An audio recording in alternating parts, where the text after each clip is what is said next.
Good morning, good afternoon, or good evening, everyone, and welcome to the second day of our online Future of HR conference. Yesterday, we embarked on an insightful journey exploring the latest trends, strategies, and innovations shaping the future of human resources. If you have not seen it, don't worry.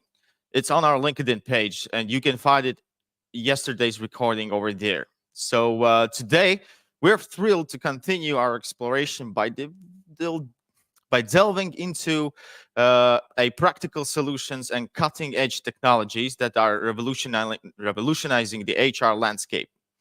Throughout the day, we have an exciting lineup of HR solution demo sessions lined up where you'll have the opportunity to discover innovative tools, platforms, and strategies designed to enhance every aspect of HR, from recruitment and talent management to learning development and performance management, and much more, also as well being and engagement. Our esteemed presenters will showcase their solutions, providing first-hand demonstrations and sharing real-world case studies that highlight the transformative impact these solutions can have on your organization. Whether you're looking to streamline your recruitment process, optimize employee performance, or foster a culture of continuous learning, these demo sessions are designed to provide you with actionable insights and inspirations. And today we'll have 16 of them. I encourage you to actively engage with our presenters and ask questions and explore how these solutions can address the unique challenges and opportunities within your organization. And together, let's harness the power of innovation to drive meaningful change and propel HR into the future.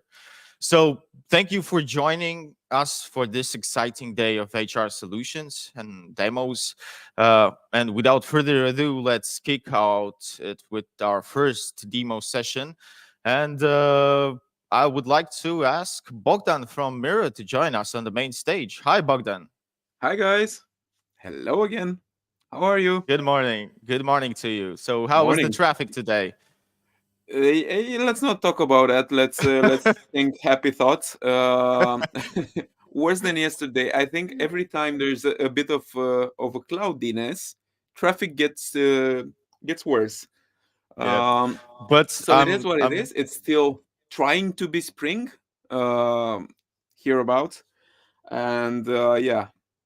That yeah, but I'm aside, glad that you made it and we can go live at this yeah, yeah. time that we had That to. left aside, it's Yeah. another So I once again I morning. encourage our viewers to engage in Bogdan's demo session to ask questions on their interested topics, and Yeah, and I wanted at the end of to the demo session, we'll try to ask some answer to these questions. Or if you yeah, can follow through the traffic of comments, then you can actually answer for them yourself.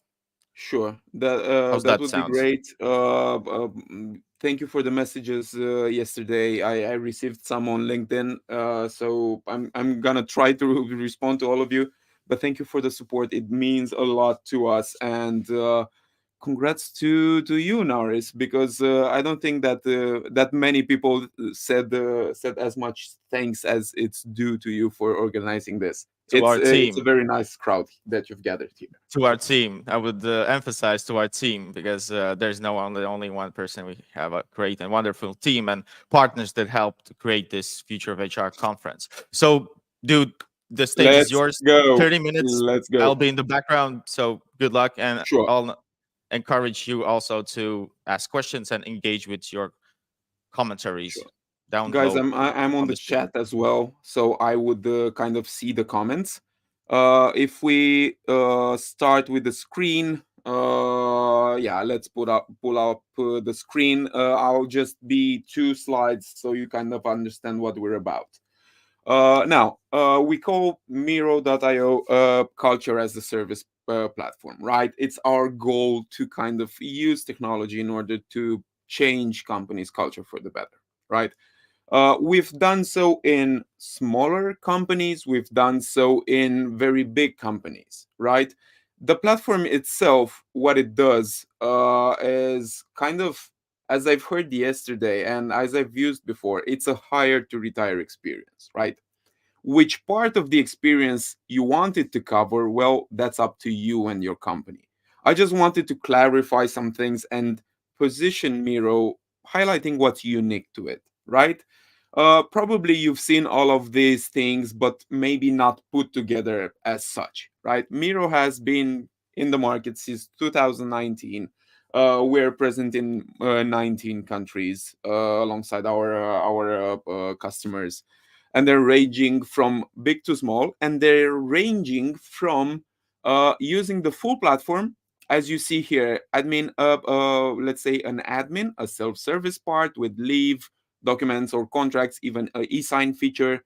But moreover, so they're using more customers are using, more and more of them are using the performance and community side of Miro, right? What makes it unique is that at the intersection of each two of these areas, so to speak, you have very functional, very decision making oriented stuff that you can look at. Whether you're let's say, a decision maker, a C-level executive, or you're a regular user, you have something for you that is catered towards the transparency you might need in a company, understanding how things go at the union of all three. Of course, it's what makes Miro unique. It's very engaging, being a community oriented tool. It's very, let's say, easy to bring on board at a personal level, being related to your performance. And of course, it's useful and it gives you some management insights, having all the admin parts, right? At the center of it is how you transform cultures at the end of the day. We don't see cultures anymore as something very, how to speak, on the romantic side of HR. They're not there. There's something very measurable. There's something you can keep in check, and that's what we set up to do with the platform that looks like this. Now, most of you, and probably all of you that work in HR, have seen platforms at some point in time, right? You have been demoed on a let's say, admin or a performance platform. You've seen the lot of them.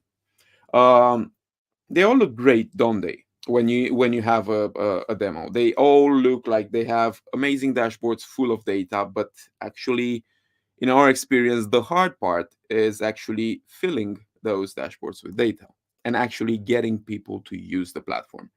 So I have decided, let me see how I should zoom in. I think this is how you get the best experience. I've decided that I will do this demo on my actual account from our parent company, right? So it's nothing like uh, pre-prepared. It's what my colleagues do on a daily with our platform, and this is how it looks to me from my viewpoint of let's say, a middle manager in the bigger company. So in terms of access rights, because of course the platform is access rights based, right? It's role based. It depends on what you can see, on what you can't see. But uh, me as a manager in this platform, I can kind of get the most out of um, the standard colleague experience, the standard access rights, plus I have access to a few dashboards. That's it. Everyone in your company would be able to see something like this, right? And right from the get-go, I'm into the homepage. It's called My Miro, and I'm into the homepage and I see what makes things tick for Miro. I see the activity feed about all the information that's available in the company to me as a user and to most of our colleagues, right? Um, of course, I have some stuff to do. Of course, I have some call to action buttons. As you might notice, Miro is very, let's say, very much like a social platform, like a social media platform. It's like this by design. People love to use platforms into which they invest in their profile. That's why social media works. It becomes personal to you in the moment that you invest in your own profile for the long run, right? Come to think about it, every one of us has their LinkedIn accounts, maybe some Instagram, maybe some Twitter accounts. We post there and we engage with others because we invest on the long run on our accounts. And this was our one of our challenges in regards to the company. How do we get people to care about what their account looks like, right? How do we get there to enter on a daily basis if we're talking about continuous performance? What motivates them, right? And making the platform very social, everyone knows that their profile uh, is able to be seen by the others, right? They want to get these endorsements. They want to be a part of different groups, or uh, set up a bio, let people know who they are. So the company wins because you can access everyone and you can see who's who, right? We've been very careful about, adding a feature of organization, letting people know who does which. You can even look in people's like hobbies, like skiing or sailing. I hope there's more of us here, right? uh, you of course have an org chart, and you have actually two org charts based on direct lines of management or based on departments. You even have your cross-functional teams, as you would expect. So in terms of organization, in terms of letting people know who's who, that's what we wanted to cover at first. We wanted to make it sure and clear and transparent for people what's safe to know about their colleagues. What's their job? Who's their manager? What's their department? What do they do? And how can we work together? Then going back to the feed and the homepage, it's the thing which keeps Miro, let's say, all together, right? Which gathers most of the relevant data for the people. And in this feed, you will see that it's not just the feed of, post some picture or do something like that. It's not on that side. We've made a social media of performance management and company news. And it works because if you want to build a strong performance management mindset, you might as well do it based on a strong community. And in order to build that community, you kind of want to get to know what's important to people. You can measure with Miro which of the types of posts get most of the interactions, right? As you see here, I can scroll to through some public posts like work anniversaries. I can interact with them. I can I don't know, leave a comment. uh, I can be a part of the content that my colleagues created. And speaking of, I think this is what differentiates Miro from, let's say, Yammer or intranet solution. Of course, you do have your company announcements. Of course, you can have announcements on specific groups and let people know what's what, right?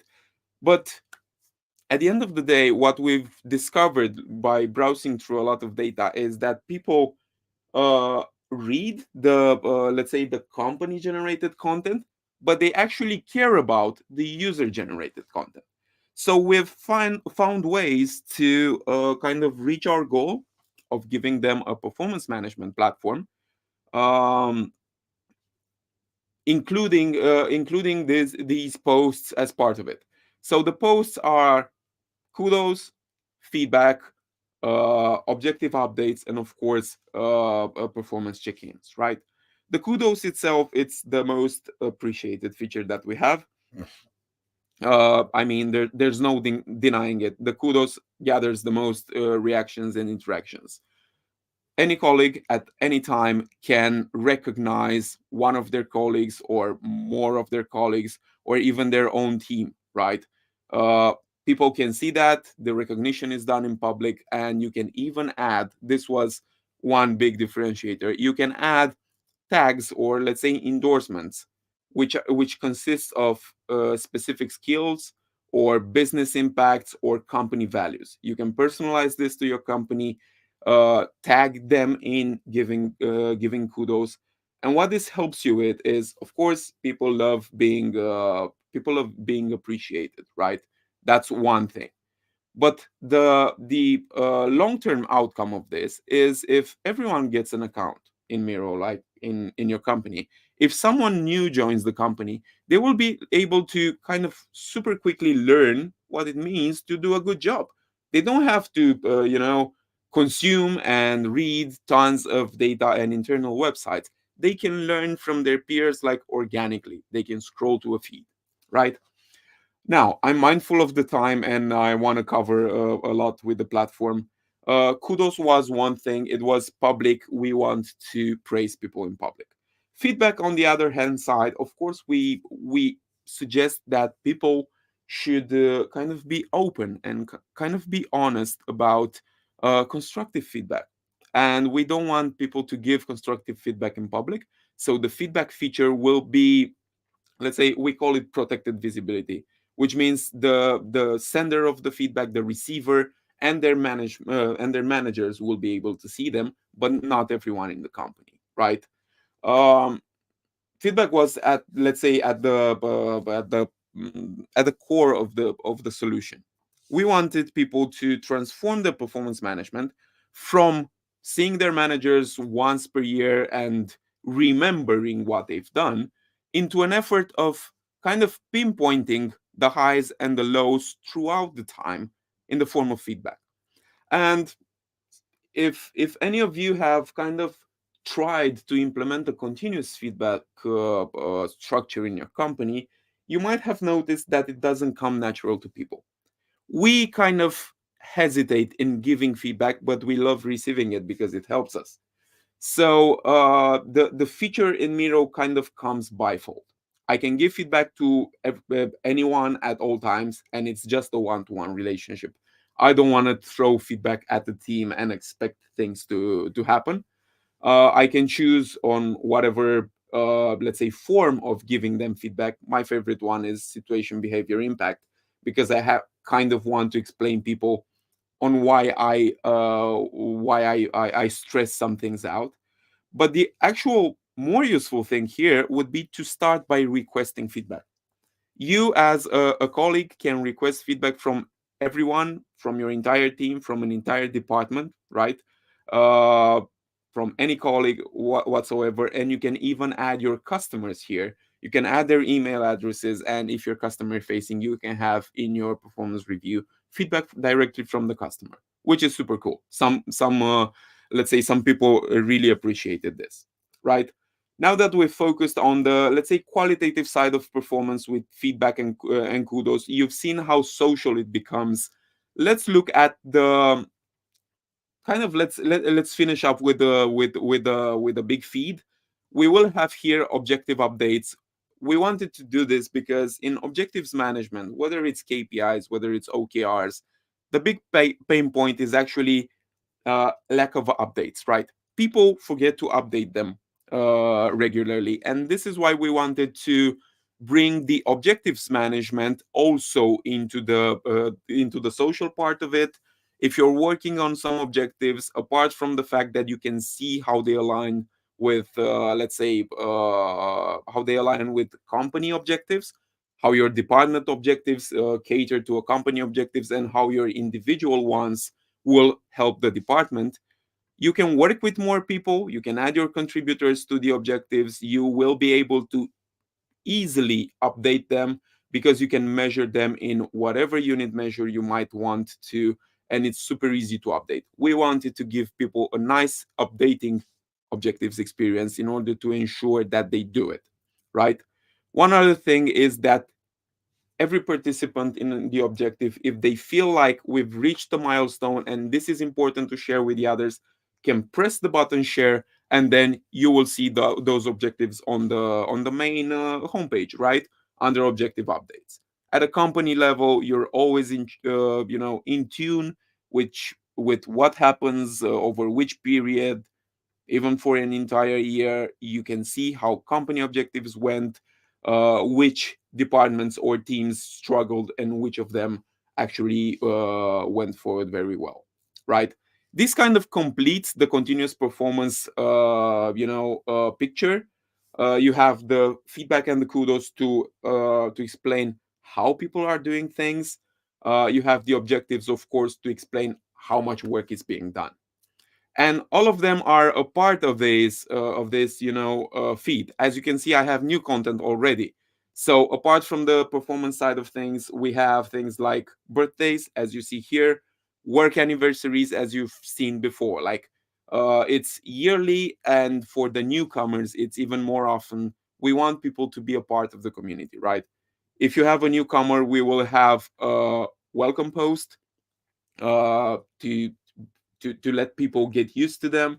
Then we would have work anniversaries after 7 days and 3 months, and then yearly, right? The texts are kind of funny. People kind of we receive this feedback that they kind of have fun with seeing, okay, what's next in the next year, and how will people perceive me back then, right? Birthdays, I've said, even job role changes. It's all the things that, kind of let you understand where this company is going. And that was the point all along, right? It's not just about my performance as an employee, it's about what happens in the company. And this is why we use OKRs by default. Sure, you could use KPIs in Miro, but we suggest that you kind of get used to showing people where you're headed and how their individual objectives are impacting your company's success. Because they will be so much more engaged with it, right? They will not care just about their piece of the pie. They will care about your company, and this will show in, okay, let's say, what we call performance, right? uh Me as a, let's say, a department manager, I can see the performance reviews of the people in my department and only in my department. And I can even, I don't know, let's say I want to go to the history of someone.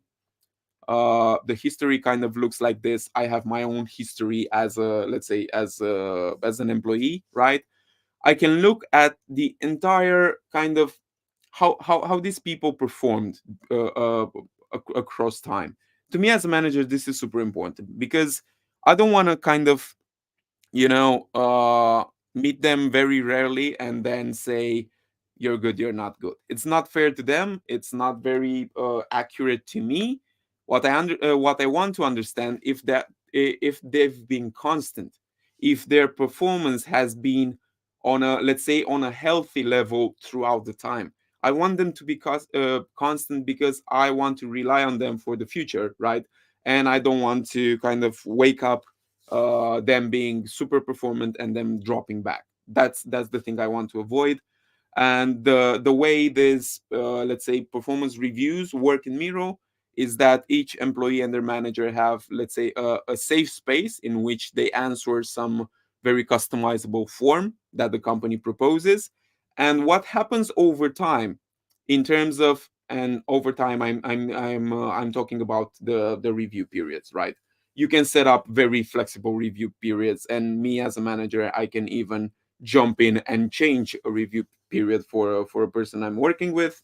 And for that period, what Miro does is gather all the objectives they've been involved in, the feedback they received. We've even implemented, this is a very new thing to us as well. Miro Sense is our AI integration, which kind of transforms from, like, people receive qualitative feedback, and we want to understand if that's positive or on what tone of voice it has been given, right? That's what AI does really well. It bridges this gap from the need to receive qualitative feedback, not just being rated, to the need of having some numbers as a company and understanding if you're good, right? I have the kudos received, the values they respond to. So basically, half of the performance story is told, right?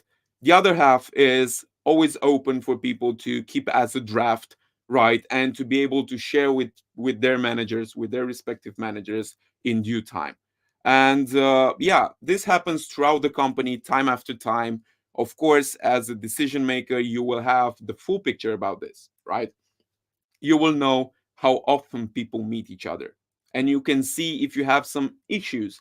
Maybe some managers, some, let's say, employee manager relationships aren't working that well because it takes a lot for them to meet for a performance review. Maybe some of the managers are actually super busy because they manage a lot of people each, and you need to create some management lines down there, right? And of course, you can see how long does it take to finalize a performance review and stuff like that.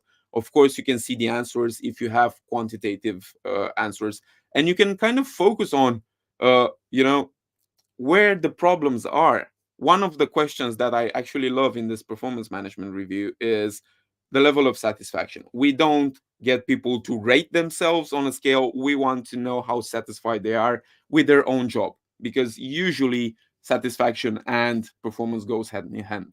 So I would rather go here, talk directly to these people, see what happens.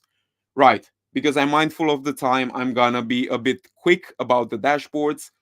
You have your people insights, which are based on diversity metrics like generations based, genders. You even have a head count, and you can follow the head count of the company over time, see how that went.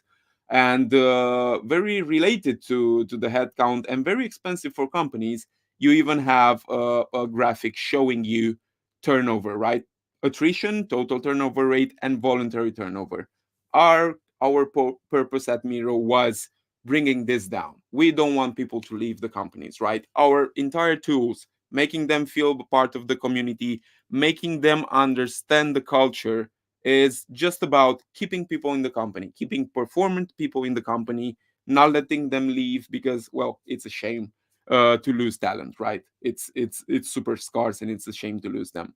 At a company level, again, for a design period of time, we can see how people understand the values or the business impact. Maybe that helps us in devising the right, let's say, training programs. We can even see who's a driver and who's a bit lacking in the feedback giving or receiving department, right? And we can even focus on which of them are actually head of departments, managers, right? Because I don't want my managers disengaged here. I want them on the engaged side to be able to deliver to others. So I would know that my efforts should go here to fix this, right? And one other very, let's say, Miro specific thing, it is a social platform. So you kind of can get these types of visualization into which each interaction between our colleagues means a link between them. So I can draw out the map of the organization. This was something that kind of changed the game for Miro. Let's use the strength of it being a social performance management platform, and if we draw the map, you can easily see who's left behind or who's hanging by a thread or who you can absolutely not lose because they're like the most active, the most important in your company. You have a visualization and you can kind of, our purpose was to give you the direction to dig towards, right? Not to go to talk to anyone, ask them the same questions, but just pinpoint on who might have a problem. And then if you see them disengaged, maybe you look at their performance. Maybe you go to salary insights and look at their salaries. You can see if they haven't received a raise in some time, or if they're in a bad, let's say, percentile in their job role. These are things which happen, and these are normal things. Having them under one roof, it's easier for you because you can link the different dashboards and visualization together. Having all of the things into one place, it's easier for people because at sometimes they want to just socially interact with others. They want to help them by giving them a kudos, or they even want to do very simple things like seeing who's on leave today. If I want to get some vacation, I'm sorry for my internet. I'm seeing it's causing some some delays. But yeah, I can see who's on vacation at all times and when can I take a vacation, not to not to mess up things for my other colleagues. I can look in the calendar. I can see from my teams if I can take a leave of absence, or if anyone else is on leave. Maybe it's not the right time, right? If I go to their profiles, I see the same information. So it's a very, you know, good to know basis for a lot of people. That's what Miro is. It's great to know about each other and, of course, give you the place to actually raise your performance management and, raise the company culture around each individual employee and their teams. Now, I think I'm done on time. I see the live counter being at 30 minutes sharp, but being 9:27 hereabouts, maybe we have time for a question or something like that.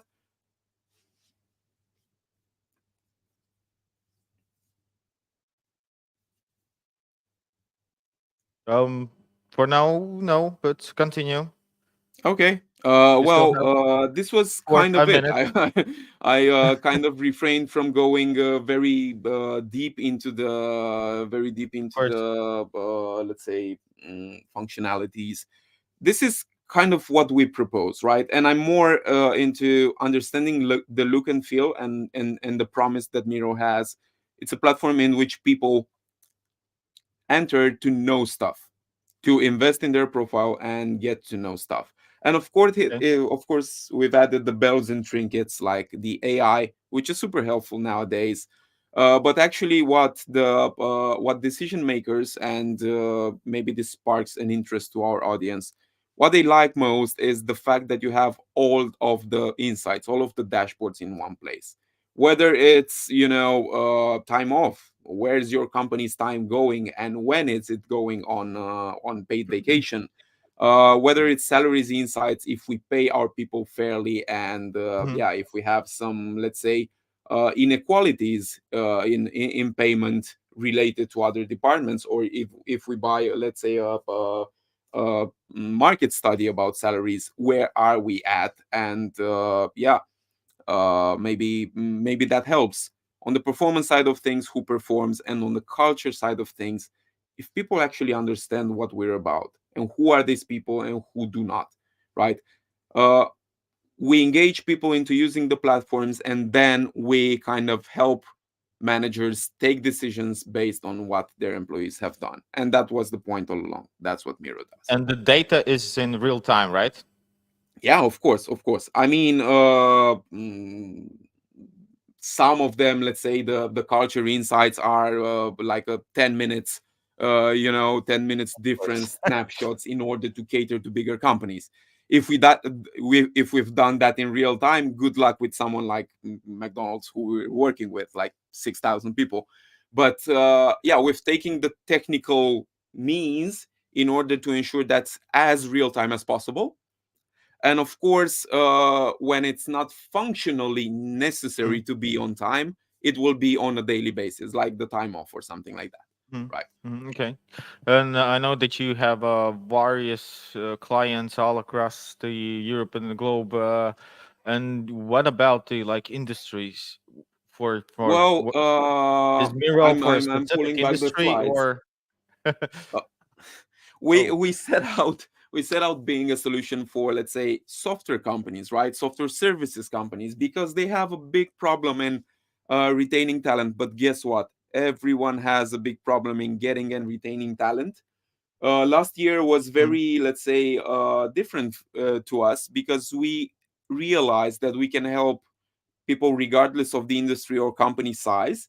And what was more important is that okay, most big companies have some tools in place, right? They mm, won't start from zero. But the thing is, we learned to implement Miro, starting from the community and the very social side of things, and then slowly adding, let's say, feedback, let's say recognition, or maybe OKRs, slowly getting people to buy into the continuous performance model, not being forced upon. And I think that was important in in larger companies, because usually they and that's absolutely normal, they can't change everything all at once, right? But they want to kind of change the procedure and the vibe at the same time. And we've seen people like community managers, just the ones in touch with communication, buying a platform which is otherwise a performance management one, but it worked great for them, because we are unique in this way. It's not just intranet and company generated content, is user generated content, and people mm. care a lot about that. They can invest there, as I've said before. And what is like the future of Miro? What are your plans for the next couple Wow. of years? Of Wow. course, on gaining more clients, but I think more for functionality. I know that you do a lot of research within the platform for the users to make this platform more effective time over Yeah, time. we're always looking at usage patterns, but I think now we're at the point into which we can kind of we can see it's attainable, our initial goal. We want it to be like a magical globe of HR people, of decision makers, right? If we link our powerful dashboards together and actually understand if someone is, let's say, disengaged, we want to link them with the turnover of their direct manager, with their performance directly. We can kind of want Miro to be able to learn the patterns and give people actual advice. Now you have to enter Miro, spend a little time, work with the dashboards, and take the information for yourself. We want Miro to be proactive as a system, to be kind of a very talkative magical globe, not just a discovery one. So yeah, we're trying to get all the information in one place and also to serve it to people, not to have them get it, but to be able to serve it to people as a service. Why not? Okay. And maybe And extend into the services area. Why not? and the last question before we let you go is about the localization. As you know, that Hmm. Future of HR attendees are from all across the globe, starting from Malaysia last year to Central Africa to also the United States, Canada, and Yeah, Mexico, and etc. yeah. So yeah, how about the That was the localization? biggie like 3 years ago, right? What we got ready to do is actually to be able to translate platform content, not user generated content. Mhm. We can't deal with that, but the platform content, like every button, every notification, stuff like that, it now takes us just, let's say, 1 or 2 weeks to translate it in whatever language. Miro is already available in, of course, Romanian. We're a Romanian company. In English, as you've seen, Spanish, Portuguese, and this caters very well to the South American market. It will be available in Czech language in the next month. And yeah, this is a thing that we work on with each of the customers. If they want a language, or the language pack is, let's say, not on their corporate language, we can change different notifications and stuff like that using a language pack. We now offer these language packs, and they're absolutely inexpensive, and they don't take a lot of time. So localization won't be a problem anymore for Miro. Of course, Europe is the one kind of the odd one out, and of course I think Asia. But in the US, the South America, it's easier because they have a few languages there. Yeah, that's true. Yeah, We are very different in what we talk to, but it's nice being yeah, in a English spoken let's say panel here and a presentation. It's easier for me. awesome. Okay, Bogdan, big thanks to you for the time that you've devoted to Thank us you in the for Future having of me, as HR event. always. Thank you. And for everyone that has eager to acknowledge more about Miro possibilities, I feel contact uh, Bogdan, right? Yeah, feel free to do so. I mean, you can reach us, you can reach me directly on LinkedIn, or if I present my screen just for the last time a bit, reach us at sayhello@miro.io. It's a team of me and my colleagues. There's actually more of us here, not just these ones with a picture. Just drop us a line, and we're very responsive because we like talking to people. Yeah. Awesome. Thank you. Okay, thank you. Have a great day. And You too, guys. yeah, awesome. Thank you, Maybe very see you much. soon, huh? We'll see. We'll see. I think. We'll see. Okay. Yeah, Okay. next week actually in the Latin Smart HR event, but that's for the Yeah, next week that's a story and for the next another time. event. Okay, thank you, Bogdan. Have a Okay. great one. Bye. Bye. So this was the first of our demo in today's demo sessions, 15 to go. So our second solution is an applicant tracking system, and it's located and originated from Baltics, from Estonia. And Recruit helps to automate your recruitment processes and give a little bit of also employer branding. So welcome to the stage, Marit Alevali. Hi, Marit, Morning. the CEO and founder of Recruit. Mhm. So hey, it's Hey, how you doing? pretty well. So it's morning again. So Again, and we new meet day. again. Yeah. Yes, we Yes. meet again. And yep, the stage is yours. You have 30 minutes to show us and our audience what can a recruiter provide for their recruitment processes and automation, and what's in the future for the solution. And by the time I'll generate some questions from audience and myself. So the stage is yours, please. Thank you. So, good morning, everyone. Yes, I'm Marit, and I'm happy to do the short presentation about Recruiter. So I hope that you all see my screen, and yes, I will start. So Recruiter is a recruitment software that makes the recruiting simple and effective and transparent for all the important stakeholders, for recruiters, for hiring managers, and for candidates. And it's a cloud-based system, so everywhere where you have internet, you can work with it. We actually have focused more to Baltic states countries, and that's why the system is also available in different languages, in English, Estonian, Lithuanian, Latvian, and Russian language. So, and our practice also shows that this language possibility, it gives additional value for our customers. And our system, it's simple and easy to use. I would say that for all and different level computer users. And why I'm bringing it out is because sometimes when recruiters and data managers, they are really happy and really eager to take in use different tools. Then at some point they also need to consider how the rest of the company is can manage with the softwares. So, and but yes, we try to keep the system as simple as possible, also by adding additional features. And the system itself, it's divided into 5 main parts: jobs, candidates, clients, careers, and statistics. So when the company starts using Recruiter, each company will get a separate account here in Recruiter. At the moment, you see demo data, so there's nothing sensitive here, so just take a look. And on this jobs view, you can easily see all the positions that are available in your company, and you can easily implement the search from here, and also you can use different filtering parts here.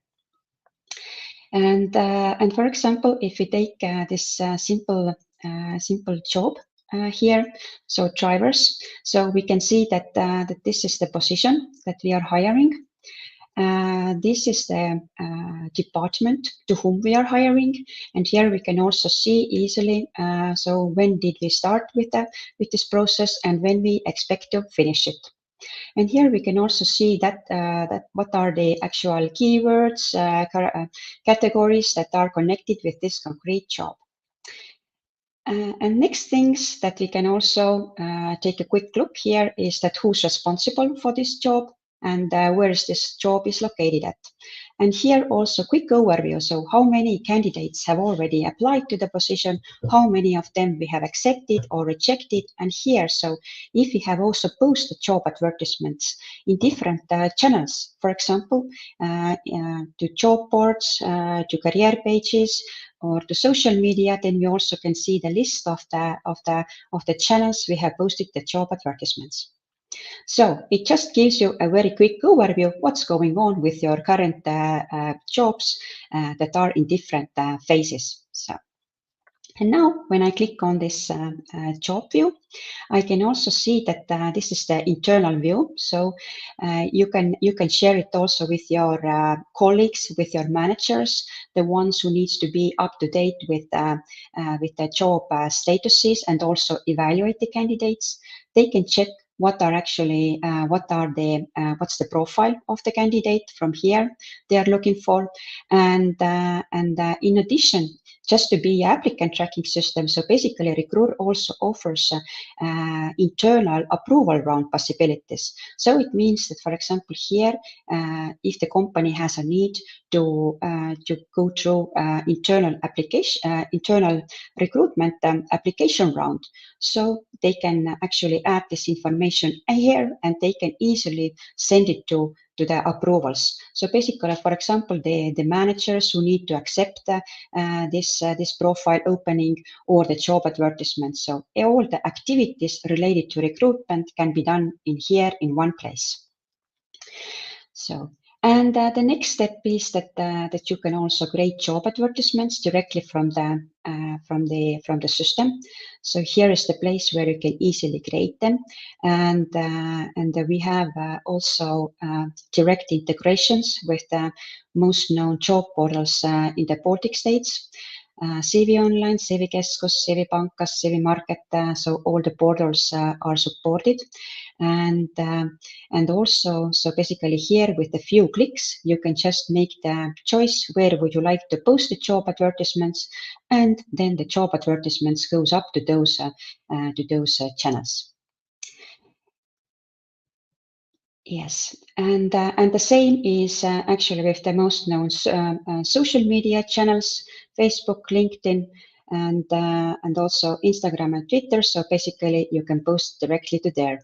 And of course, let's not forget also our career pages. So we also have the possibility to create the career pages directly from Recruiter, or if the company already have their own career pages, so then we have the possibility to connect the Recruiter system with your career pages. Here are just some of the examples. So for example, University of Tartu, they have more than 5,000 employees, and for them we have actually made the integration that yes, all the information directly comes from Recruiter system, but it will be displayed, for example, this way on their career page, and the candidates can apply directly from here. Or let's take one just example.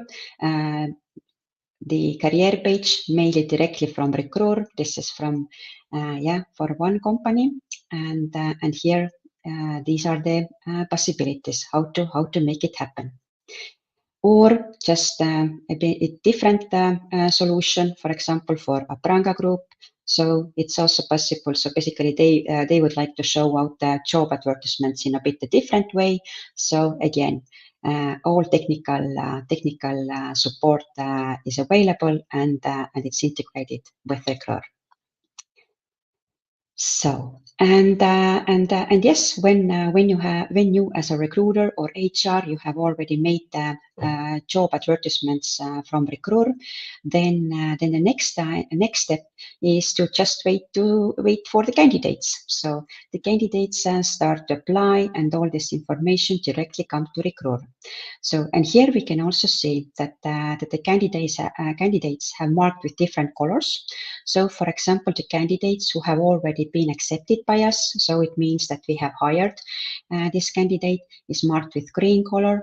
So for example, the next candidate, Annela, is marked with just white color. So we can see that this candidate is in progress and in interview phase. And let's also check that the candidates we have marked that they are not suitable for this concrete position. Then we can also see that these are marked with just rose color, red color, and we can easily differentiate the candidates who are not suitable for us. And now the next step, when the candidates have applied, we can start checking their profiles. So we can easily click to the candidate's profile under the concrete job. And here, what can we see? We can see all the steps that we have taken with the candidates. So we can see the comments that has made by us or by our colleagues. We can also see the stages that the candidates have been moved to. For example, this candidate is in interview phase, and we can also see that now he's been moved to accepted phase. So. And here we can also check the documents about the candidates, and we can also see that right now they have marked that the documents are okay. So And of course, the candidate's contact information. And for candidates, we're also providing visibility for candidates. For these purposes, we have also created applicants public access. So when I click on this view, then actually I can also share this link out with the candidate, and the candidate can also check so in which position he or she has applied to, who is his or her contact person, and actually they can also check their progress. So if the employer actually lets to do it, so it's up to you. And this view is also important. For example, in such jobs positions, when you also have a lot of documents to send to recruiters.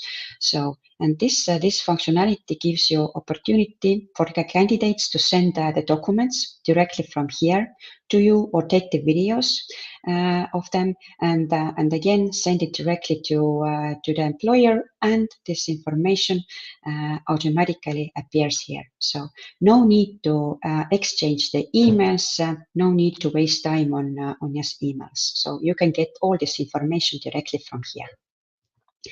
And now when you have went through the candidate's profile here, so you can move easily and smoothly to the next candidate. For example, Annela. And here again, I can check what are the steps with this candidate. And now, if I also would like to get the information about Annela's previous history, I can click on the name. I can see the candidate's general profile. I can see, so, okay, what is this information that I have about this candidate in general? What are all the documents that the candidate has sent to us through different positions. I can also see the comments. I can also see all the list of the jobs that the candidate has previously applied to. I can also check the statuses, how this previous job have gone for this candidate, and of course I can also check the emails that has sent to this candidate, and the agreements, if also the candidate has given any kind of agreements for keeping their data in the talent pool, for example. And on this view, on the candidate's profile view, it's really easy to connect with the candidates, to send emails, also to add the candidate, for example, to connect the candidate to another job. So if you see that this candidate is given the consent for us, and also could be suitable for my colleague's work job. And I can easily also set tasks to myself, to my managers, and also create events. So to invite candidates to the interview, and also involve my managers to be part of it. And then in this case, all this information directly goes to your calendars as well. So, and now coming back to this driver's position here. So when I have went through all the candidates, then here I can also easily filter out the candidates who are, for example, not in suitable phase. I can easily send them emails through the system, and on the settings part. So it's also possible to automate the messages to the candidates, and set it up like that if you already have the candidate, if you would like to send automated emails to the candidates who are, for example, you have put them in different phases, then you can automate this activity as well. So, and yes, until you have found the right candidate for the position and you have filled it, and if you have finished the job, you can easily close this job. You can add a comment for yourself, and next time when you have the similar job position available, you don't need to start filling it from the scratch. You can just take the duplicate of it and make make just small modifications and publish it to the different job portals, channels that you want, and the candidates starts applying. So the next module, candidates. So here actually what can you see is your candidate's talent pool. Here we can easily filter out the candidates who has given the consent to keep them in our talent pool. So we can easily select out the candidates from our talent pool by choosing the faces, by adding search criteria here, and then we can just easily make the actions with the candidates. So Recruiter also supports growing your talent pool, and yes, and also make the direct contacts with the candidates. And in the European Union, there's also GDPR that is really important. So I will just quickly mention that Recruiter supports the GDPR compliances as well. So it means that from the settings parts, each company can easily set up the agreements, consents, privacy policies. It's easy to do it, and if you have set up those consents, you can easily take them directly from your candidates for keeping the data in your talent pool for certain time, for concrete purposes. So, and you don't need to worry about this GDPR issue. And these consents automatically will be connected already with your application forms and your career pages.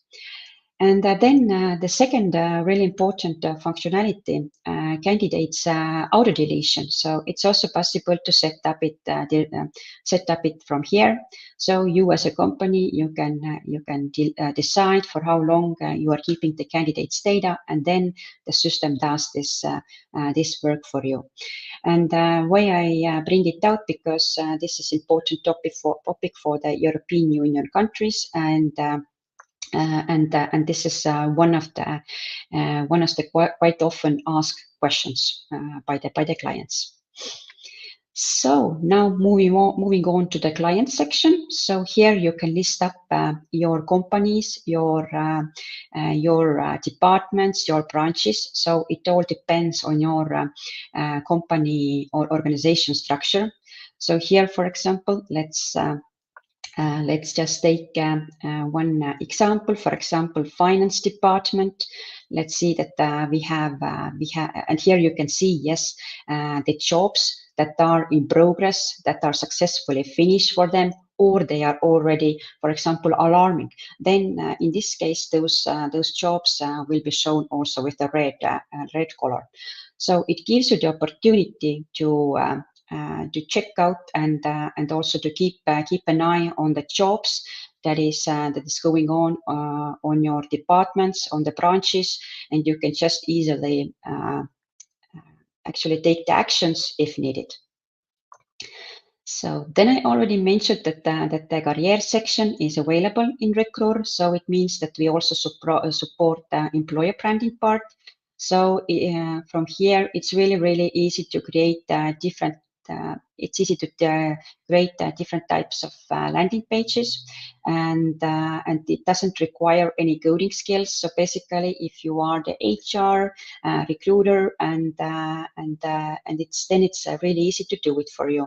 So basically, you are just entering your own data here, the texts, the images, the videos, the different links that you want to show out for the customers, and yes, it's actually the alternative for your websites section career pages. So, and of course, this section is again integrated with Recruiter. And the last part, statistics. So here, all the activities that you actually take on the jobs and candidates view, all this information directly carries out to statistics module. And here you can easily make the choice by which criteria you would like to get these statistics out, and the most common KPIs. So you can choose the period, you can choose the state of the job, and of course the job category. And the job categories each companies can set themselves. And yes, and also you can take the numbers out by clients, so by your branches, by your departments or sub companies. It depends how your structure is built. built. And of course by responsible person, by recruiters. So it's possible to get this information so that you can actually see how well how well your recruiters are doing, and again you can measure their activities. And for example, from here we also have the list of the jobs available, so that you can also see the numbers based on the positions. You can see, for example, the same drivers position. We can see that the total candidates we have is in 6 here. We can also see in which channels the candidates came from. CV Panka's career page is Facebook's, and we can also see for how long this position is being available. So it shows 2 days, and here in the real time you can actually see the status of the progress. So we can also see that at the moment one candidate is in interview phase, and one of them we have already accepted. It means that hired, but we are looking to find one more. So and of course it's possible to download different reports from here, different detailed reports from here, and about the jobs progresses, and of course about the channels, so that based on these reports you can actually make the again fact-based decisions about the channels, about the progress, and for example, when it comes to the channels, you can easily decide so which channel is worth to invest to, which one is not. And actually where the winning candidates come from. So and of course, so I would say that actually everything starts from onboarding and setting up the system. So for that we also provide customer support for each client, and our customers. And for each client, we make also online training, and later on, our customer support is also available through email, through phone, and it's just possible to actually to catch us very easily. So I think that that's the short presentation of Recruiter. So any questions? I'm here. Hi, Mari. Thank you for the presentation. Well, we do have some questions for you. First of all, is that regarding the global scale of Record, we know that you have clients most of all in the Central Eastern Europe and Nordics, but how about the localization, for example, outside of the EU for the Recruit application?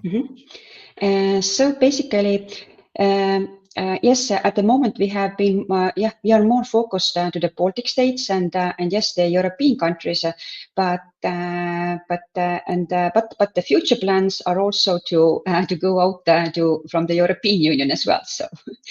Yeah, but for the next few years, I would say that we will be more here in European Union. So just to be realistic, yes. From your experience, what is like your main client? What industries use Recruit the most? So basically, who are our clients? I would say that our clients are the companies, the organizations who have, I would say that they have, let's say, more than 200 employees working for them, and they have constant need for hiring. And I wouldn't maybe categorize them by the fields so much, but actually by the need for constantly hire somebody. So that's maybe more realistic. And use also, they are also using job portals quite a lot, and different channels for postings. And do you see, and what kind of like trends you see for the future on the workforce, mainly in the Baltics, maybe? So we all know that in the Baltic states, it's pretty complicated to get the candidates and It's not qualified only the candidates. Baltics. It's not only Yes, Baltics, yes, but my unfortunately. experience is mostly here, so just that's Yeah, why I'm yeah. I'm emphasizing it. Yes. So but yes, I think that actually employers need to focus more on the personalization and with different backgrounds, yes, and also have the skills how to attract the candidates with different background. So yes, I think that this diversity will be the key word here. Okay. And but regarding the career page sites, Mhm. uh, do you guys help to create these career pages, or it's fully like automatic, and the people that are recruiting using your application mostly can do it by themselves? Mhm. Yes, so basically we have actually different ways how we help how our customers. It's totally possible to make the career page in Recruit yourself as well, so from the scratch. So we also have the functionality that supports it. But if the customer is yeah also have a need to think what kind of texts or what content to make there or what kind of how to show out their best best ways, then we are here to help them. Yes, we have this kind of experience and expertise inside the house as well. Okay, for some few questions. Then one of the questions is that about the integrations, that a lot of companies that are using some kind of a Mhm, core HR platforms, or the ones who are planning to automate or digitalize their processes, mhm. you mostly use different kind of like applicant tracking tools. So does Recruit is integratable with different kind of solutions? Mhm. So yes, our future actually, or one of the future goals are that to make this actually to stop the double data entering for the HRs. So it means that what we wish is that when the candidate applies, this information come to the to the system, and then for the next employee cycle. So basically, this information is already there, and yes, we have made some personalized integrations with our customers, and we are also moving towards the direction that we would like to have the integrations with the HR platforms as well. So for supporting the next phase of the employee cycle. Okay. And what about the implementation part? Like, how much Mhm. time does it take for a company or recruiter to start use a recruiter system? Mhm. Mhm. So the implementation goes this way that actually the system is ready to use, so we can just easily open the accounts for you, and you are welcome to use it. But to be realistic, so what actually takes time is that when the company starts to set up the recruitment process, then they actually need time to think about it a bit, and we also help with that. And when it's done, then we do training, and you are ready to go. Awesome. Okay, thank you, Marit. Thank you a lot for today's time that you devoted to the Future of HR conference. For Mhm, everyone who wants to mhm. connect with Marit, can freely use any channels, right? Yes, of course. You're welcome to contact me. Yes. So Awesome, thank you awesome, and wishing you all nice day. awesome. Thank you. Have a good one. Well, this was an insight into the applicant tracking system from Baltics called Recruit, and we now jump from recruitment automation part to employee wellness part. And maybe I know that these kind of applications can help you already to uh, foster your employee wellness and engagement, but also in the future for those who are considering to look into one of them. So I would love to invite on the main stage our next speaker, Dana, from Stebby. Hi. Hi, Nora. It's nice to meet you. Hi, Dana. Nice to meet you too. So, 30 minutes. The stage is yours. So, best of luck to you, and we'll be in the background and gathering some questions for you at the end. Okay. See you after 30 minutes. Well, hi, guys. My name is Dana, and I'm representing Stebby, the biggest B2B well-being platform in the Baltics. So statistics shows that in 2022, 43% of people have felt has dealt with burnout, and statistics were dramatic already in those days, but now in 2023, it's in previous year, statistics grow even further. So 62% of our all around the world population got a feeling of the burnout. And the lowest data of burnout is in France, it's 45%. By taking those data into account, we can surely say that majority of your employees are experiencing or are about to experience the burnout. Burnout is a state of complete mental, physical, and emotional exhaustion. Those people who are dealing with burnout, they are on daily basis feeling tired, feeling exhausted. They don't have energy to do the things. They don't have a motivation to do the things. And there is this constant feeling of emptiness. So whatever you do, whatever hours you spend sleeping, whatever activities you do, the inner side, the inner emptiness feeling is not disappearing. I mean, of course, it would be nice if we would be able to take and leave those kind of feelings at home, but let's be honest. Those burnout is not something that person is able to control by themselves. So it's not something that you can leave at home and go to work and perform at your best. This is a fact that you are actually taking with you in every field in your life.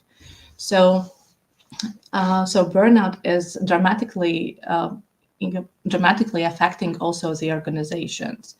So it's the people who are actually dealing with burnout, they are reducing their performance.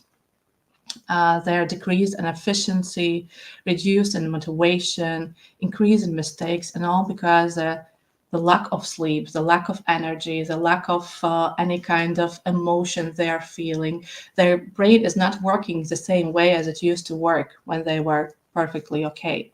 So it also increases the amount of sick leaves because there are different stages of burnout. For example, first two stages of burnout are kind of easy to manage, and it's kind of takes way less time than it takes for third and fourth stage of burnout to get out. As for first and second stage, it just takes like a couple of months, while on third and fourth stage, it might take even the years. And when burnout has reached the third and fourth stage, it actually does impact your physical body as well. So it's just obvious that the person who is dealing with burnout is going to take more and more sick days. And unfortunately, it does impact also the colleagues around us because our inner state impacts those around of us. And as we are grumpy, as we are those people who are dealing with burnout, as they're mostly concentrating on negative things because it's hard for them to see something positive. So it does affect also the colleagues which are working with them. And it might lead to the higher staff turnover rate as well as business overall performance as well. Person who is already dealing with burnout, so for them the best thing to do is to contact the professional to get the professional help. But obviously the best thing to do in all the cases is to take care of your health on preventive basis. So prevention is the cheapest and the most effective way to take care of employees' health. And as mentioned before, Stebi is the biggest B2B well-being platform in the Baltics. We are established more than 11 years ago in Tallinn, Tartu. At the beginning, we were new as Sport ID, with our main focus was on sport activities. But as COVID came, we saw that like physical health is important, but physical health is not like doing the things alone. It goes together with mental health. And that's why we switched our focus and we started to offer well-being goods and well-being services. Right now, we are operating in 3 countries, Latvia, Lithuania, and Estonia. We are connecting more than 2,000 companies with more than 9,000 service providers. Our main focus is on preventive healthcare. And by building our platform, we are taking into account that we are inviting and we are approaching those service providers so to make a wide variety of services. So every single person in your company is able to find a service or a service provider which can help him or her in this particular moment. Stebi covers mental, physical, emotional well-being, and we ensure employers with efficient, happy, healthy, productive, and loyal employees.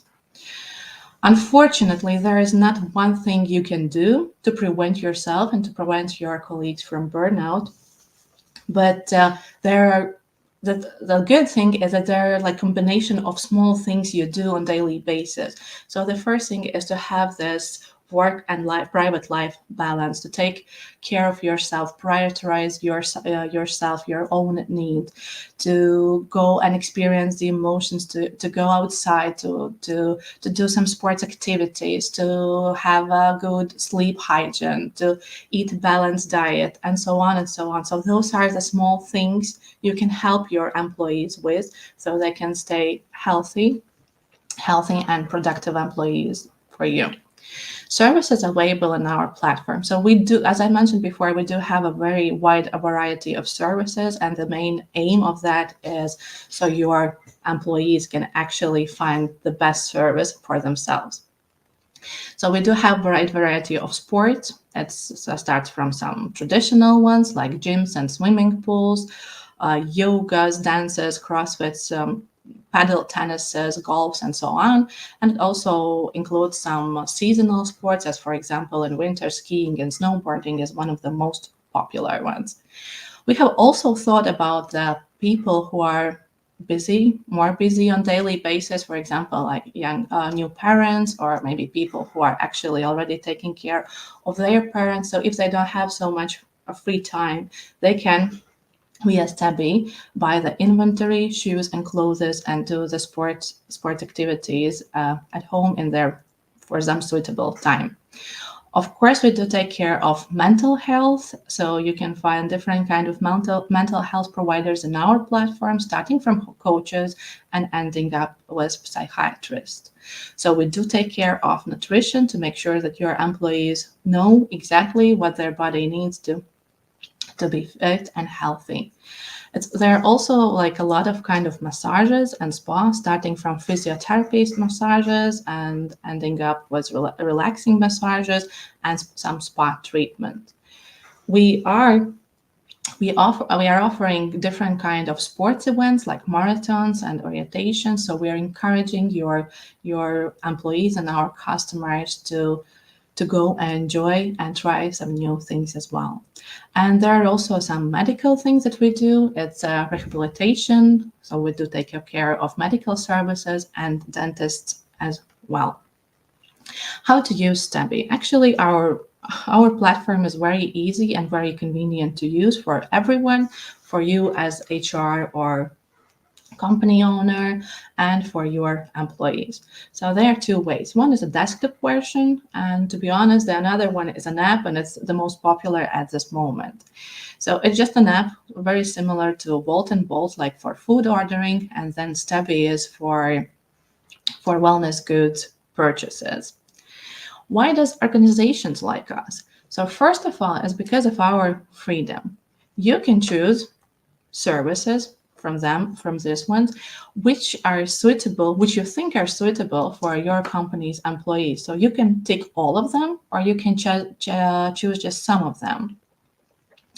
Another thing is that you are the ones who are responsible about the amount of compensation. So it can be 20 euros, it can be 30 euros, or it can be even hundreds of euros. So it's up to you to decide. And also the frequency of compensations is also up to you. So you can be paying once in a month, once in a quarter, once in a half year, or even once in a year. You are the ones who are choosing either your employees are going to have the same compensation plan for all of them, or for example, you are going to make a different ones depending on their status, some kind of result, or whatever. Another thing is that our product you can use worldwide. So yes, our app is working in Baltics, which means in Latvia, Lithuania, and Estonia. But for example, if you're an employee of those three countries and you're going for a business trip or for a vacation, as far as the service fits those categories which your employer allows you to use, you are able to use our service also somewhere abroad. For example, going to Spain for a nice vacation, a sunny vacation, and you want to have some massage. Here you are. You can do that. Just in that case, the difference will be that you will not be able to buy this service through our platform. In that case, you will have to buy it by yourself and then just scan the receipt, just make a photo of receipt and send it to via our app to us. The benefit also for our company is that you, as company, you are paying only for those services which your employees have actually used. For example, Anna, John, and Peter are your employees, and each one of them have 30 euros. So the only person who spent those 30 euros in March is Anna. So what you do at the beginning of April, you're going to receive an invoice, and the actual amount of invoice is going to be 30 euros, the amount which Anna spent. The rest of the money is going to stay in your company's Stebby account, and you will be able to use later on for the same or some other employees. It makes your job easier, and it makes also accountant's job easier. So your job is easier because of the fact that even if you are the best HR, or even if you are the best CEO in the whole entire world, but still it's impossible for you to guess what exactly is necessary for that person in this particular moment. For example, maybe that person is dealing with some backache for a week now, and he is not able to sleep. Sorry. So all that he is actually thinking about is how to get rid of this pain as soon as possible. He might not be interested in some kind of sports activities or whatever. All he's thinking about is how to get rid of that pain as soon as possible. So all he needs is a physiotherapy or some kind of doctor's appointment to see how to get rid of that pain. But the same person, a couple of weeks later, when he has already dealt with that issue, maybe he just wants to have fun, wants to experience new things, and wants to try paddle tennis. So why not? So there is no chance that you, even if you are the best ones in the whole entire world, there is no way you can guess what exactly that person actually wants at this moment. And for accountants, it's easy because from Stebby, you are getting one invoice which includes all the information and a total amount of sum which has been spent in the previous amount. So it makes bookkeeping easier as well. We are very flexible. Obviously, we know that employees are changing, they are coming and they are going. So for you to add employee or to remove employee is just a couple of clicks. It takes less than 1 minute to add or to remove the employee. So it's easy for you to use as well. And based on the fact that the last couple of years have had a lot of surprises, unfortunately not very pleasant ones, we have made our contract also also easy for you to use. And we have canceled all the penalty fees, which means in case something happens, in case financial situation changes in your company, so you can exit Stebby at any time. Here I just add a slide for you to see that we are suitable for all kind of companies. We are being used by different kind of companies, like different squares and different amount of users. So it's not that just for small ones or just for big ones. We are treating everyone equally, and we're very happy to welcome small, big, medium in our small family, Stebby family. So why does employees like Stebby? So first of all, they do appreciate the fact that we have a wide variety of services in one place, and we are kind of challenging them to check and try new things, and they really love it. So it is, as I mentioned before, it's individualized approach. So every single person can decide what it is, what makes me feel good at this particular moment, or what are the things that I should probably take better care of, and he or she can use a service by themselves. Another good thing is that we are flexible by allowing your employees to use receipts. For instance, for example, you have allowed your employees to use physiotherapy, but the favorite physiotherapist of your employee is not in our platform. Obviously, it's not possible to work with everyone, but let's say that he has a favorite physiotherapist, and it's not foundable in our platform. So it doesn't mean that he has to quit and just find someone in our platform. It actually means that he can still go to his own physiotherapist, but at that moment, all he has to do is just to make a picture of his receipt and then send it via Stebby application. They do like the fact that also our services are available global. So we see from our customers that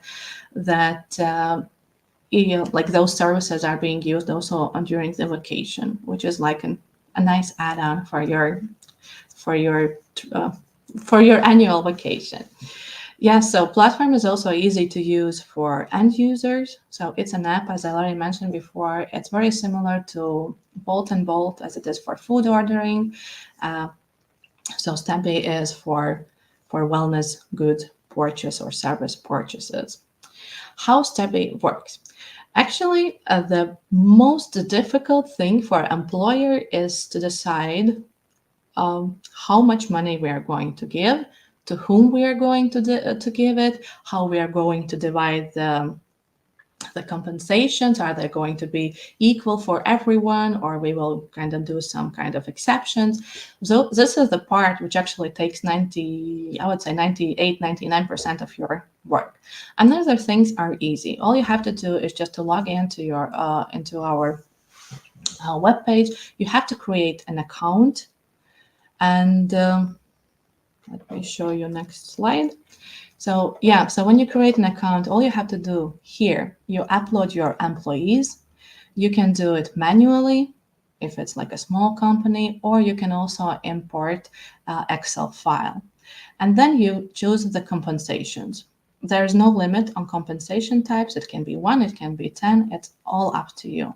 And when it's done, customer receives, not customer, but your employee receives email with invitation to join Stebby team under your company's name. All he has or she has to do is just click the link and create an account. So which means first name, second name, phone number, email.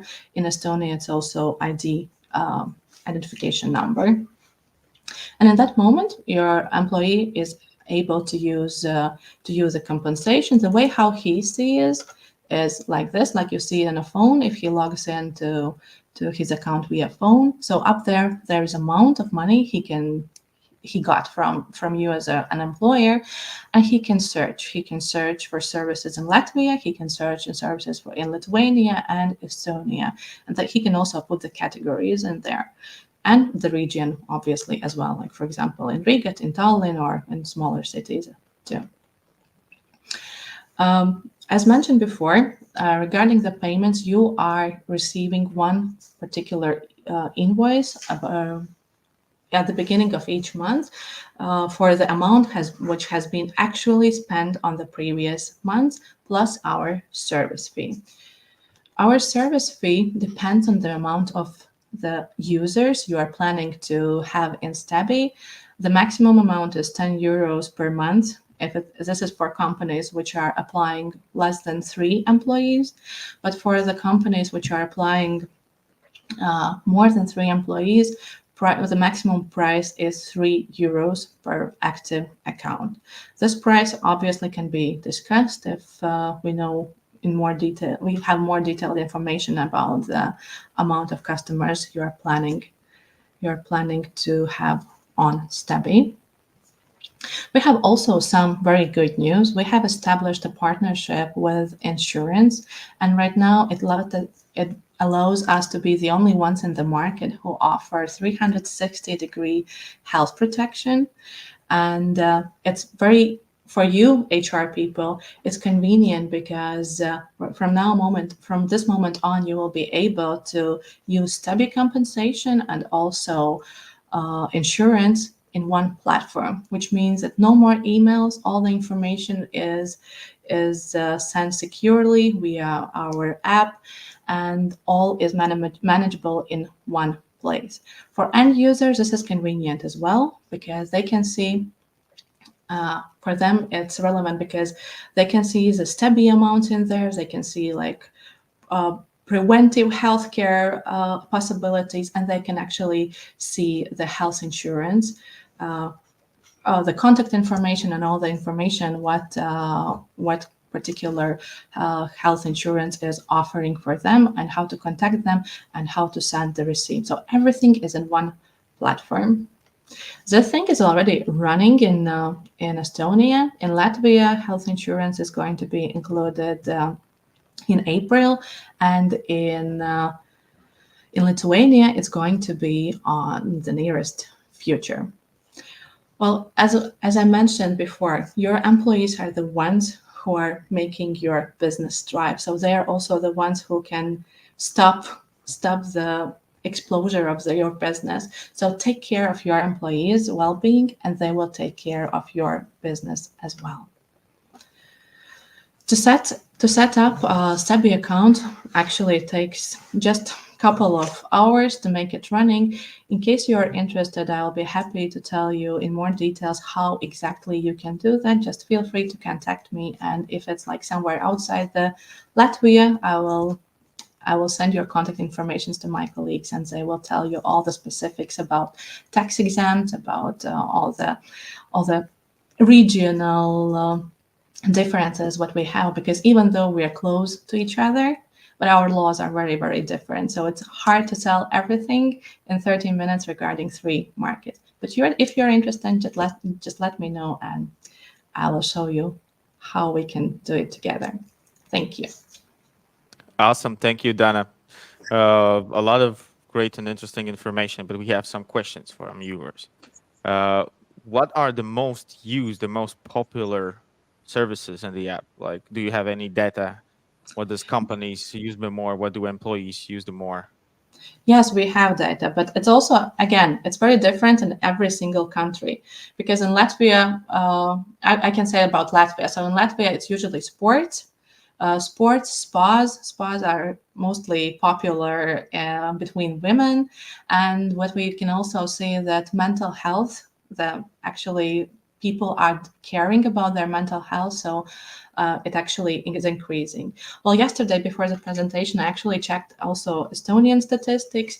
They are popular, like very popular are different kind of massages and sports activities. So yeah, it's really it's different on country, and it's also different in each company, because like for younger people, maybe one kind of services are more attractive. For older people, something else. So, and also by the gender. I think that it's the beauty of flexible benefits that you can provide to your employees, a platform or a solution where they can just decide Exactly. on what is best for them. One thing, and other thing is that about the mental health issues. Like globally, before the after the COVID, it has seen a lot of companies also try to help their employees, try to make the awareness of anxiety, of burnouts, of mental problems that we face on a daily basis. And it of course the market isn't like sleeping, and then there's a lot of solutions that can provide like this anonymous or especially provide some information to where to go in these cases. And I think that this is also one part that's it's great that you have been implemented in the solution, and it's possibly and it is more topical and also in the future, because the problem I think right now before that, especially in the region of Central and Eastern Europe, was that, and I think that also in the world, was that the employees employers provided some consultations, or some even companies provided uh, psychiatrists on the spot, but it doesn't work like that. Like people have to, it's I think it's really an intimate process if you It is, and and I mean there's it's very also applications. yeah, and Yeah, I and these kind of applications like yours can help to gain to those who are in doubt to go and see or to consult, because it's completely anonymous. exactly, and it's also true that it's important to have this special connection with your therapist or whatever you are talking with. Like it's either it's a coach or it's a physiotherapist, like or mental health therapist or psychiatrist. So it's important that you have this special connection, because it's a service and you are the one who is benefiting from it.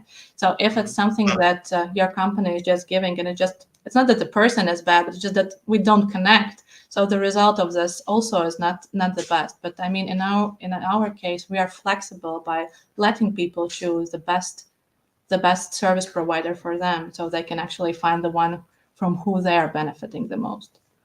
Of course. And another question, maybe from my side, is of course you mentioned that you have clients with age gap. Some older employees are using Stebi, etc. But on nowadays, of course, like 80, 90, 95% of us have phones that are marked with internet. And do you see any problems for like the older generation to adapt to the new technology Yes, of in course your there case? are. Yes, there are. For example, we have been also communicating with one company which said that unfortunately they have this older employees which are not using like modern phones, and they are not familiar with the internet so much. So at this moment, it kind of makes us feel them a little bit behind. But I wouldn't say that this is like, if we're talking about the percentage, so I would say it's like 2-3% of companies we are talking with. So mostly people, yes, those all, especially in Latvia. I can tell more about Latvia as I'm presenting Latvia by myself, but especially in Latvia, the health insurance is a very common thing to have. Like we have grown with this thing, and it's different to change their mind that but to add the health insurance, you should actually take care on preventive cases as well. So people are usually thinking, so I'll deal with the issue when the issue comes. But then when the issue comes, it actually takes way much more time for you to recover. It makes way much more finances. And Mm. I would say that this is something that we should probably inform our society more, because otherwise, like young generation, they don't care about health so much. So all that they want is just to party and have fun. And I mean, we can understand them. We all have been in those shoes as well. But it gets in one point, it just hits you that you have one body, you have one health, you have one life to live, and it just hits you that you do have to take care of your mental and physical health. Mm. Awesome.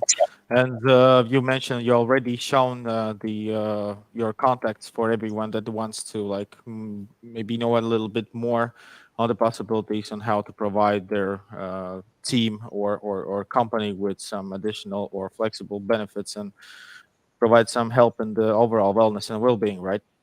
Yeah, exactly. So just feel free to contact me at dana@stebi.lv, and we'll talk more about all the details. Awesome.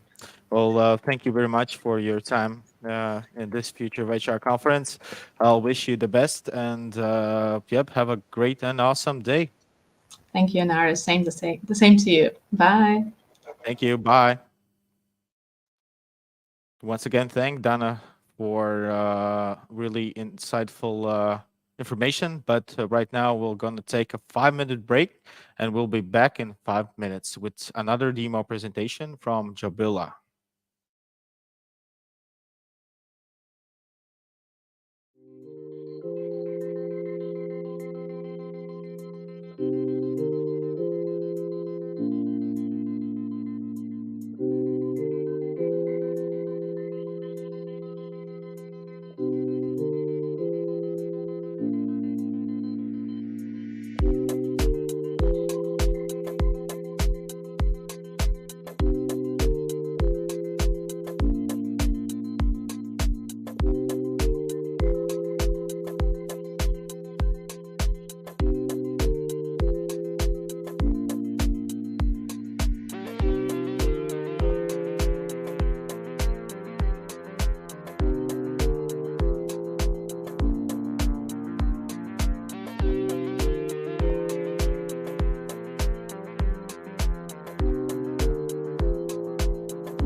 And we're back from short break to the Future of HR conference's second day on our demo sessions from various different tools in HR. Our next speaker and our next demo is Jobilla or Jobilla. Pekka, the CCO of Jobilla. Hi, Pekka. Hi, nice to meet you. Nice, good to meet you too. Listen, right here in the Baltics, we called Jobilla Jobilla, but I've heard your Finnish colleagues call it a Jobilla. So, what's the right word to describe the solution? The child Not we describe love it. can have many names. So it's in different countries, they pronounce it differently. So the Spanish people we have a small Yeah. location there, they say Jobilla. So Ah, it's based on the language, it's a it, word which you can pronounce in any different ways.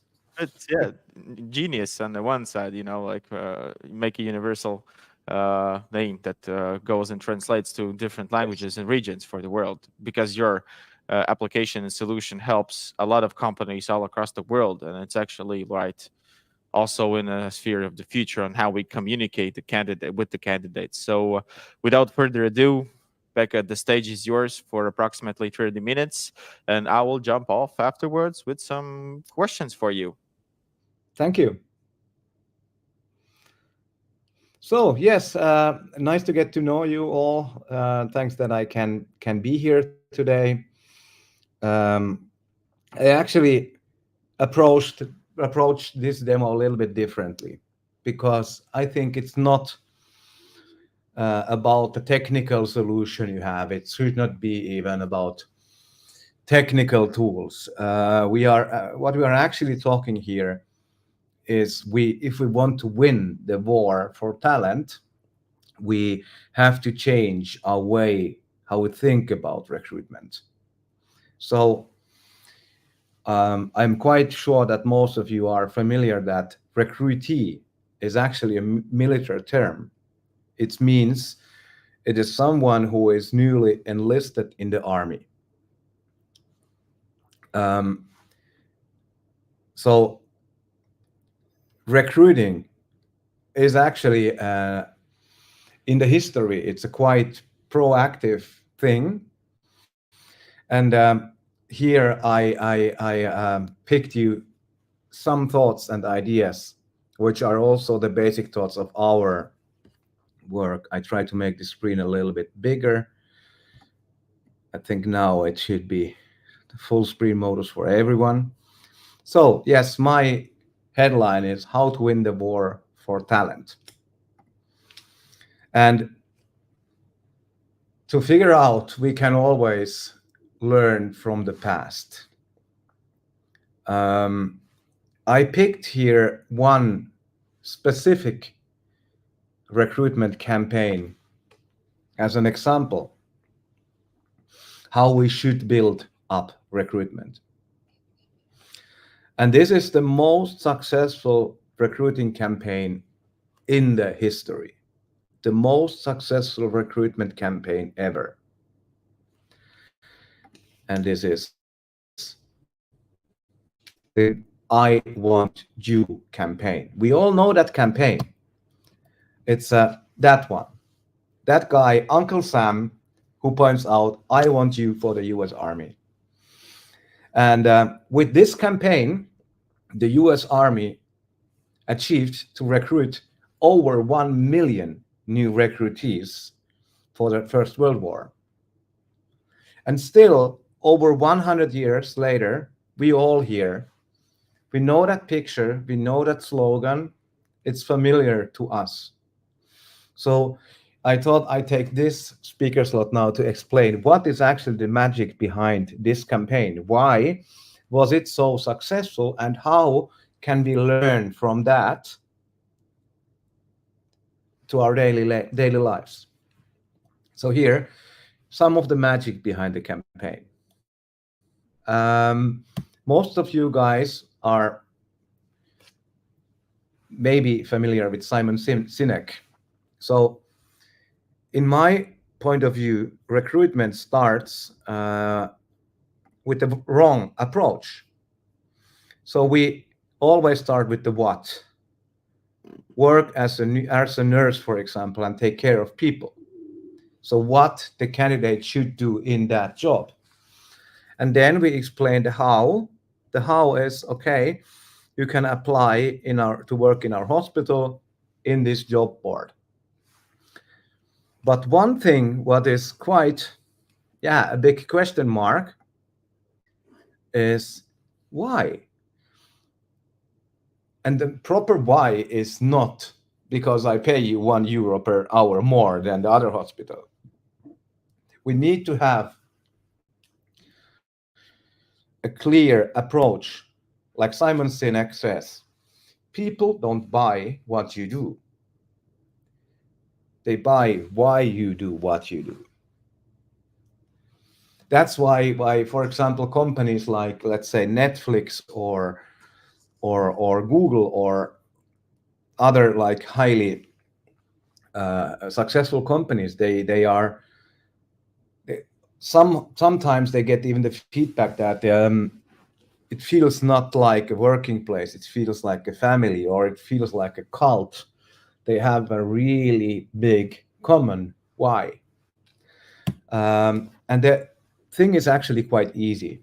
If you think how our brain works, both these questions, the why and the how, are decisions which are made here in the limbic brain. So why and how, that's your gut feeling. But we always try to do our recruitment marketing starting with the what.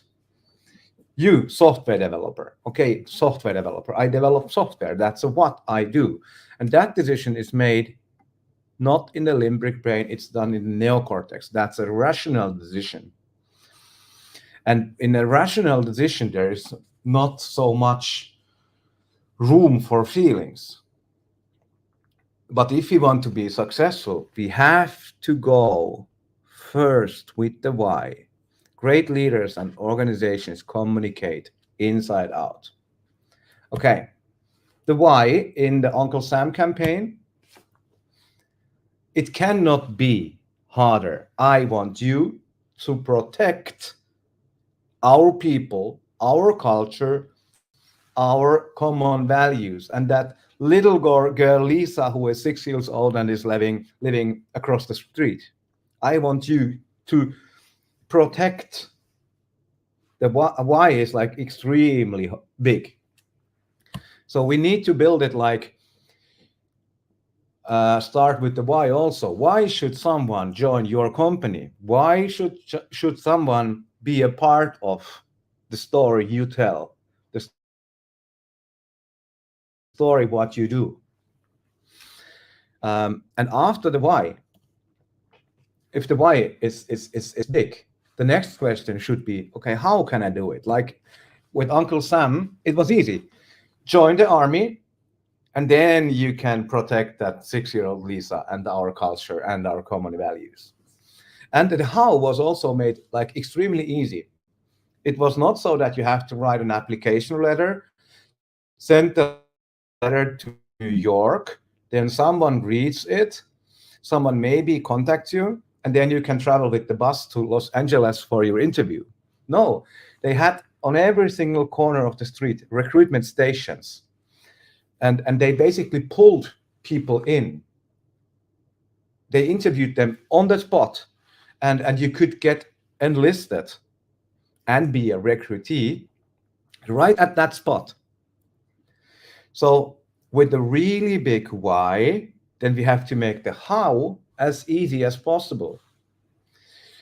In the first contact, it's not about gathering CVs or deciding, do I want to talk with that candidates? No, it's first to get proper people in with an easy as possible how. Everything else can come later. After that, okay, sorry, here, yes. By filling out this simple questionnaire, which takes you 2 minutes, you have the possibility to be a part of our culture, to do something good to the world. We can find a good why in every single company. Okay, after that, the what is not even a topic. So if you think about Uncle Sam here, when someone got enlisted, it was not even clear what they're going to do in the army. If they're going to be a sniper or a field doctor or repairing cars, flying a helicopter. It is not the first topic. They don't join the army in the Uncle Sam campaign that they can fly a helicopter. No, they join it because of the why.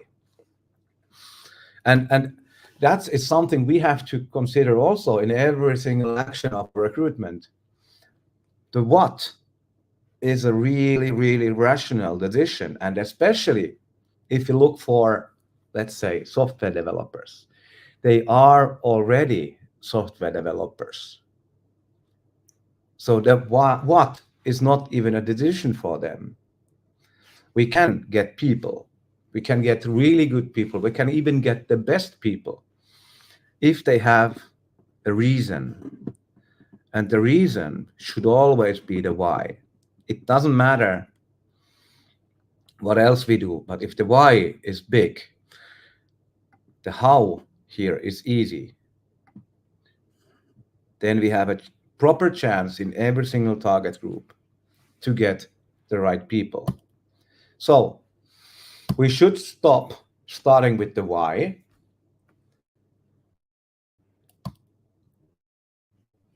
We should make the how easy. Now, in most cases, if you think about the devices people use in their daily lives, how is a burden. The applying is a burden.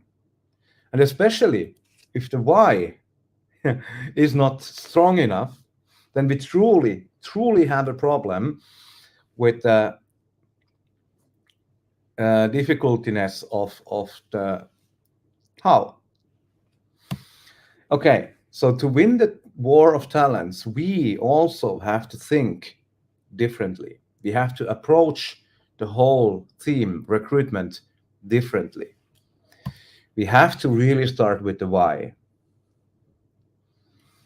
Then the how has to be as easy as possible. Okay, we cannot afford that we build recruitment stations in every street corner, but we can do that same digitally. We can digitally make that with quite low costs also.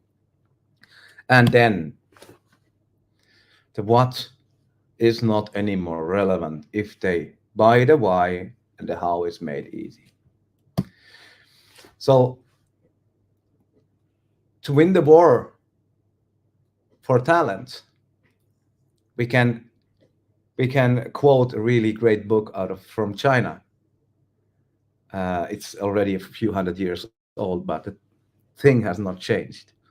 We should not even battle. We don't have to battle the war for talents if we have an easy how and strong why. And that is everything from me I had in this presentation for now.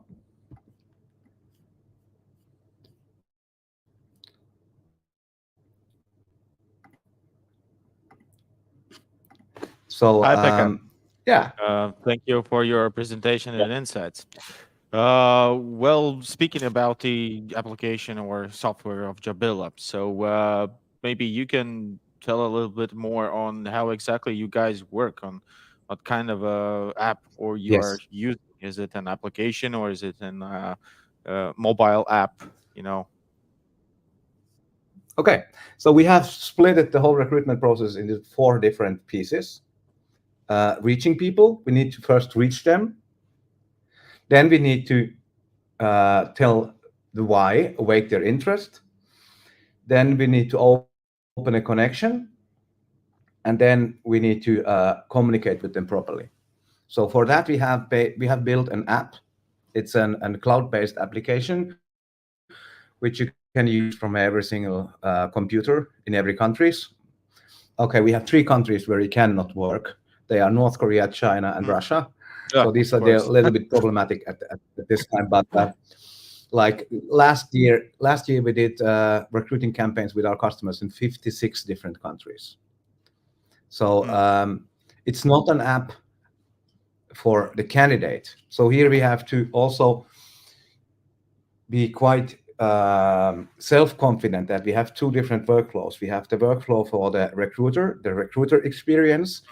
That should be as easy as possible, but also the candidate experience has to be top-notch. So in our campaigns, 97% of the candidates say after applying that, hey, this was fun. Have you heard that applying for a job is fun? It can be if the how is as easy as possible and the Okay. why is strong. Okay. And for example, how, from your viewpoint, why is it fun? Why for the candidate is fun to go through this recruitment process via Jobilla? Because we don't request the candidate to do anything at that point what they cannot do. So one thing is applying. The passive candidates which are not looking for a job, they will not apply. Because before you apply, you have made the decision that you are ready to leave your current job. That doesn't mean that you are not ready to talk with someone else. So we take the applying away and just gather the information the recruiter needs to decide, do I want to talk to that person? And that can be done way easier than applying with CV. We don't need a CV. We need the few bullet points from the CV to decide if we want to talk with that candidate or not. Well, I know that you guys work especially with some social networks, but I know also that the traffic of information that on a day basis ourselves and of course the employees and candidates are using is mobile phones, and it's Yes. more and more popular, and it's more and more people are using it. My boomer parents are also using like smartphones for also some couple of Yeah. years already. So does this make a change in the future, do you think, in the candidates by reaching them? Well, 83% from our candidates we reach right now, they come in the process with the mobile device. So, and that's one big topic. So if you require someone to for example, at the first contact point to upload a CV, tell me, how can you do it with your mobile phone? Hmm. You Well, if can, you're but using some kind of an apps, but it takes much time for you to download the then CV, yes, update it, yes, and then afterwards. yes. So they cannot convert at that point. So they have to basically, when you are sitting somewhere in the park and scrolling to let's say Facebook, and you see something which has a big why, and you feel, okay, that's exciting, and then it comes like upload this document, write this document. So the only thing you can do at this point as a candidate is that you save the link for later and think that, okay, I will do that on the weekend. And the employer has lost control of the process at that exact point. So we have built a way how we can convert candidates at that point in the park without any extra documents. The time for extra documents comes then later. We don't need them now. We just need, if you look for, like, let's say you look for someone to take care of elderly people in a hospital. You need to know, do they have work experience? You can ask that directly. Then you need to know, do they have the proper education that they're allowed to do that? What else do you need? Nothing. Okay, phone number and email address. But basically, to decide if you want to talk with that person, you don't need information where they went to high school. This can come later. True, true. Okay, and we Yeah. have a question from audience. Can Jobilla approach or replace classical headhunting? So we can basically, yes. So what we can do, we can replace the active sourcing, which the headhunter does. So we can give the companies access to passive candidates, which normally talk to headhunters. So yes and no. Also, quite many headhunters use us as their primary source of candidates. For example, one company in Germany called Connect People. Always when they get a job, they first open a campaign of Jobilla, and it's included in their price. So yes, we can, because also headhunters use us to get candidates. But the internal person in the company needs to learn to work differently with the candidates, and that's where we help. Well, you said that you have clients from over than 50 countries all across the globe. So, do you see any, like, I don't know, trends or experiences by the regions, or exceptionally in the workforce, or yeah, maybe some kind of insights, information from your experience working with all across the world? Yes. I think the Baltics have their quite tricky situation, for example. I think we have mostly people here from the Baltics in the audience, right? We So, will basically we right now, the time zone differences is that most of the online viewers are from Central Eastern Europe, but afterwards, when the recording is set, then it's going to be all across the world, depending on the last year's experience with okay. also 50 plus countries. So we have this tendency that people from Baltics the workforce moves in two directions. So first of all is up through Finland, and then it goes to Norway. Blue workers mainly. Then the blue collar workers, for example, in Poland, they tend to go in both directions, both in the north, but then also to Germany. So we can see there a constant movement, and the Baltics are at this moment, in my point of view, losing workforce there. So this is a quite tricky thing, which we need to solve on a political level, I think.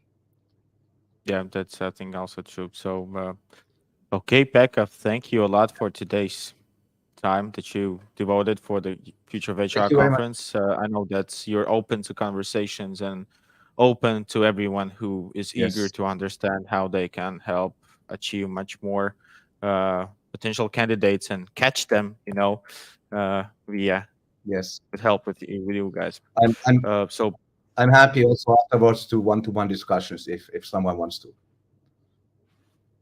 awesome. Well, thank you. Have a great day. Thank you Thank you so for much. joining us.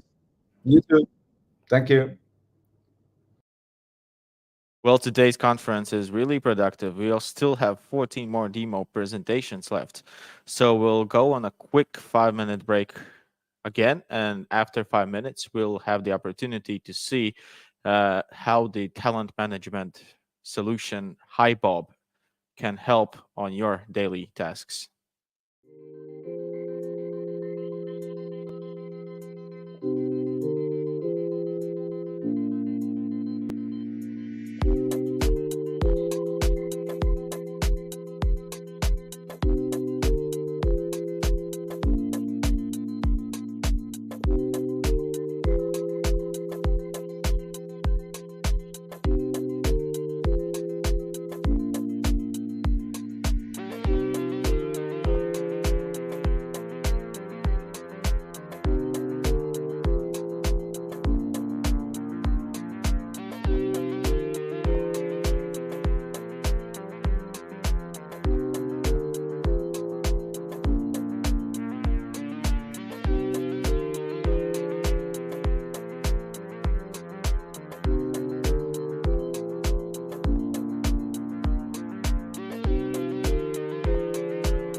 Welcome back to the Future of HR conference's second day, the demo day. So we already had some quite interesting demos from our participants for today, and our next demo session comes from one of the Future of HR's main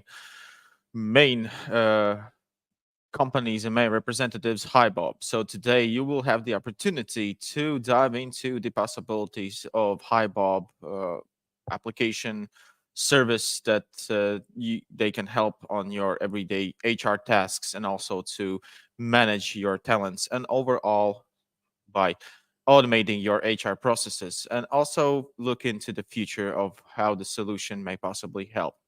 So without further ado, I want to ask to join me today on my main stage.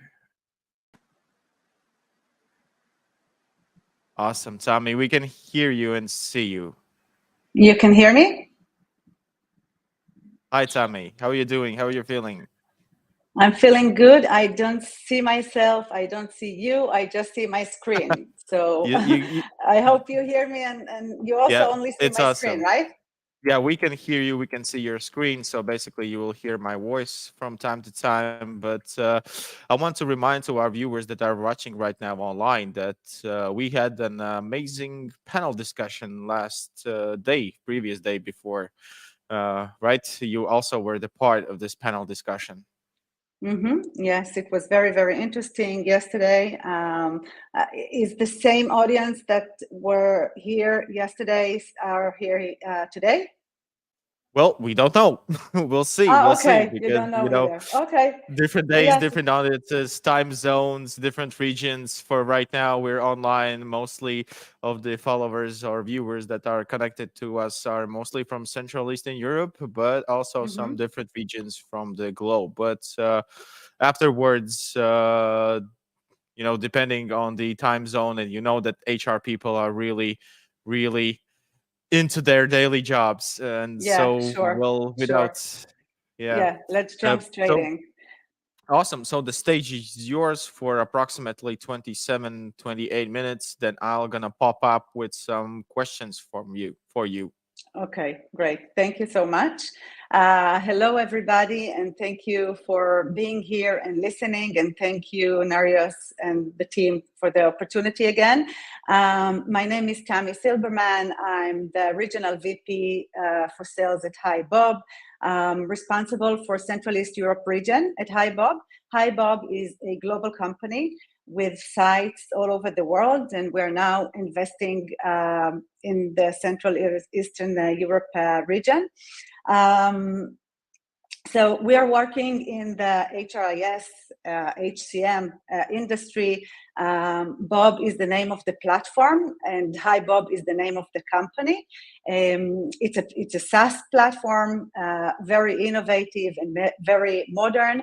And I'll just mention like 4 of our key differentiators, I think, from the other platforms out there in the market, and then I'll start showing you. So I think one of the most key differentiators for us is the UX and UI, which you can already see on the screen.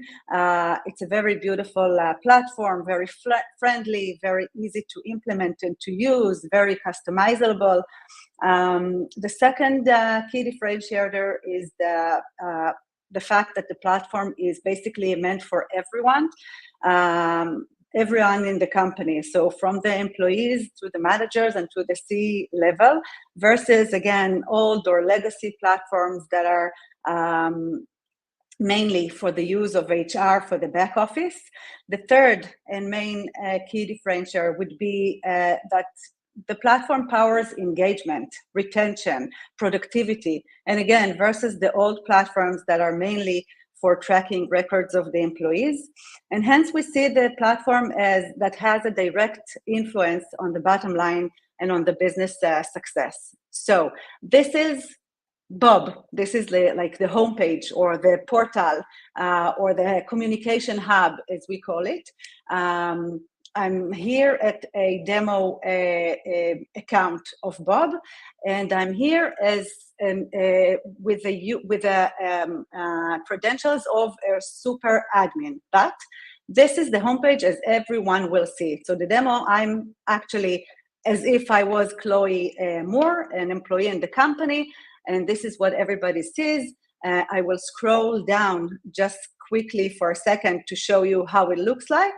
And then I'll go a little bit deeper to the features that we have here.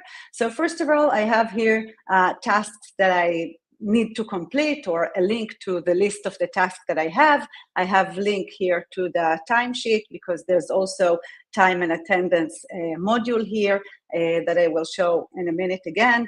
And I have also links to other, to my goals in the company, or to my time off, which is the module that we use for tracking absence from work. So, and the ability to ask for vacation or for any other type of absence. And the main feature here is you see here an example of a kudos, but actually this feature, we call it shout out, and the ability to post any kind of shout out. So it can be kudos, it can be some kind of a very formal announcement, for example, that the company has raised money. It can be another business-related announcement coming from, for example, the PR or from marketing about a nice PR that we had, or success story, whatever. And it can be on the other side of the scale, non-work-related shout-outs at all. So, for example, congratulations for an employee that just gave birth, or any other announcement that you can think of. It's really depends on the culture of the company and the way you want to use this in your company. What's interesting here is that you can add, it doesn't have to be necessarily text. It can be links to videos, pictures, whatever, and you can choose your target audience. So, for example, you want to choose to shout out to give it to the entire company, or to a specific site if it's a global company, or to specific department. Clubs is something that is unique to our platform, and I'll show it in a minute, and all kinds of different target audiences. These are just examples. So it's not like out of the box like this. It's, as I said at the beginning, the platform is very customized. So you can create here any other types of groups of employees in your company. The second little feature that we have here is kind of a poll. Again, you can choose the target audience, but the idea here is to ask quick questions to which you want to get quick answers to, instead of just sending a whole big survey, which is also a module that we have here. But for example, if you're doing some kind of a company event and you want to ask the employees what do they prefer, to go out for a nice dinner outside, or to order food to the office, something like that. Again, really flexible. And the last one is the kudos. Again, you can choose even who is able to give those kudos. It can be employee to a colleague. It can be a manager to an employee. Everything can be defined according to your wish. And as you can see here, people can react with emojis or with comments. Okay, so it's kind of an interactive tool for communication. The next year is the birthday, so we show who's celebrating birthday today or in the following week. And then here we have all the other shout outs. By the way, it's very often that customers of ours use these shout outs as part of the onboarding of their new employees. How? They actually tell us, really, as part of the onboarding, they give a link to this homepage, to the first page, and they tell to the new joiners to scroll down and look at the shout outs, because it's a great way to learn what was happening in the company in the past time prior to their joining to the company. So this is something that is also very nice to know. Time and attendance, again, we have a specific module here to track time, clock in, clock out, but of course this is a rich module with reports and everything. We may have some time to drill down again. We do have links here to other applications that the company use if you want to go directly from Bob.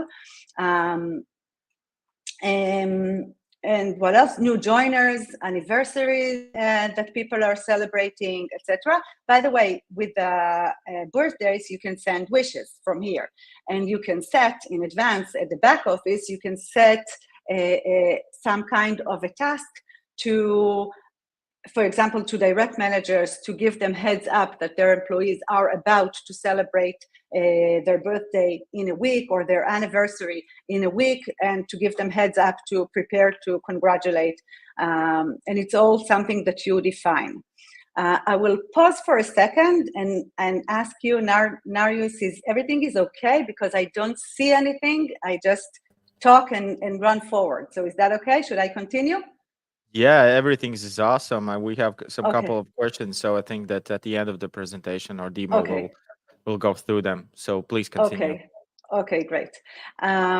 So anniversary, and this, I think, okay, I'll go back to this one in a second. We have some kind of a whistleblowing tool for the ability for employees to discuss or to share something anonymously, usually for harassments or whatever they want to raise anonymously. Okay, and this is the last feature here at the homepage, which is my favorite, by the way. I think this really reflects who we are as a company. This and also this, the hi, glad you're here. This is what we're trying to do with Bob. We think that the employee, it's not, I mentioned yesterday that there's a slogan, I think it has always been a slogan, that people are the most important assets for the business. But if it's just a slogan, then you did nothing. We think that companies with the HR leaders should really treat the people as the most important resource. And it's not actually a resource. It is the company. So we want to know who our employees are. We want to know them more than what what's written in their CV. And we want to know what their skills and what their hobbies and what they love to do. And we want managers to know their people better. So this is kind of like a demographic picture of how our organization look like in terms of the differences between the employees. And again, this is just an example. It's not out of the box. You can decide when you're implementing your own Bob, you can decide that you will not show the difference between men and women or parents or whatever. And if it's not a global company, then the San Francisco will not be relevant, okay? So it's really, really flexible and it really depends on you. So I think that's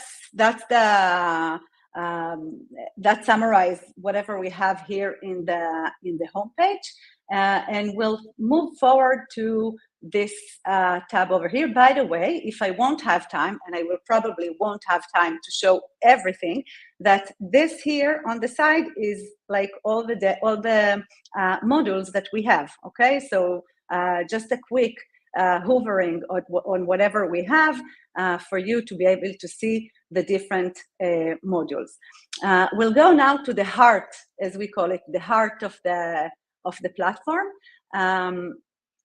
because everything is based on the data of the employees. So this is the directory. In this demo account, the company has 452 employees. And again, this is just an example. You can decide not to have this column of the side or not to have this base salary on your first first screen of the directory. You do it. You build it the way you want with the right fields that you want. The main thing to show here is that whenever you press, by the way, from anywhere in the company, when you have a picture of an employee, when you press on the picture, it leads you to their employee profile. And this is an employee profile of Aiden. I will, again, scroll down quickly just to show you how it looks like. And as you can see, all the categories are here, all the data, basically, all the data that you want to have on your employee. And we're talking about all the data.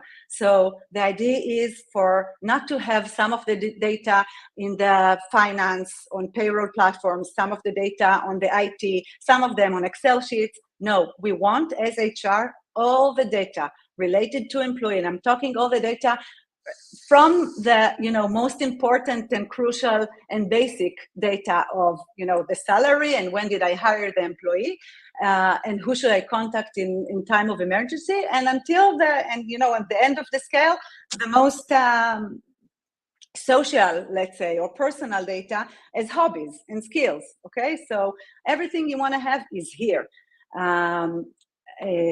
So again, it's organized here in different categories.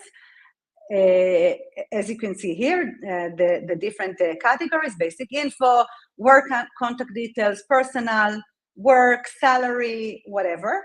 And in each category, you have fields, okay? And you see that edit pencil that you can edit everything here. So you can decide to remove or add categories or remove or add fields.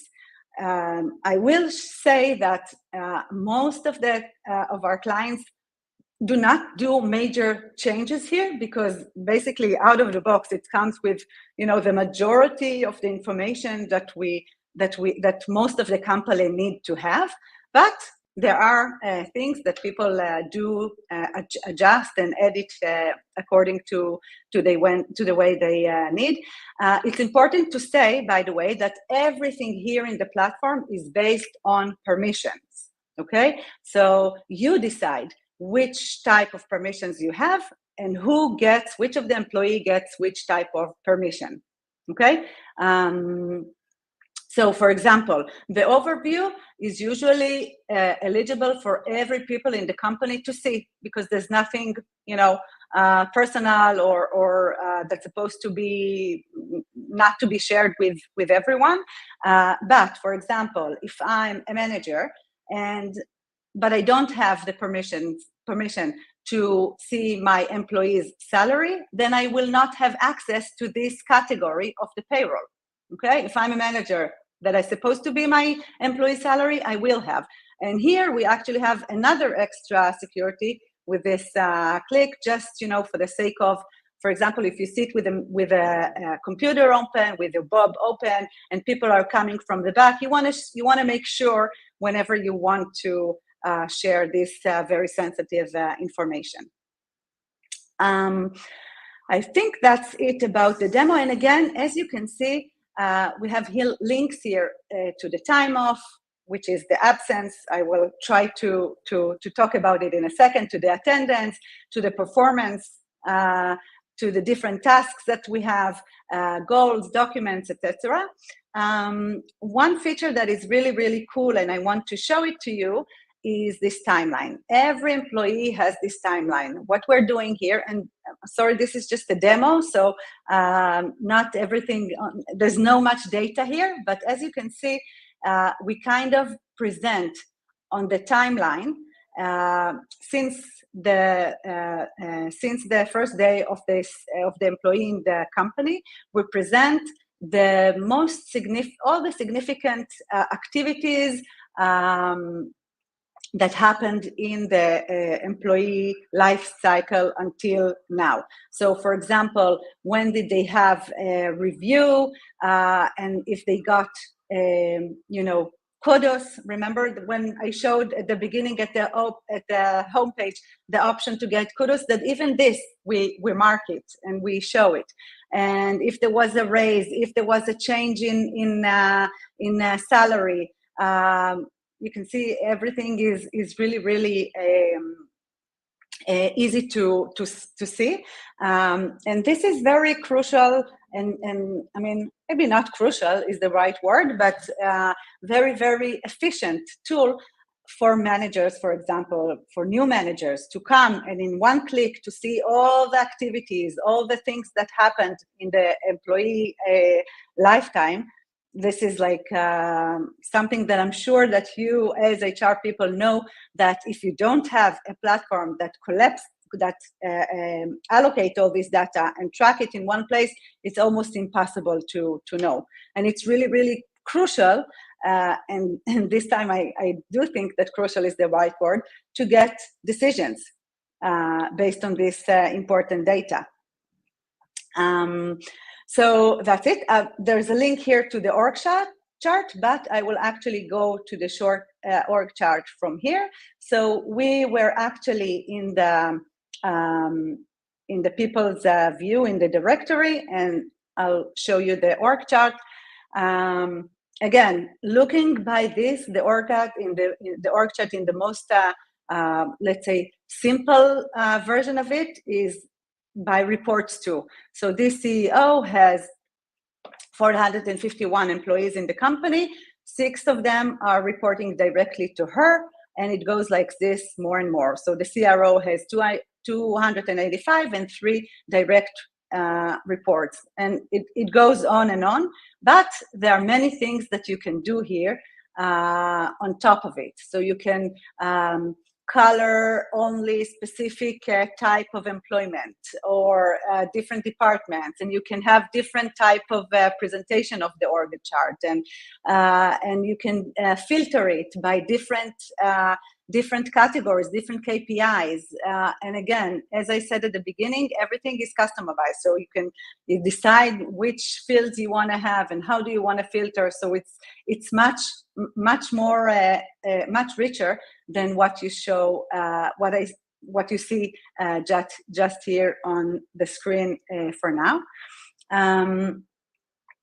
Another nice feature that we have here is the club view.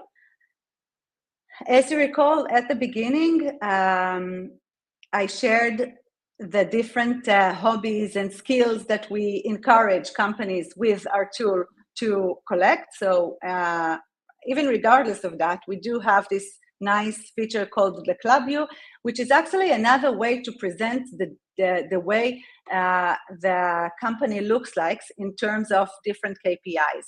So, for example, different countries, different languages, different ranges of age, gender, number of children, department, hobbies, if it is something that you care to look at, superpowers. By the way, these, for example, there are so many use cases that you can have with this. So, for example, an engineer that is speaking a different language, you can empower them and allocate them to a specific project in marketing for some kind of translation, instead of hiring some, use some outsource, or all kinds of things that you can think of.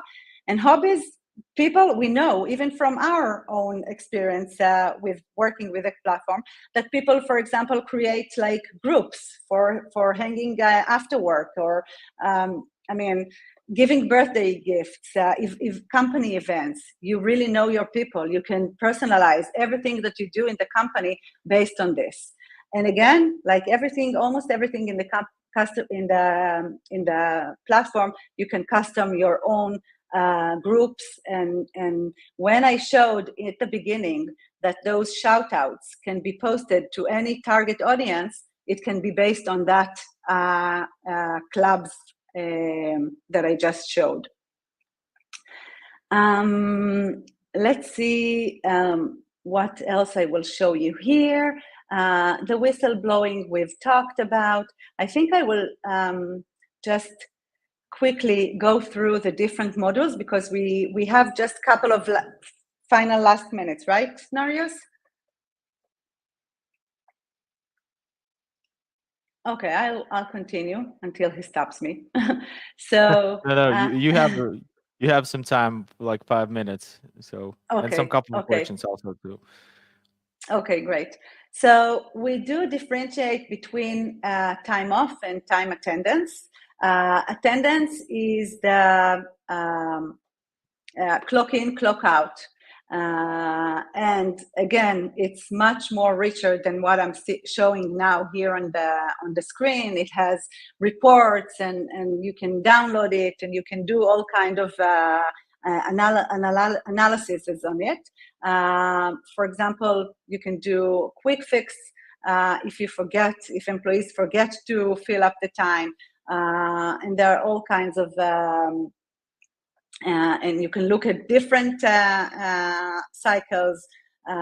So this is about the time and attendance. Time off is basically the absence from work. So again, you can define different types of absence. It can be holiday, it can be maternity leave, it can be any type of absence from work, sick, it can be any type of absence, travel, whatever you decide. And actually, you as a manager, all the manager has like visibility to the calendars of their employees, and they can look and see all the requests. By the way, it's a good opportunity to say that most of the things that I'm showing here in the platform can be done via mobile. Okay, so we also do have a mobile application. So, for example, if an employee wants to say that they're sick, they don't have to log in through the computer. They can do it via the mobile, and these are different examples of absence from work. But as you can see, again, you can decide to define any type of new policies that you have. Of course, you define the flow, the approvers, policies, everything is very, very deep and rich in terms of what you can do with it. Talent would be our solution for two major things. First of all, the surveys, company surveys, mainly to define or to check employee satisfaction, employee engagement, etc. And I will just show you how easy it is to define a survey. You just give it a name. You choose, again, the target audience, how many, the timeline that you want, the reminders that you want to send. You just define step by step the way you want it to look like. And once you submit it, every employee that you have defined will get it. And of course, you can see the other, the previous surveys, and you can see the results, and there's it's not here in this demo, but there are different things that you can do with it and analyze it, and there's a lot in there behind the pages. The other main module here under the talent is the performance, basically for performance review. We also show that timeline here. I'll just see if I can get, again, different types of forms that are coming out of the box, new review, leadership skills, tons of examples, really. It's endless almost. But again, here it's very easy to define the cycle. You give it a name. You decide who you want to deliver the performance review. Here you actually have all the cycle of the performance review. And I think basically, try to see if I can show.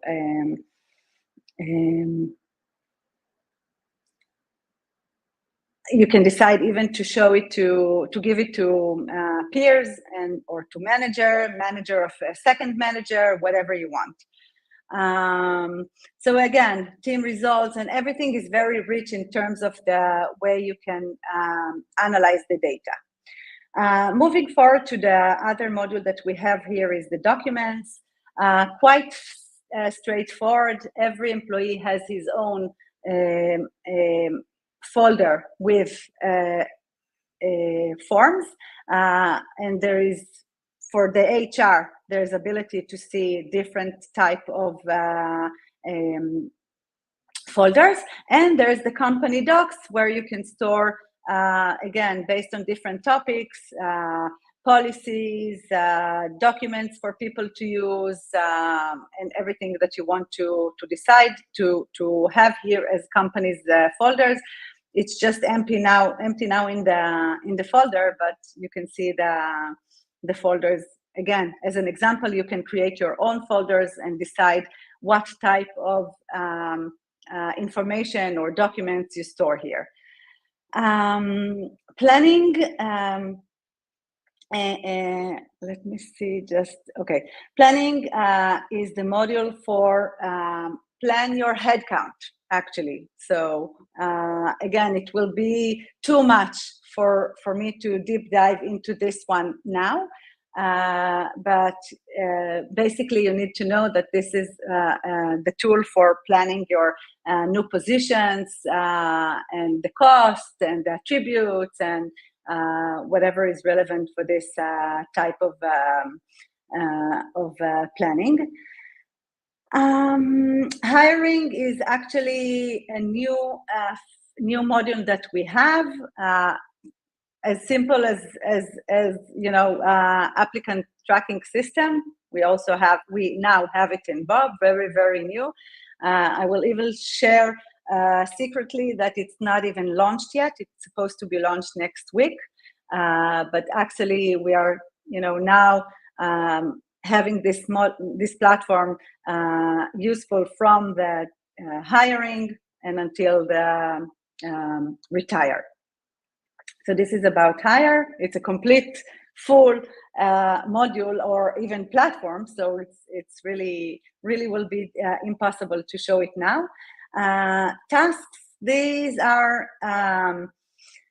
all kinds of tasks that we have in the organization. So if it's onboarding, offboarding, birthday, whatever you want to, any activities that involve different people and different tasks that they need to do, and you want to gather them in a task, you can create it, and it's very easy to view and to manage the task and to see who has which type and if it's done or not done, and so on and so forth. Benefits is less relevant for now, and I think maybe the last thing that I will show here is the reports and analytics. So basically everything that, if I go back to the employee card and all the data that we store on the platform, everything basically can, what happened? Everything basically can come out, all the data can come out from the platform in different in different filters as a report. So you see here just a few examples, again, categorized by different folders, reports that relating to changes in reports that related to due diligence, entitlement, equity, everything can be come out as a report, including adding and creating your own report. And we can schedule the report, meaning that you can decide that specific reports are being sent to specific persons every time that in any cadence that you will decide. Except for that report, we do have the dashboard. We differentiate between the, let's say, regular dashboard and the DE&I reports for diversion, inclusion, etc. But basically, again, most of the reports can be shown also as different dashboards to and visualize as a as dashboard for those insights. So I think I can maybe summarize here and say that, yes? Yeah, we have time for some couple of questions, but you can summarize. Okay. Yeah, so and the last thing that I didn't show here is the setting where you define everything, if it's different calendars, policies, whatever, integration to other platforms, whatever. But what I wanted to say maybe about the dashboards, or to summarize, is that the concept of the platform is basically to have all the data stored in one place and to be able to analyze it and get the information in a very, very easy way to analyze it and to be able to get the right decision based on that. So I think that will be my summary for now. Awesome. Thank you, Tammy. Wow, a lot of possibilities in the Highball platform. So thank you for the demo presentation. We have some few questions. What about the localization or branding? For example, I know that you do have clients all over the globe, but how does the localization and branding looks like? Does Highball comes with the original color scheme and branding, or companies can adjust to their like specific branding?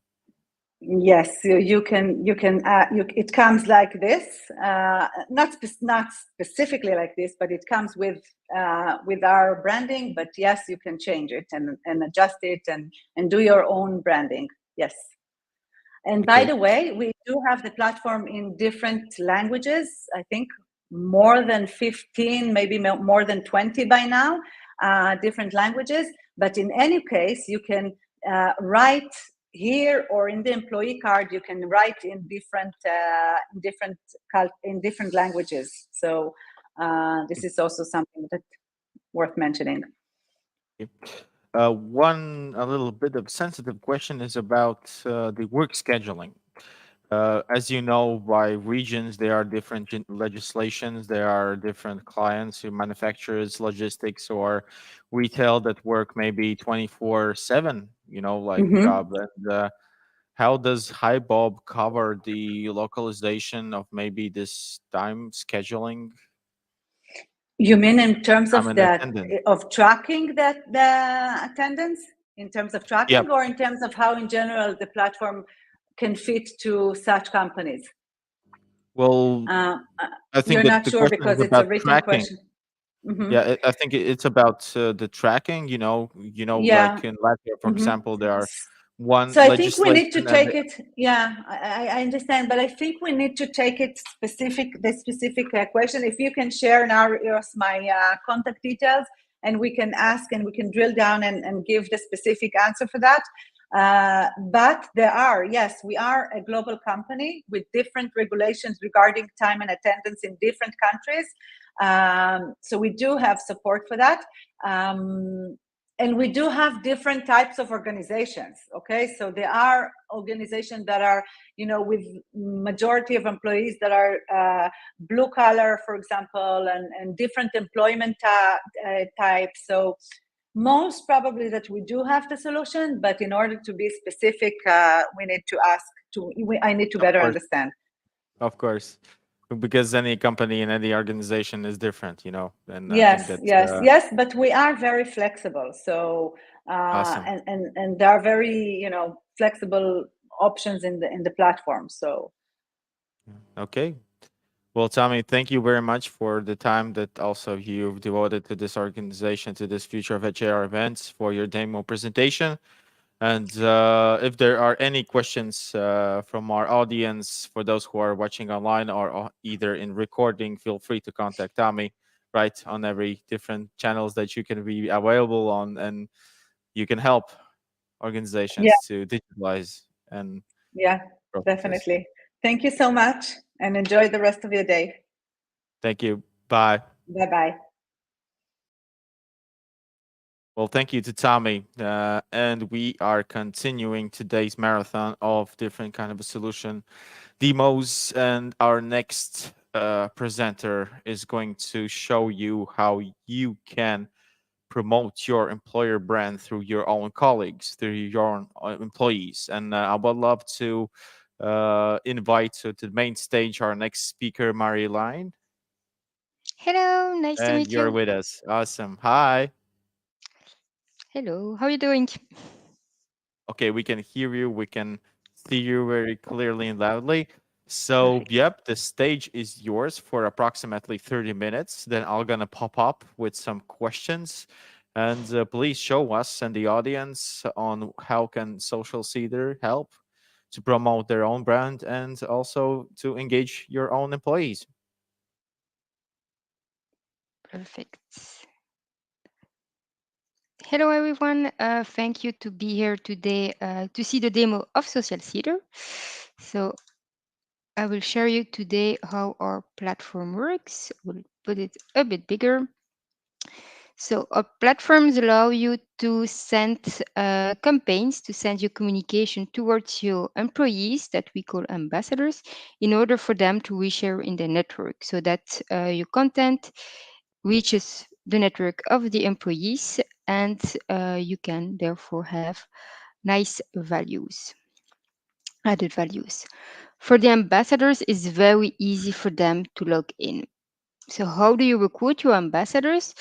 You can select your ambassadors and you can recruit them on the language that they speak. For example, you have ambassador worldwide, you can put the languages that you want. In this case, I will take English.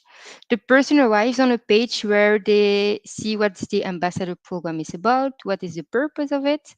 This is something in our platform that you can adapt. You can adapt the branding, you can adapt the text, you can adapt the logo, that it really is in your look and feel. When the ambassadors see why they should join the program, because they can find a new colleague thanks to it, they can put their own work in the spotlight, or just because they are proud of what the company achieves. They click on next, and they can here fill in their information. It's just first name, last name, email addresses, and you can, as a company, also put some categories. Like if you say, I have content that I would like to send to my ambassadors, but I don't want to send the content to everyone. I want to send it only to a group. Can be only to the sales department, for example, or can be only on topic related. You can in the platform segment your ambassadors. Like in this case, you can filter on position, and you can filter on the topics that the ambassador is interested. Like in this example, I'm interested in news updates and vacancies. Then I just have a mail that I have to confirm GDPR wise to be able to register. This is an example of a mail. I click on the mail and I'm an ambassador of your company. I can also follow you on different networks. The platform that we use, the ambassadors doesn't have access to it. We want to keep it as simple as possible for him. So therefore, he just has to register, and from time to time, he will receive an email that you will put in the platform saying, hey, we have a new campaign. We would like for you to share it. We want this award, or we have been put in the picture for this or this. You name it. The person say, okay, that's nice. I want to discover and share the content. And they arrive on this page. On this page, they can discover the content that you've created, and they can easily share it on their own network, like here, for example, on Facebook. Here you see some information as well. You can here explain what the campaign is about, and you can also add some information and suggestions, like when sharing the campaign, please put a copy. Here is some inspiration. So here you can put a text for the people to get inspired when sharing. You can also use some hashtags, which is easy for you to also follow up afterwards. The person clicks on post and it's done. So it's very easy and fast for the ambassador. What the person can also do on this page is give you feedback on your content. He can say, oh, I really like that content. I'll put 5 stars, or I put 3 stars.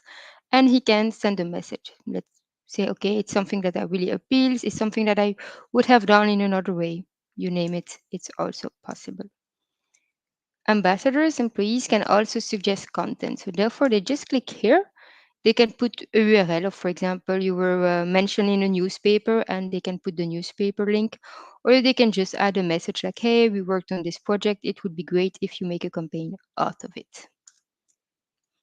So this is very easy for the ambassadors. Often employees doesn't share campaigns or things about the company because they don't know what to say, they don't know why to say it, how to make it, they don't have the time to look it up and to search for it. Therefore, our platform is a very easy tool for them because the content is pre-made, is validated by your company, and in a few clicks they can only share it. How does it look like for the admins in the platform?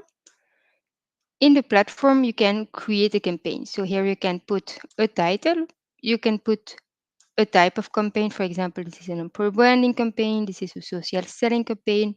It will help you as well in the analytics afterwards.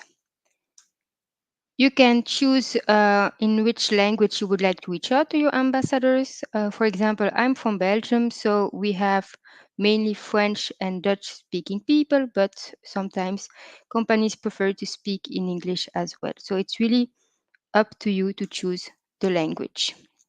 You can also segment on the type of content. You say, okay, I will send out a mail regarding vacancies, so I only send out the people who choose vacancies as content. Here you can choose the networks on which you allow them to share. So for example, LinkedIn, Facebook, X, WhatsApp. You put here a link, a title, and a description. Here is the preview of how the campaign will look like. You can adapt the title, you can adapt the description, you can adapt the image, you can adapt everything. But you always need a URL because we are working with a redirect.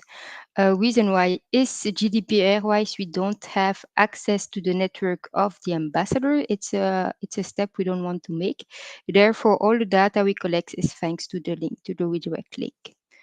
So thanks to our program and the ambassadors, you will have a lot of people coming back to your environment, coming back to your pages. Once this is done and you're satisfied, you go next, and here you can write what you want for the seeding page, so the page where they will be able to share the content. You can do it in every language as well. And here you simply send out the email that they will receive. Here you have an example of how it looks like. You can also personalize it, for example, on first name, like, hi, Jerome, last campaign was successful. It's great to see so many share. We ask you to share this campaign as well. When the campaign is done, you can choose to either schedule it or to post it directly. So to schedule it, you just put the date and time, and to post it directly, it means that the ambassador will receive it in a few minutes in his mailbox. Here you have a summary of how it looks like.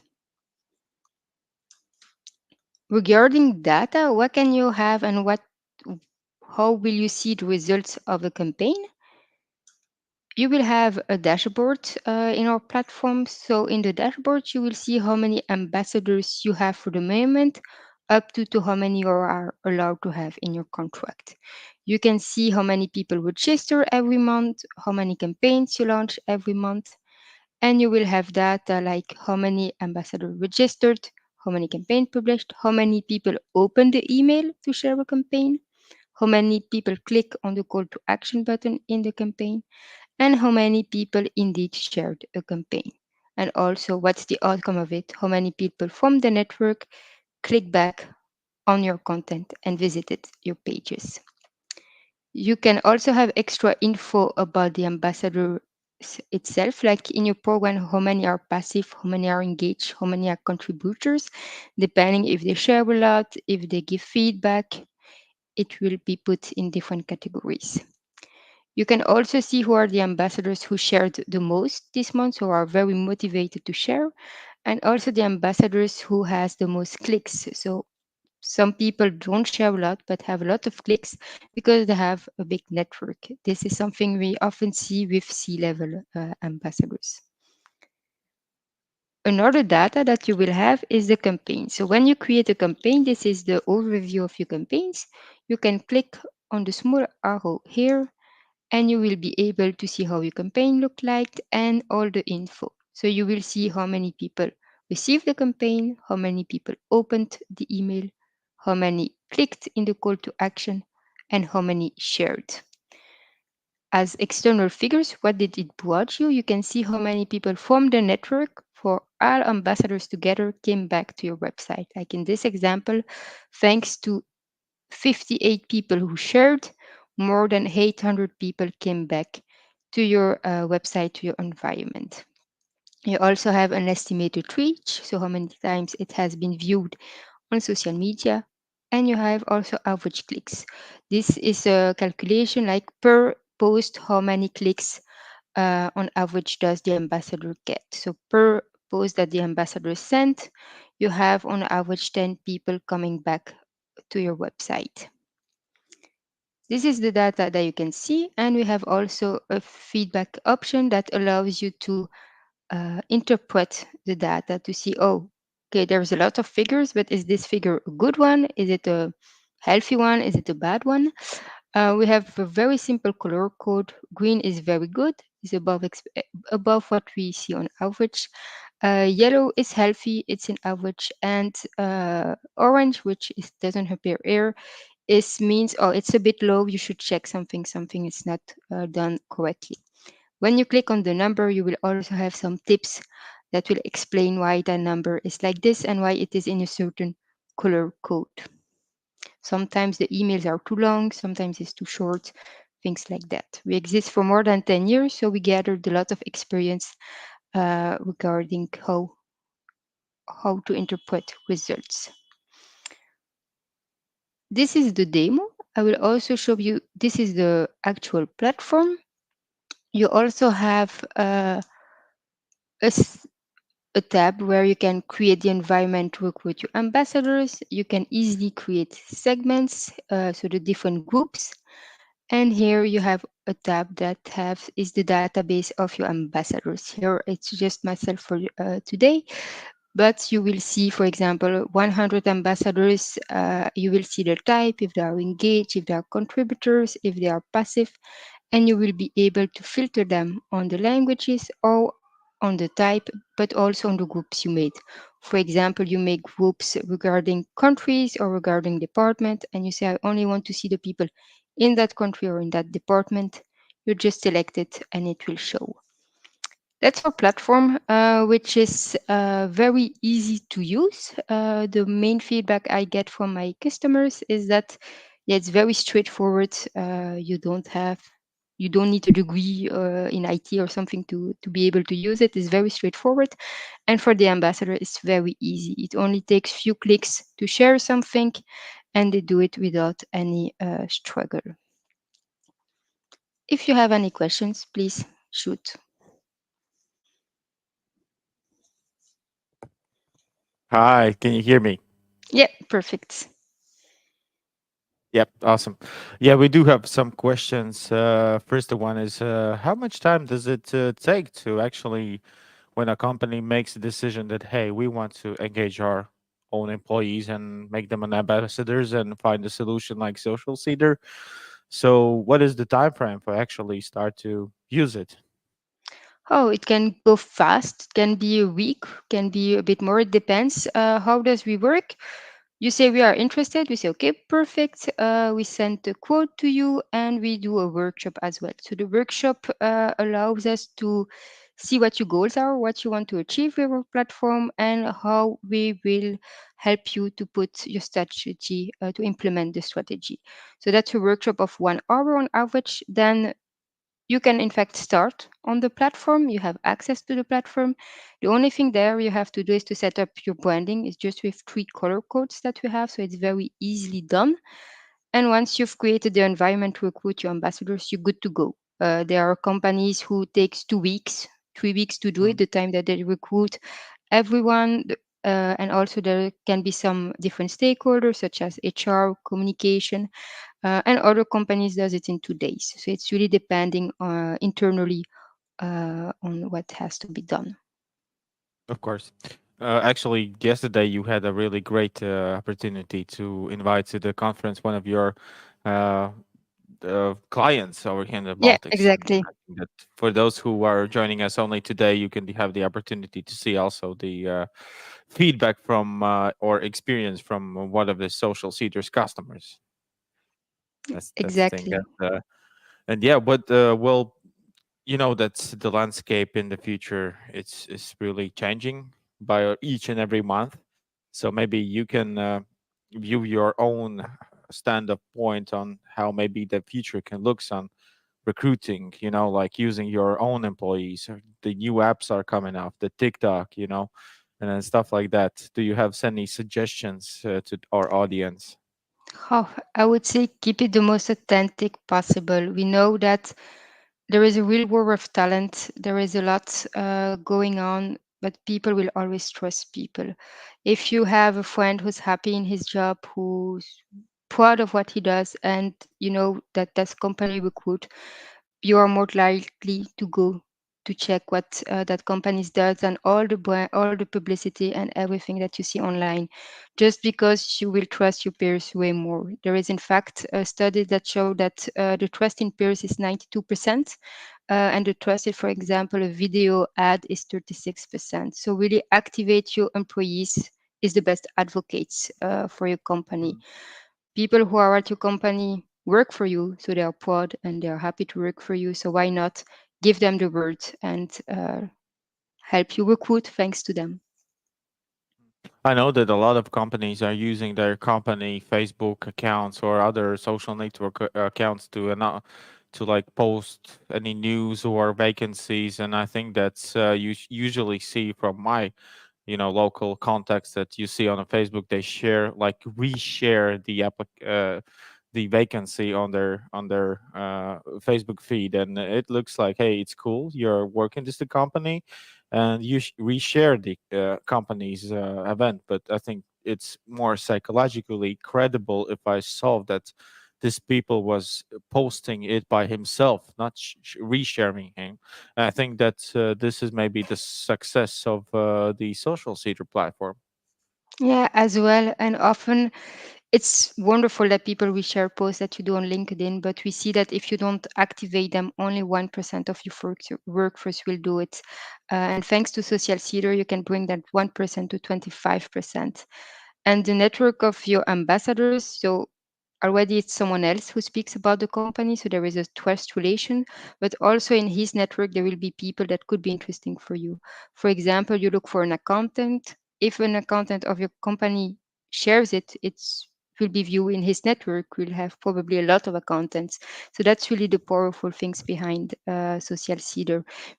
We see that people sometimes shares, which is very good, but unfortunately they don't do it spontaneously, or not enough. They need to be pushed, just because yeah, they are not busy with it. It's not in their day-to-day job, and they're not sure what they can, what they cannot. So thanks to Social Seeder, just one mail, 3 clicks, and it's done. Okay, well, for everyone that is watching us on recording, feel free to contact Marilyn on every channel possible, right? Yeah, exactly. If you look the interview, if I can say, of yesterday, there is also a Yeah. QR code of my LinkedIn account, so you can always reach me out for any questions, employer branding related or related to work tool. Always welcome. Okay, thank you. Thank you very much for your time and for the demo of the possibilities for the social leader. I think that is a really interesting tool on the way on how it can help your organization, not only to promote your as an employer, but also by engaging your employees. So have a great and wonderful rest of the day. And Thank you. everyone Thank you a who's lot. eager to know anything about more about social theater can freely contact Maryline. Yeah, thank you a lot, and thank you for this opportunity. It's a real pleasure. Thank you, Marilyn.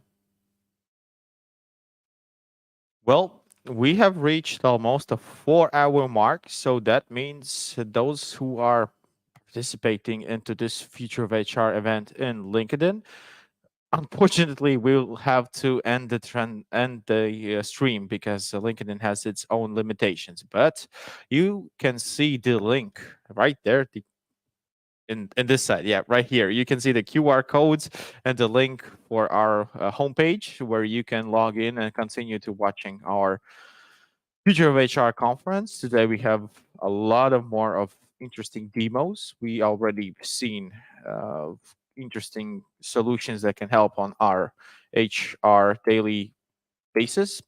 But for now, we're going to a quick break and we'll return at 20:30 GMT plus 2 for those who are watching us online with another an interesting presentation on the ways on how you can digitalize and automate your onboarding and make the new workers or new employees quests into your company more interesting and interactive, and also give you some automation and some time of for your managers.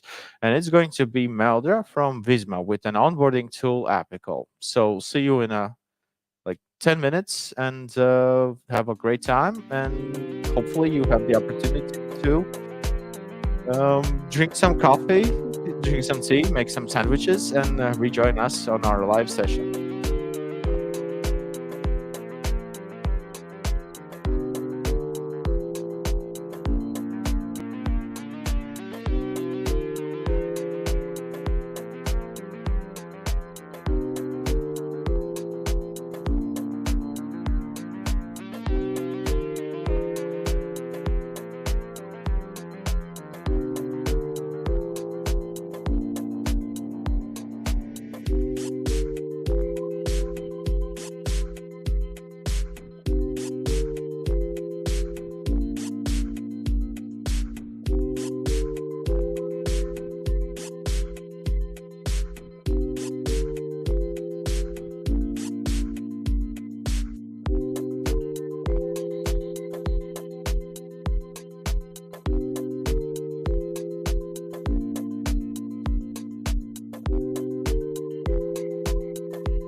Hey, for those who are joining us once again on LinkedIn today, I want to remind you that LinkedIn live translation is going to end really, really soon. So you have the opportunity to either scan this QR code that you can see, and it will deliver further for our next day's demo presentations, or you can visit our futureofhr.com, not .com, but .eu homepage and see there the live settings. So we'll be back in a couple of minutes on the YouTube channel, but thank you, LinkedIn users and followers for your today's engagement, and we'll see you on the YouTube channel of Future of HR.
And welcome back from a short break in the Future of HR 2024 conference, online conference day 2. We already had the really packed first day that we had the opportunity to be part of really interesting panel discussion. Also, more than 20 presentations from various industry leaders and HR specialists on the right now ongoing trends and the possibilities, and of course, over the insight in the future of HR. Right now, we are streaming on 2 platforms simultaneously. So, for those who are watching us LinkedIn, know that you have only like 20 minutes on LinkedIn to be with us, because afterwards, the LinkedIn limit is going to end this live stream. And only way on you, how can you engage with us, is through the QR code that you can see beneath me, and also by going to the futureofhr.eu homepage or the link in our LinkedIn profile. But we will continue today's presentations. Today's our demo sessions, and our next speaker is from a Nordic local global company called Visma, and one of their solutions that can help you to provide with different tools in HR automation and digitalization is an Apical solution called Apical, and it helps for your company to make a really, I would say, interactive, interesting, and really productive way on how to onboard new employees. So, Meldra, are you with us today? Could you? Yes, you are. Yes, Awesome. good. Hi, nice to see you. Nice to see you too. Awesome. So, Meldra, do you know the drill? 30 minutes as in your way. So after some 28, I will appear with some questions, and please share on how Visma's Apical tool can help to onboard new employees.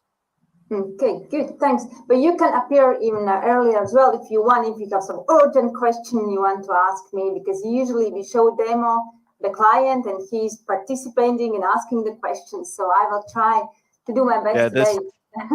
I think that's the challenging part for today's demo presentation. So this is an open demo, that you're giving a presentation, you're showing the system, but on the other hand, there's like a couple hundred people watching us online, and you don't know the keys each and every case of them. But well, the stage is yours, and I'll appear when there is going to be either some urgent questions or at the end of your presentation with some more questions.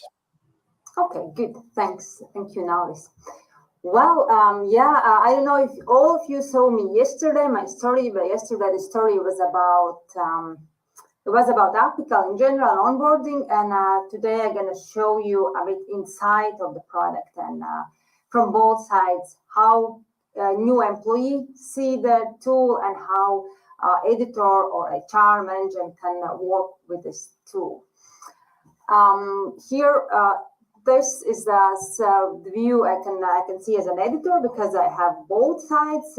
If I would be a new employee, I would just see this part, and this a bit different how you can see it in your phone, in app. But here the translation, you can choose whatever you want, like the player. So let's have a look how it's look like for a new employee.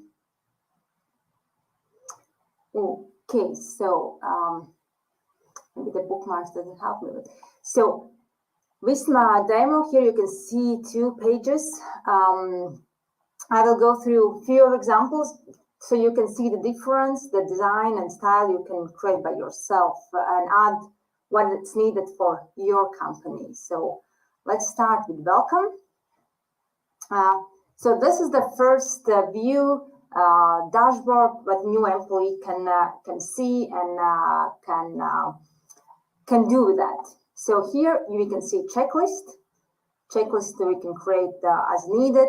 For example, before your first day, things the newcomer need to do in first week, first month, and as soon as I click, so that I did it, I finished it. You can remove it here from the list. If needed, you can leave it there, but it's easier for me to understand. Check, and that's done, and I finish. And here I can see also my completed items. And also my manager or HR specialist or buddy who is connected to my onboarding process can see my result, can see how far I am, where I stopped maybe, and can see all the checklist, what's done, what's not. Here is the Apical picture. Here can be everything you need to add there. The color here is blue. It depends from your corporative colors. Here is video. We can add the video that it's playing straight away when you enter the application. But we had the feedback from our newcomers that they don't like that as soon as they open the app, the video is on, and maybe they're on the street and in public transport. So we took away this option. We just add that you need to click to start to see the video. And here, welcome message is also already in the system. So you just enter your newcomer, and his name will be here. So it's more personal, and he already feels that you are waiting for him. Here I can see my progress, how far I am with all my onboarding process.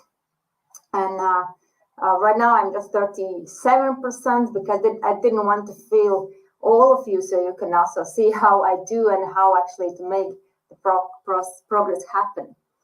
And here is my journey, and there are chapters that your HR team or Apical team created and added the content in the system. So I also see how far I am with each, and here you can, if you maybe remember, I gave you yesterday the idea about templates, about how to structure the onboarding process, and then we can add it in platform. And here, for example, is ready to start, what I need to do, your first days, your first month. And here is all the journeys. Here is the most recent needed to fill and see all. And also here, I can see all my journeys I need to complete in an onboarding period.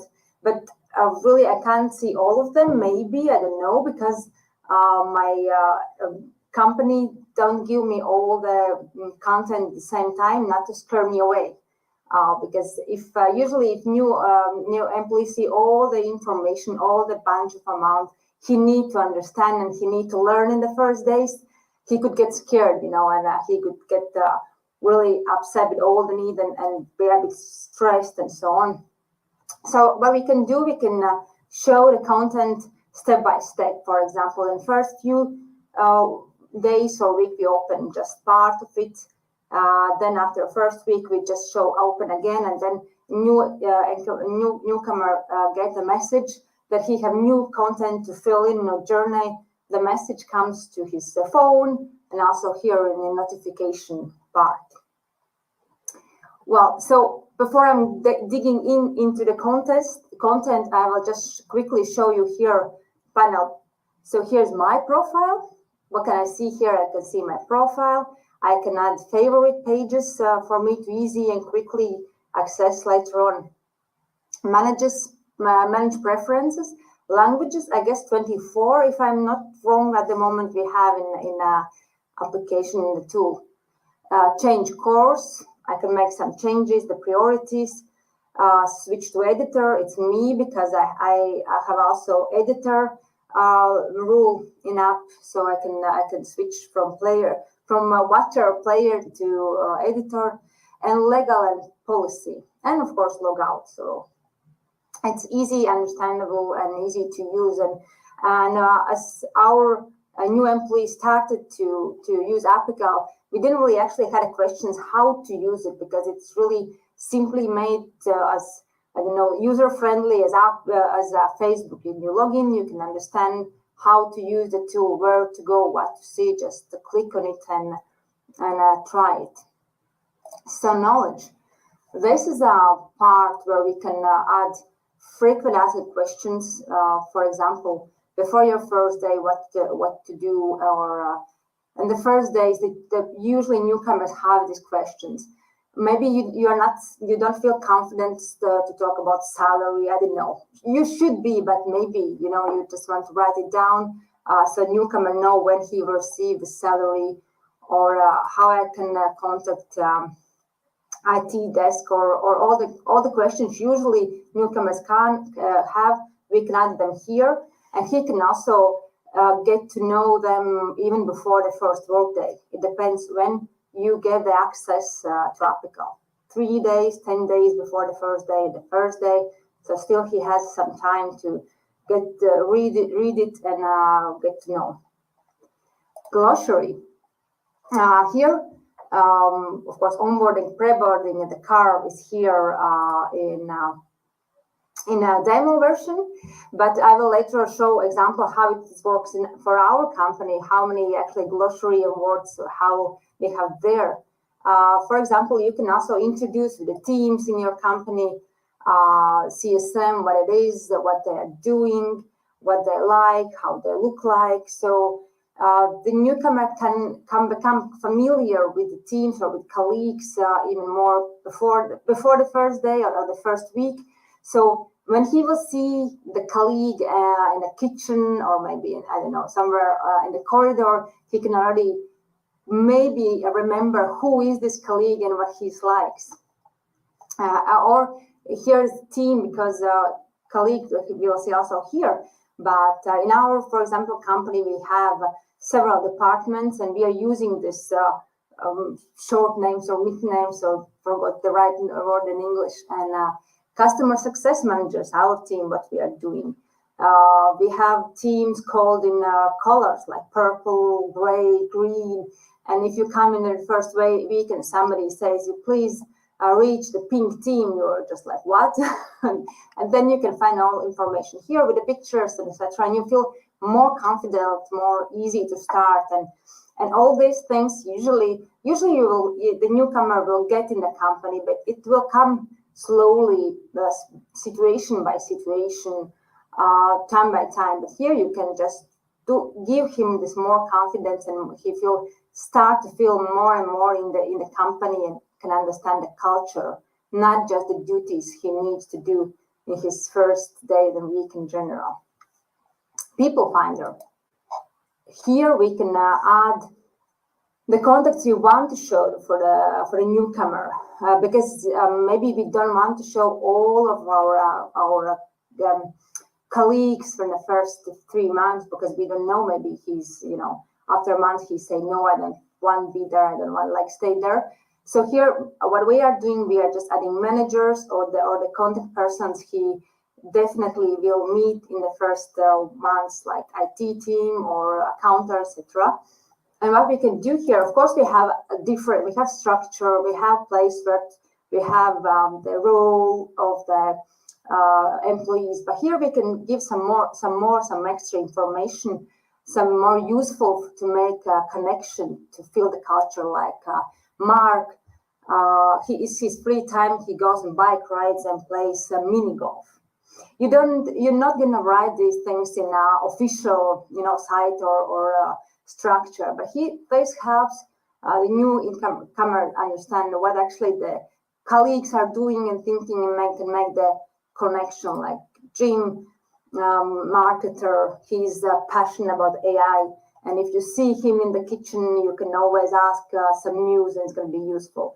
This kind of small tips you can give to your newcomer to help him to feel even more welcomed in the company.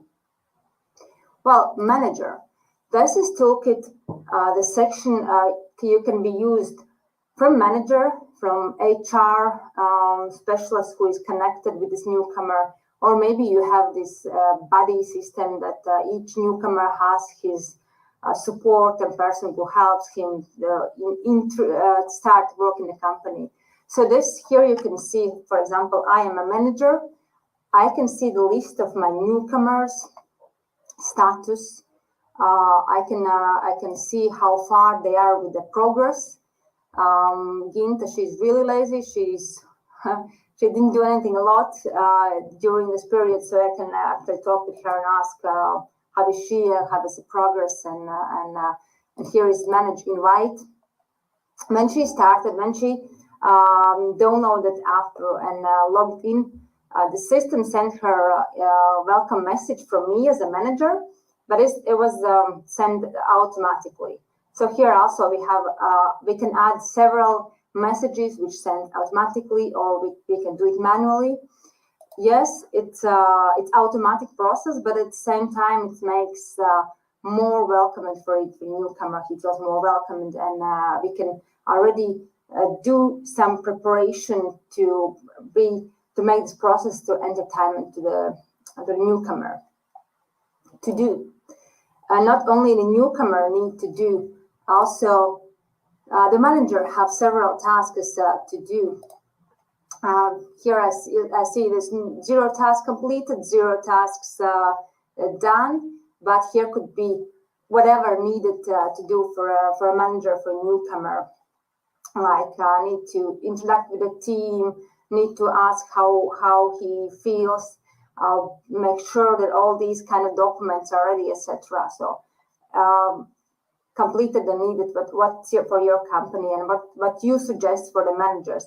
And it really depends if this is the manager who is quite often involved in onboarding process. But here can be also person who is like buddy or HR specialist who is the first or second time, and this to-do list and tips and tricks can really help him how to work with a newcomer, how to act, because it's also could be stressful for him, not just for the new colleague.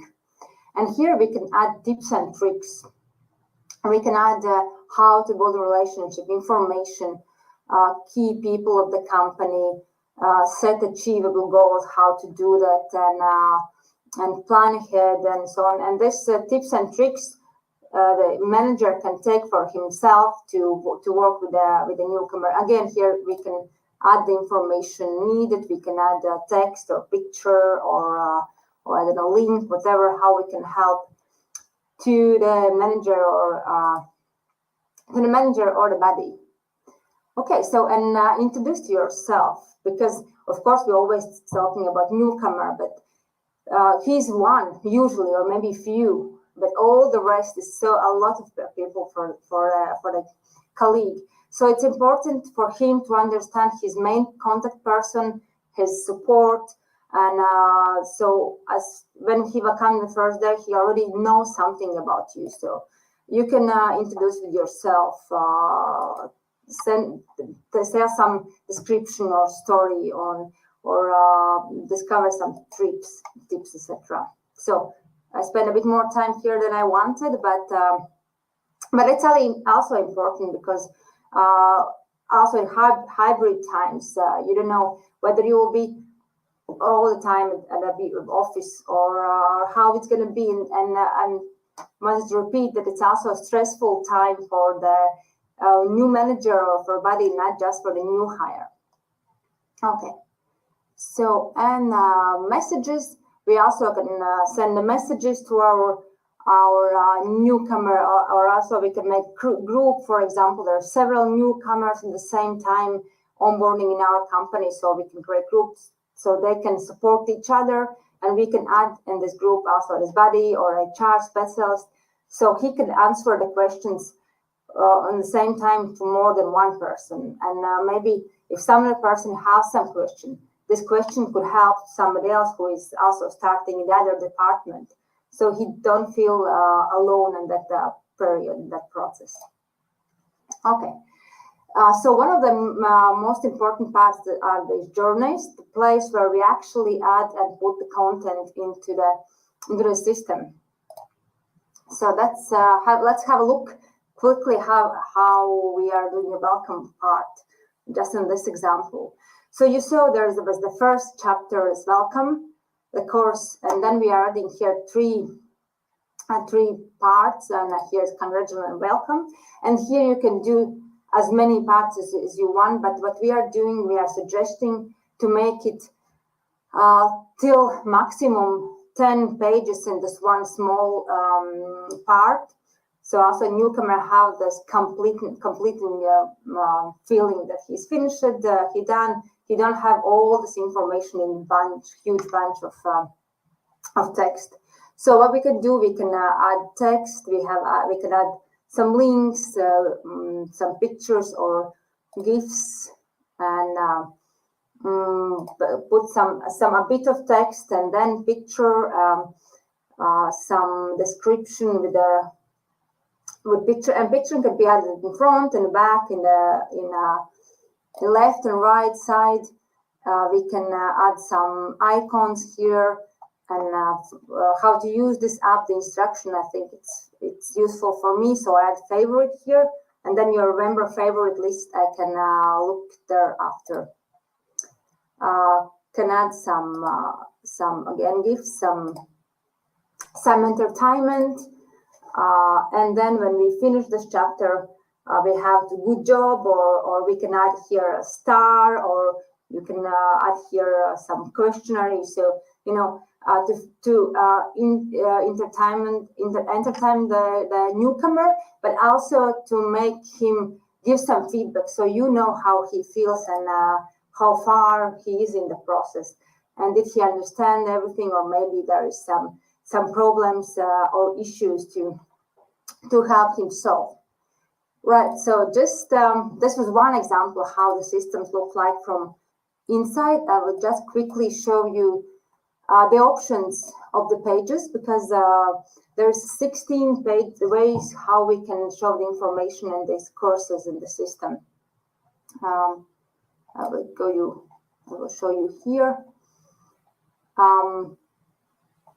Journey on the possibilities of applicable. It's a Latvian thing that doesn't matter, because here you can see the structure and the ways of the information. So picture and some text. Here we can ask him to answer the questions. For example, the Beatles or the Rolling Stones, or which song, I don't really know. Let's leave like this. But here you can ask whatever you want to ask and you can ask that he understands some information or doesn't. So here we can, again, get feedback from him. I was wrong, but I think I can go farther. Yes.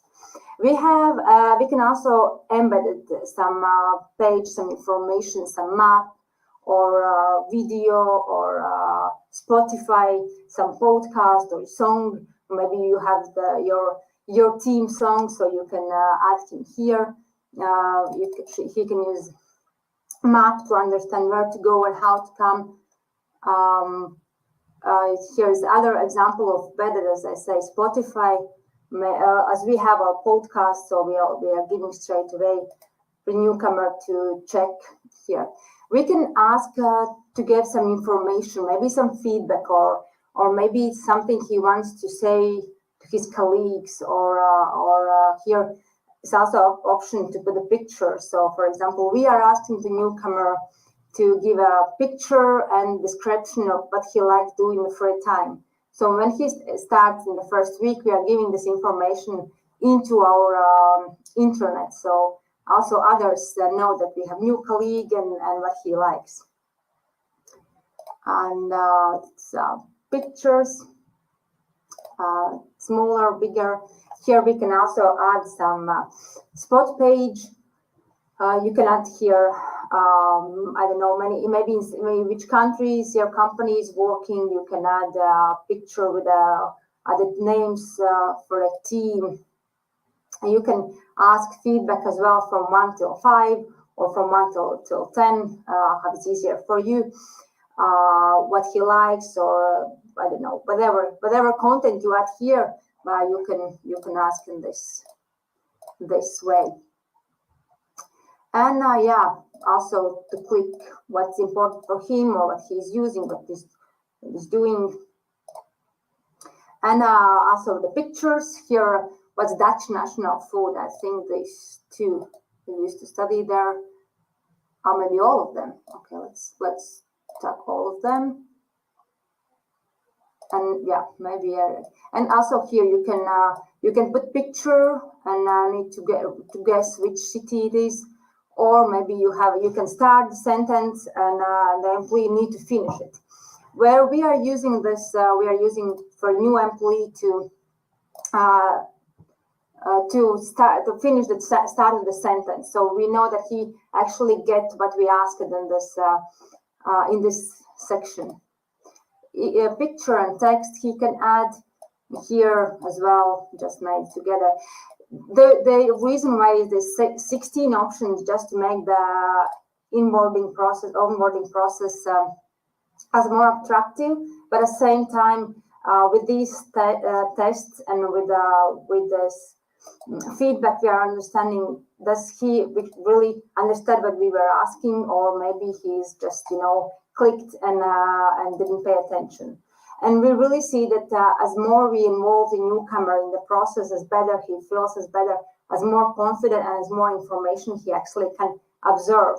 It's really different than we're just giving some instructions or text to read or just to check homepage, Well, that's how it looks like from the player. And I have a few minutes left. I'm just going to quickly show you how it looks like from editor side.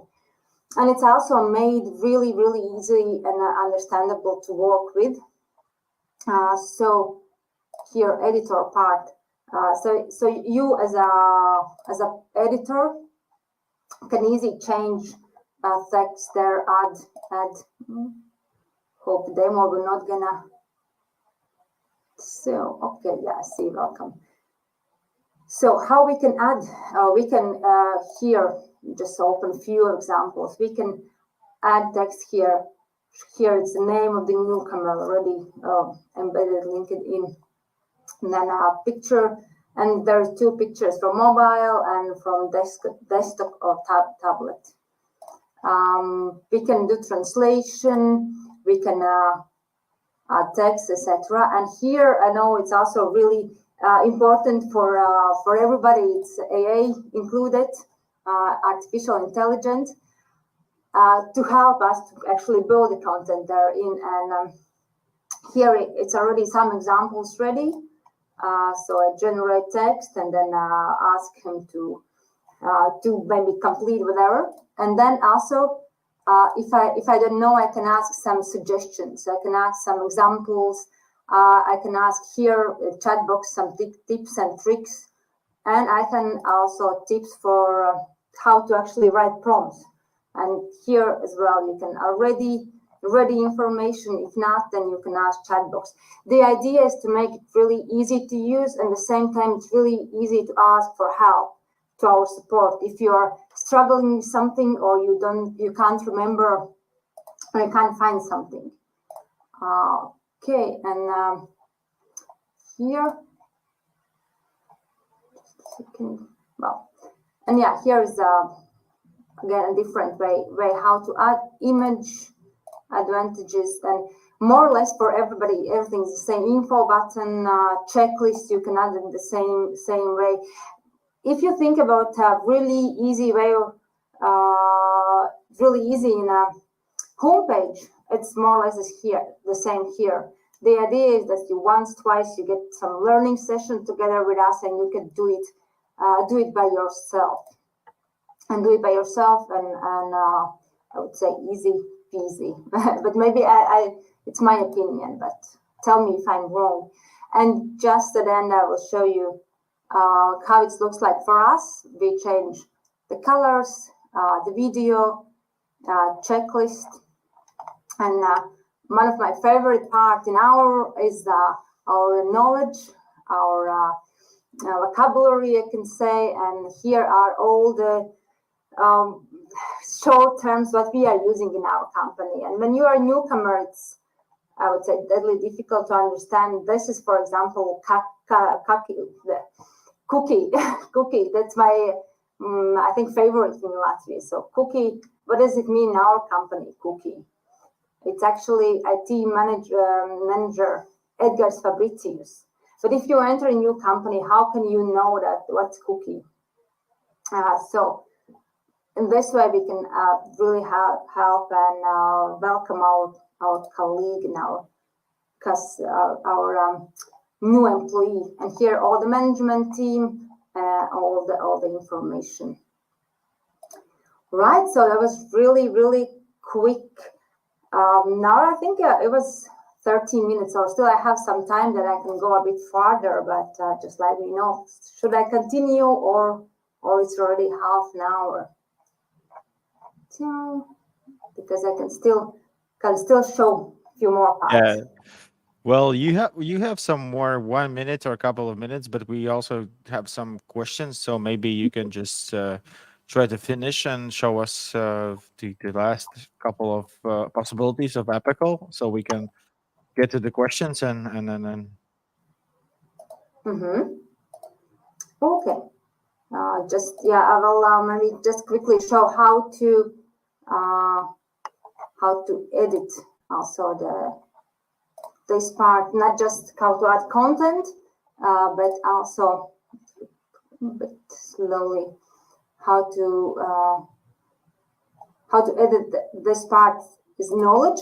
You saw the colleagues and vocabulary and checklist, the one we show on the right side. It's also really easy to make it. Just add the information you want for newcomer to fill. Choose the category. It's before the first day, in the first day, and then you add when the information will be seen for a newcomer. Before first day, it's -1, just 1 day. Before 0 is the exact day, and this structure is for all parts. So you can add when the information will be available, what will be there, and which category. And more or less, that's the structure for all article. In each part, you will go and you will see it's really easily to done and to work with the content there. Super, thanks. Thank you for the presentation. It looks like a really great and a lot of possibilities for companies to make their onboarding more interactive and more, like automated. But we have some technical questions. First of all, is Apical, does Apical is a standalone solution, or it can be integrated with different various HR tools? It's both. You can use it just without any integration, And if needed, it's quite easy to do the integration. Our apical team does it, just need to understand which system you are using for core HR processes. We have seen a lot of interesting and interactive ways, and most definitely in the future, and also right now, the companies are eager to understand how to automate their onboarding processes, but solutions like Apical can provide like a win-win situation. I think that also from the new onboardee or new employee perspective, that hey, every information is on the hand in my mobile device. I know everything that I have to do for today, for tomorrow, for the next of couple of months. And from the other hand, the administrators, the HR leaders, the team managers, well, I think that managers is like the key point also in this application, right? Yes, that's really true, because I'm always saying the onboarding process is not just for new employee. It's really difficult and could be stressful for the manager and HR person, especially the manager, if he doesn't have a big experience in onboarding processes. And Apical can help all of the parts, newcomer, HR, and the manager, to go through the process smoothly. So we saw a lot of possibilities that Apical can provide for our company, but usually the question that is asked for the HR and the organizational representatives is how much time? How much time does it take to like set up Apical and fully use it? It really depends from, actually, also from the client. That could be done in few weeks, and that could take months or 2 or 3 maximum. Again, you can do it partly. You can start with the information is needed for all your newcomers, and then you can start, define that which department needs, etc. If we are talking about our experience, I think we took 2 weeks for the first test for the first newcomer. Okay. Well, Meldra, thank you a lot for the time that you have devoted for the Future of HR conference and your demo. I think it was really clear and then interesting on the possibility. So once again, for everyone that is watching us right now or either on recording, you have the possibility to connect with Meldra, right? You're open with discussions and with more possibilities to connect. Yeah, sure. And then we can go a bit more structured. So I understand what is your needs, and then we can go step by step. Today I was just like a bit messy, trying to show as much as possible, but I hope you are not so too confused. Well, it's challenging to show the full spectrum of the application. I understand when you are like most of the time involved with your clients, you understand what are their like struggles or what is the key factors that you want to work on with. But I understand that Apical could be fully like customizable for each and every case there is out there. Exactly. Basically, you have your onboarding processes, and you can uh, take these processes and use the Apical system to make be more efficient. Yeah, definitely. Awesome. Okay, thank you, Meldra. Have a great and wonderful rest of the day. Thank you for joining us, and we'll Thank you. continue Bye. our marathon of demos. Thank you, Meldra. And yep, you had the opportunity to see on how, well, say the present and of course the future can hold on the employee onboarding, on ways how you can possibly automate the processes, make more like interactive for the new employees, and of course gain data and automations for your company. At the end of the day, you can save time and costs. But our next speakers are from a little bit of different area in the spectrum of HR, and of course on a daily basis when we search for our new employees, our new candidates, or we have some kind of a things that we want to know what's inside of our company with our employees, then we can use some assessment and some assessment tools. And so our next speakers are both of them ladies. I want to take up on the stage our next speakers from Unlock Tests. Hi, nice to meet you. Hello, Hi, nice nice to to meet meet you. you. Hi, how are you doing?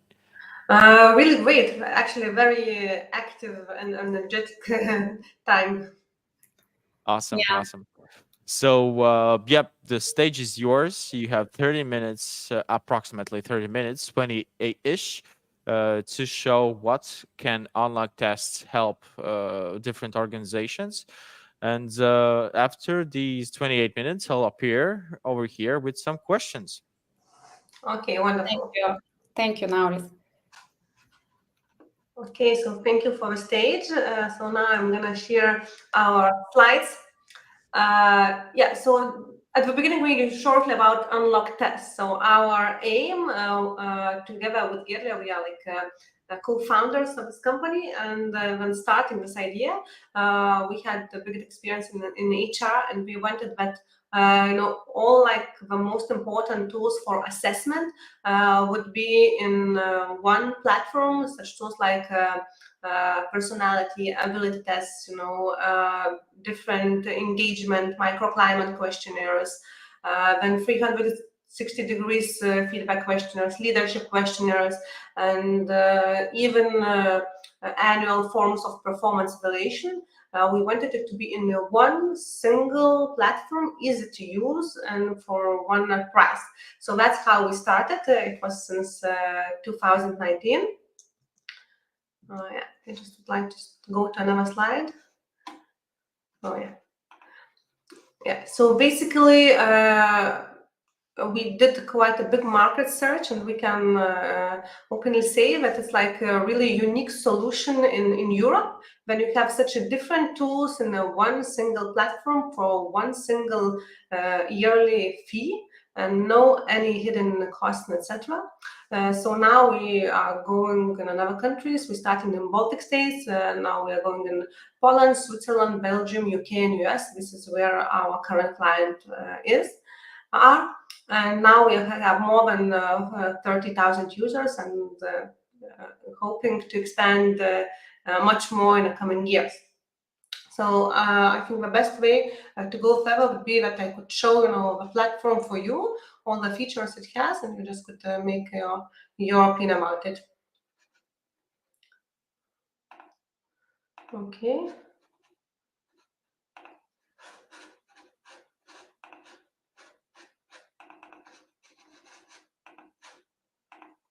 Okay.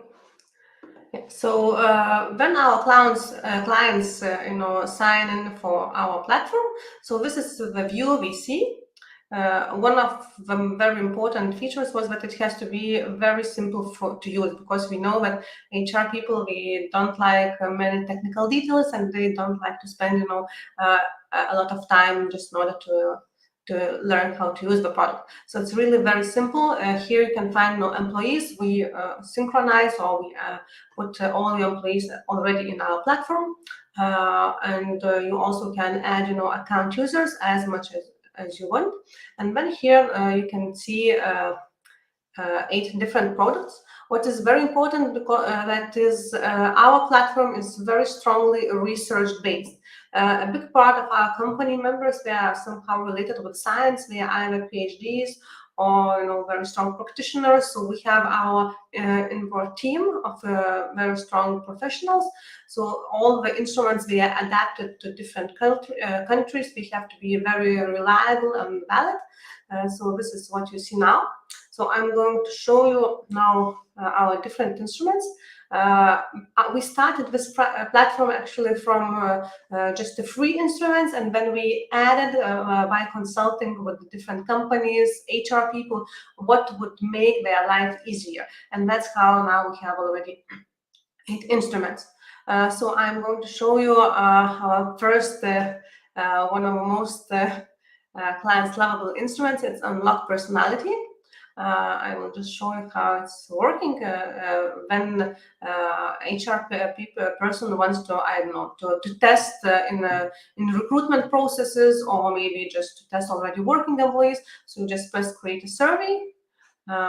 You can select language.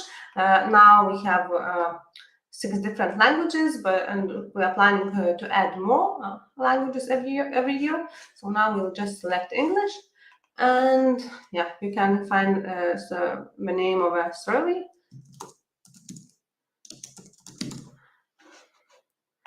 And then you just add, all employees you want, or all the candidates you want, or any kind of group. So I will add myself, Priscilla. And here, so you will find all the email messages already written. You can just press next. You will decide whether you want that your client or employee would get the report automatically or not. So you can sign for this, and then just press create and send. And this is it. That means that at the moment, the people, they already got the links to the questionnaire, and we can fill in from their computers, iPads, iPhones, or whatever, all the possibilities. So here, for example, right now, you can see that already created 4 different surveys. And let's see. We can see the progress. How many people already filled. And then the people they fill in the questionnaire, they automatically get the report. So now a little bit about the report. I will show you a report example. Every report you can, extract in different languages, no matter in which language the client filled the questionnaire. So let's choose English for a moment. And yeah. So the report is here, and you can see our personality questionnaire is really very explicit. It consists on 3 different parts. It's personality traits, type, and team roles. So our idea was, because we worked a lot with different psychological teams of psychologists, and we saw that there are many different tools to measure personality, but we wanted them just to be in one record, because some very good tools, they measure just personality roles, some measure just personality traits, and we wanted it to be in one report, because we believe that in this way the client gets much more value. So here we are. And also, we added the scale of social desirability, just to see how honest, how trustful the answers were. So when we see personality traits, so it's based on Canadian hexagon model, and it's already adapted very strongly to business needs. So you can see. Yeah. I'm sorry, I am not sure if participants can see the report. Okay, because okay. We see the shared screen from. Yeah, so can you see the report now? I didn't. Okay, sorry. Test report, yeah. Okay. The report itself, okay. I go to share screen as a.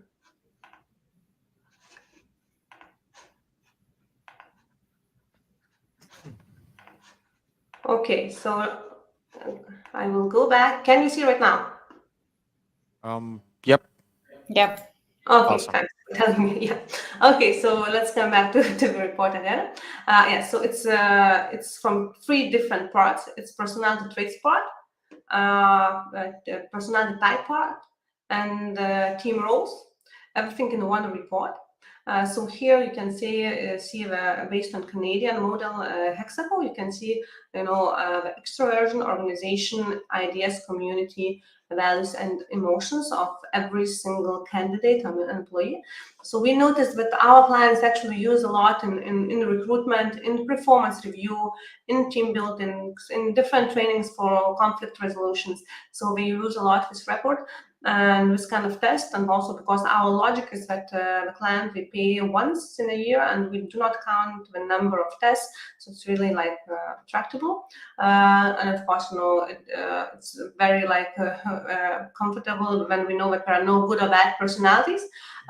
So it depends where and what we would like to do with the candidate. So, for example, if we are looking for, I don't know, sales people, of course, maybe we would like him or her to be high in social boldness, maybe, and maybe high in the orderness, and etc. But if we are just looking for IT developer, maybe like social boldness, the lower the better, and similar. So, depending on the position, you can select, which 3-4 competencies are the most important, and then you just can test and see.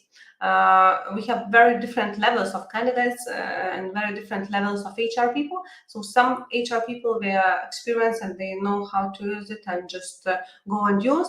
But for those who don't know, we have online trainings already in the platform. I will just back here. You can just see and listen, how and where to use and apply in your everyday basis. And yeah, it's about a similar situation about personality type and team roles. Team roles is based on team theories. It's Mintzberg-Belbin theories. So it's based on person's experience. Depending on that, a person typically has 2 to 3,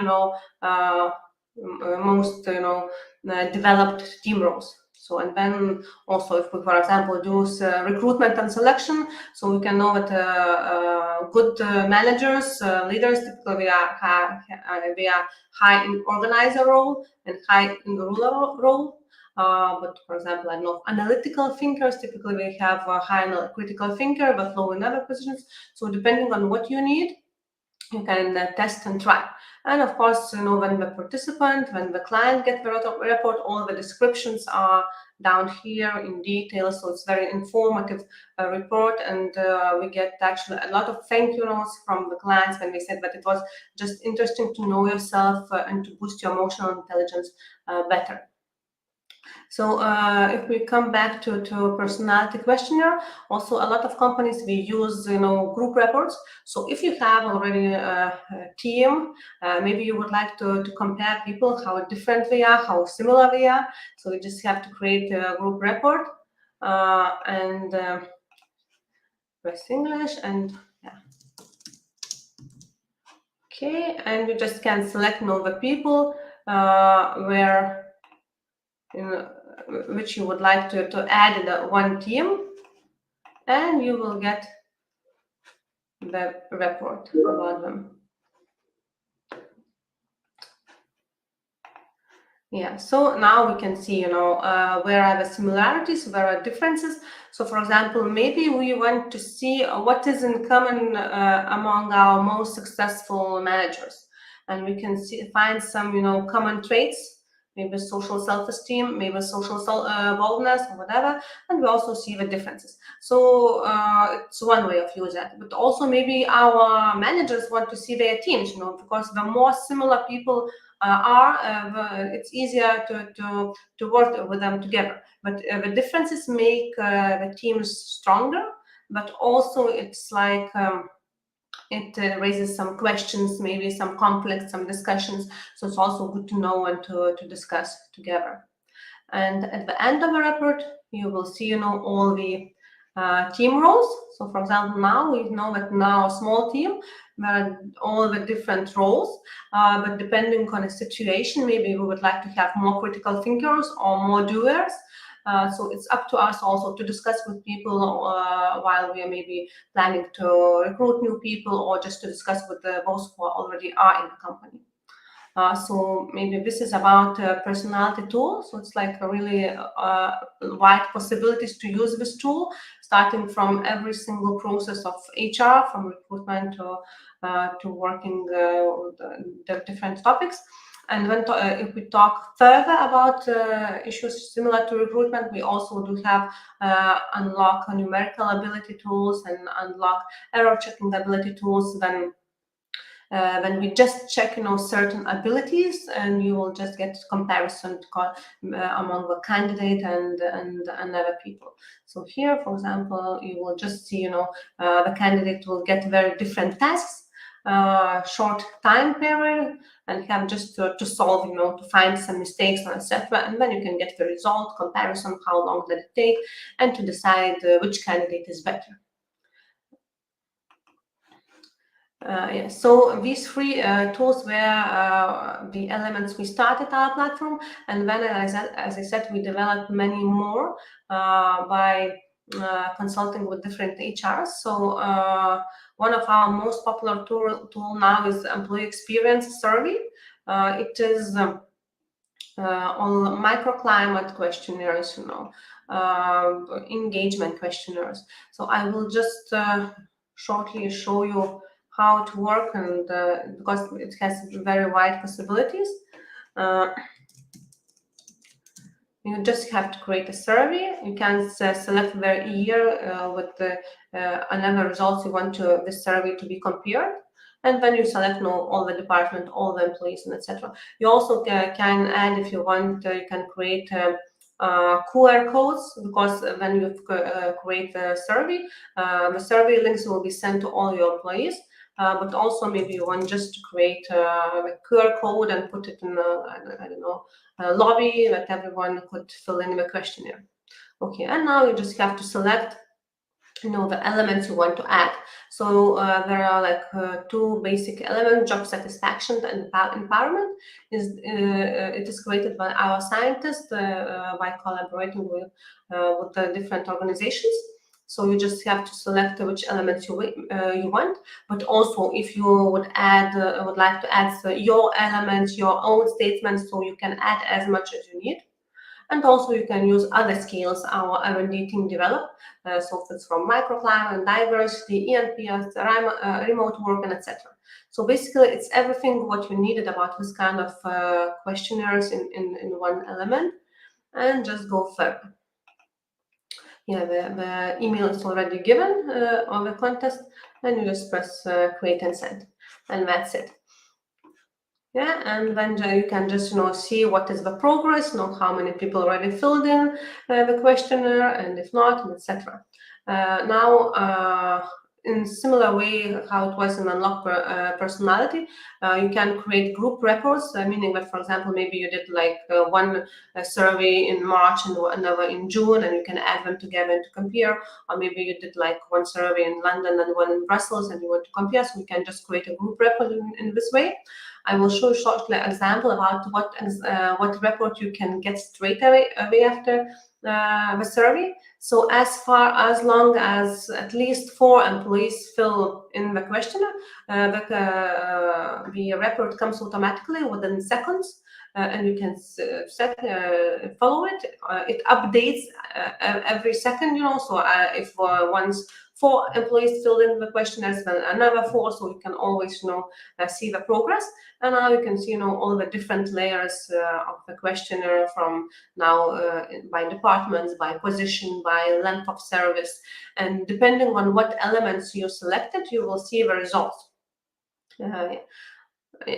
And you will see the average scores, comparison, and recommendations automatic.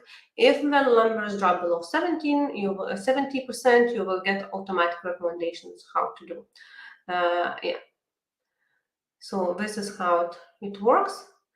And then in the middle of the report, you will get, your ENPS. You will get like the general quantitative analysis. You will see how many people, they selected their answer, totally agree, nor disagree, nor agree, disagree, and totally disagree. So you can feel, the emotions, or what is the situation in general in your company. Also, you will see the highest and lowest evaluation scores, and all the analysis based on different layers. Also, if you want and need, all this information can be downloaded in Excel sheet, but we do it as much as possible that you will get straightforward in PDF or in HTML, but in order to save the time of HR people. So this is basically it, talking about employee experience survey. Now let's come back to the other tools. Also, another tool which is like daily basis for our HR clients is Panoramic 360. So all 360 questionnaires can be done. Of course, we can suggest like when you create a survey, select the language. That's great. And let's select, the target employee. Supervisors, you can do 360, 180, 270, whatever. You can add the people you want, and you can just select. Of course, we have our well-developed model, about managerial competencies, personal competencies. So it's up to you if you want to select them. Yeah. And if you have, any questions you would like to add, you always can add in whatever language. Yeah, and then you just press next. And these emails will be sent for the managers and employees, subordinates, and colleagues. Just press create and send. And that's also, you can decide if you want that the person would get the report automatically. Maybe you also would like that the manager of that person would get the email automatically with the report. It's up to you to select. And that's it. And you just press create and send. I will shortly show you the example report. Yeah, of course, you can select the language in which you want to extract the questionnaire. Yeah, so here at the beginning here we can see the personality 360. So if you select it, so you will see your personal evaluation, supervisors, colleagues, and subordinates. But to be honest, the biggest percentage of our clients, they go straight away to the managerial competencies. And here you can see the person's scores, supervisors, colleagues. Also, you can see the distribution if the numbers are a bit high, if it's more like 3 in the group. And also you can see the comparison depending on the year you've chosen. So you can see, because we have more and more clients who decide to do 360 twice, 3 times a year, etc. So you can compare just to see, whether there are some kind of differences. And as you can have a platform, you don't need to buy, any external things. You just do your 360 whenever you feel the need. And of course, we have all the trainings, videos, if needed for this tool as well. Yeah, so it's similar as an employee experience survey. If the number drops below 70, so yeah, and then you will see recommendations, automatic recommendations, what to do, where to start. And depending on how many competencies you've chosen, you will see, all the recommendations, evaluations, comparisons in one single report. At the very end of the report, it will be the highest and lowest scored statements. So it's very practical, if you are creating some development plan. So this is the part you can start. Okay, and talking about 360, similar as with our other tools, you can download Excel sheets if you want. Of course, it's people can feel absolutely safe, so it's impossible to know what were evaluations of every single manager. So you can get just this accumulative scores in the Excel sheet. And also you can create group reports if you want just to add, 5, 6 managers into one group report. You just add them. Select the language, and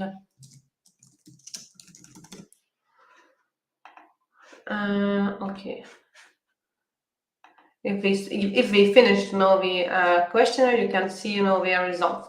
So for example, now we just have 2 comparisons. Yeah, now we see it's in Lithuanian language, but yeah, anyway, in any other languages it will be the same. You will just get that comparisons and the strongest and the weakest parts, of particular group of employee. Okay, so this is about 360. We also do have a very interesting tool, Unlock Leadership, which is based on Kerstin Blanchard theories. So it's evaluates knowledge and some situational understanding about leadership of candidates or employees. It's also with e-learning, if you are familiar with situational leadership. So this is about that. And really, we have a lot of clients who really enjoy this and like this instrument. So you can see, it's based on 4 different types of leadership styles. You can see what is situation with particular person. So of course, the best way is if all leadership styles are covered. And if they are not covered, so you will get the recommendations what to do, how to do, because the person while doing the questionnaires gets a lot of questions and need just to select how he or she would behave in certain situation. And then you can see whether it was efficient or whether it was flexible, and etc. And you can also get leadership knowledge ABC, just to know whether your manager or candidate have enough knowledge about leadership and management. So it's also very good about like talking about managers and recruiting managers in similar positions. And I know that I don't have a lot of time, so I really want to devote a few minutes for our latest, I call it baby unlock performance tool. So it's still on the beta version, and we have now every day, I think, new companies when we start work with this tool. So this tool is different from our other tools, and it's like performance evaluation tool. I know that many managers have like their Excel sheets or some kind of systems where when we do annual performance or half a year performance review. So our aim was to create a very, very simple to use instrument.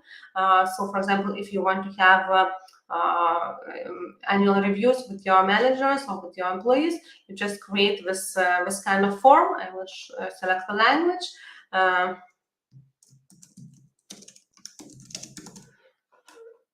Yeah, and just create, select the teams which should get this tool, and then select which elements you would like to discuss with them: organizational goals, team goals, personal goals, values, competencies.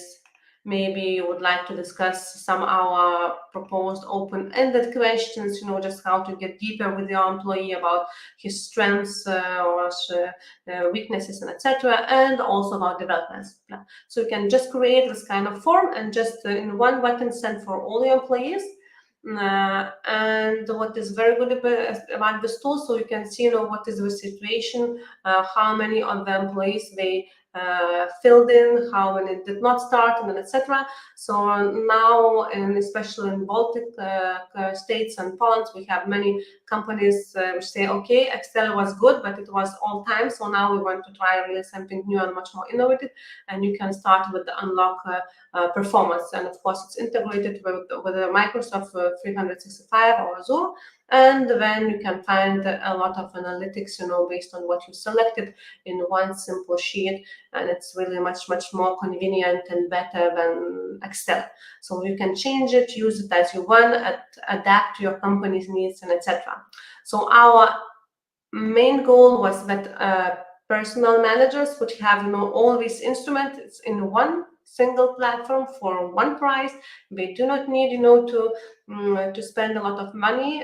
We have everything comfortable. If we want, we have a lot of support from us, and also a lot of online trainings already in our platform if we need it.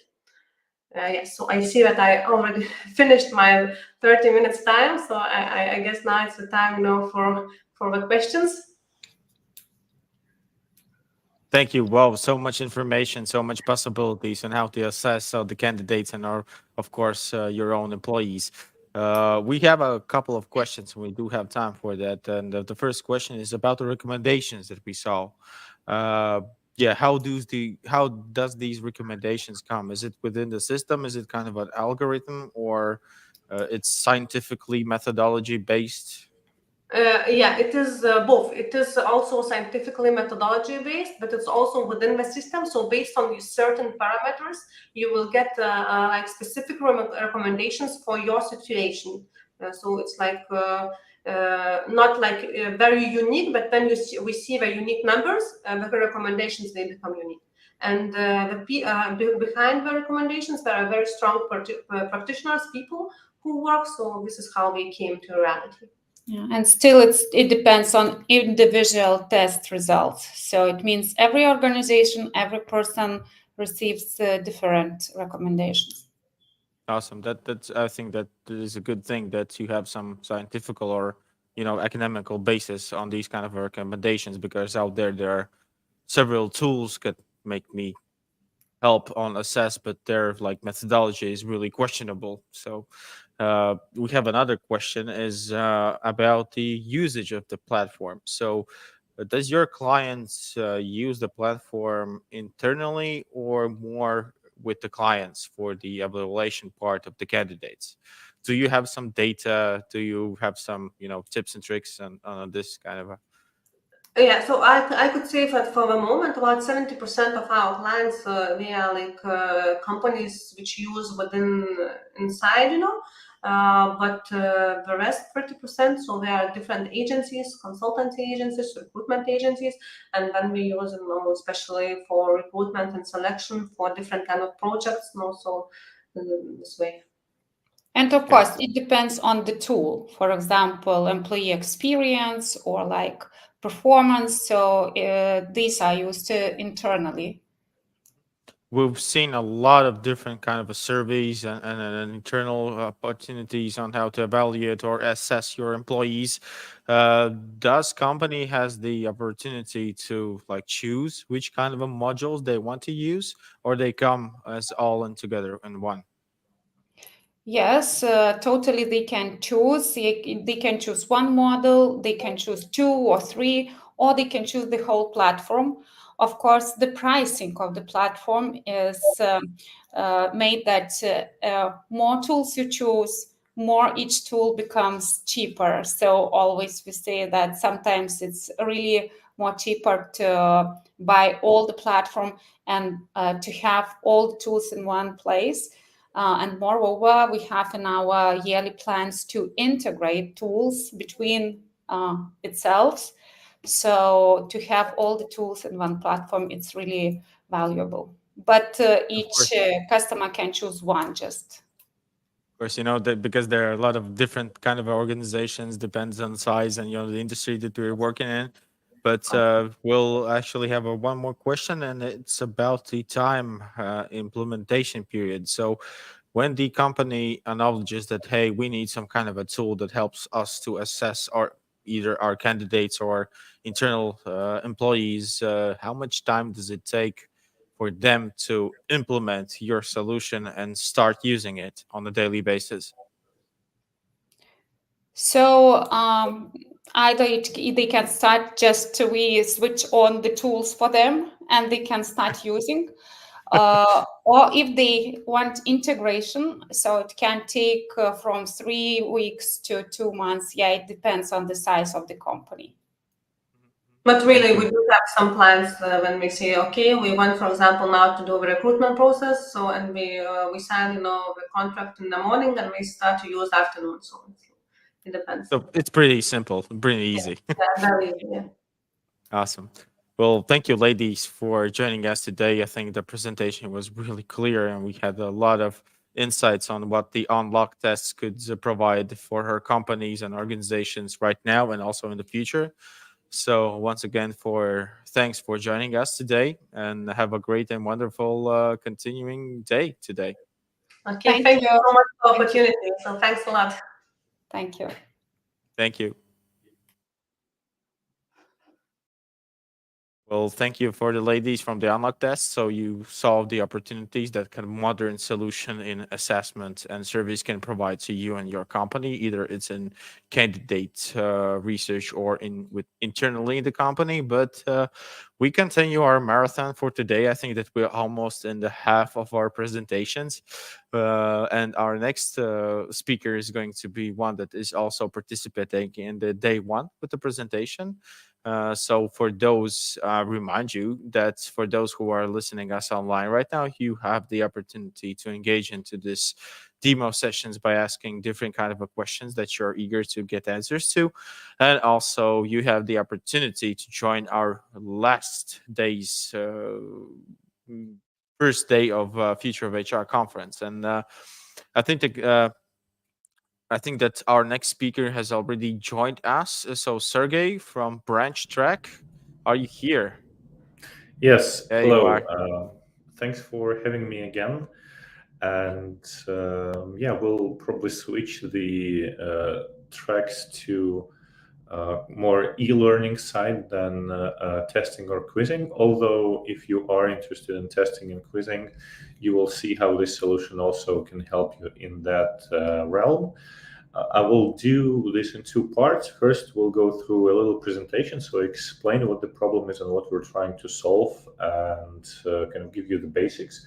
And then I will show you the solution, our solution to that problem. Although, again, this is not a totally exclusive solution. Like, people have been working with scenarios and simulations for years, so hopefully it will be useful to you regardless of whether you have heard of BranchTrack or not, and kind of expand your horizons a little bit. But also, yeah, if you spend 15 minutes looking at BranchTrack, you'll understand kind of the challenges of working with simulations as well. Okay, let's jump into... Yep, let's start. So the stage is yours. Thank you. Into the simulations space. Right.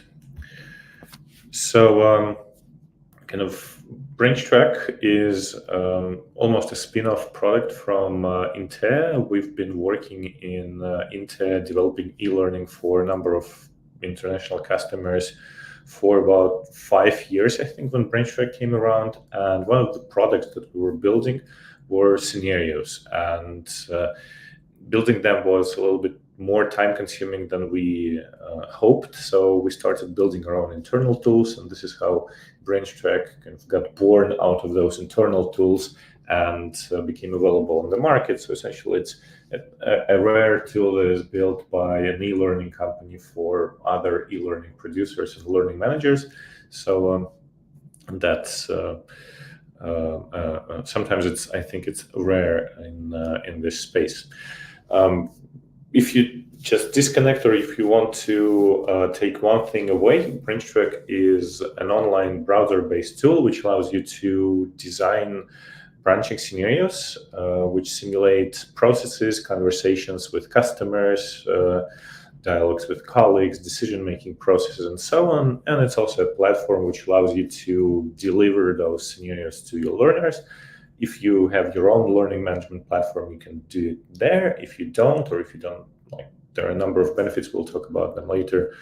You can use it on BranchTrack. It's mobile ready, data driven, and super easy to use. So you don't need to be like a developer or a designer to do really engaging and rather cool stuff for your learners. But if you are not sure what scenarios are, let's take a look at a few examples first. So generally, if you've seen an e-learning course, it's a little bit of, death by PowerPoint, a little bit of a snooze fest sometimes. Why? Because of the way it's structured. It's a one-way information highway. It's great for transferring some knowledge, especially like theoretical knowledge. And typically, if you go through an e-learning course, it consists of a page with information. Can be text, can be images, can be even a video, and then there's the next button that you click, and there's more information. You kind of get that information, you can get it in an interactive way by clicking different things and so on, but generally you are just absorbing as a learner, and the company is just imparting this knowledge on you. Then you click next, and then there's more information, and then next and next. And, I've seen courses which were 200 slides on the crazy side. Typical course is maybe like 50 to 100 slides. And it's driven by this PowerPoint mentality where you just go through a linear set of slides explaining some sort of important material to you, and then you click next, and then at some point there is a knowledge check. Maybe within the course, maybe outside of the course, maybe using one of those cool fancy systems that we talked about earlier, maybe a little bit simpler one, but generally the pattern is very linear. We tell you something as a learner, and then we check that you have this short-term memory and you actually read through this. And I've seen people cheat through this by just taking pictures of that course from their screen with their phones and then using them to navigate those quizzes and knowledge checks. And in general, this is a useful tool, but not very inspired. So what are simulations or scenarios? They kind of take this scheme and put it upside down. So the point of them is to put knowledge into perspective, right? So we have told you something about, let's say, principles of customer service, or how to conduct negotiations about your salary, or how to deal with suspicious documents that you receive as a bank employee, or what to do if a patient or other patient relative asks about the patient condition. What can you tell and what can you not tell, and how do you navigate this conversation, which can be sometimes difficult. We do a lot of medical stuff, by the way. So a simple scenario is essentially, it gives you a little bit of information and then it immediately asks you a question. Well, the question is typically formulated as, what would you do? And then it offers you choices which are not just answers to a question, but they continue the story down different paths. Imagine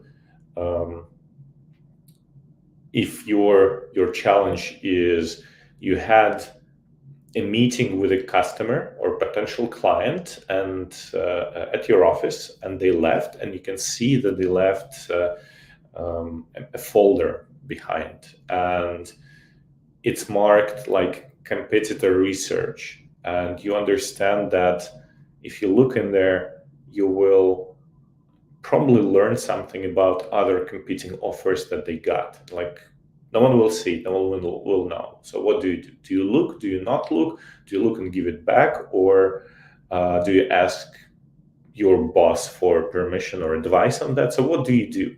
And then depending on what you do, this will kind of develop into a very different story. If you decided not to look and then maybe you lost this buying process, or you decided to look but then you got caught or something, like it's a developing story which is driven by your choices.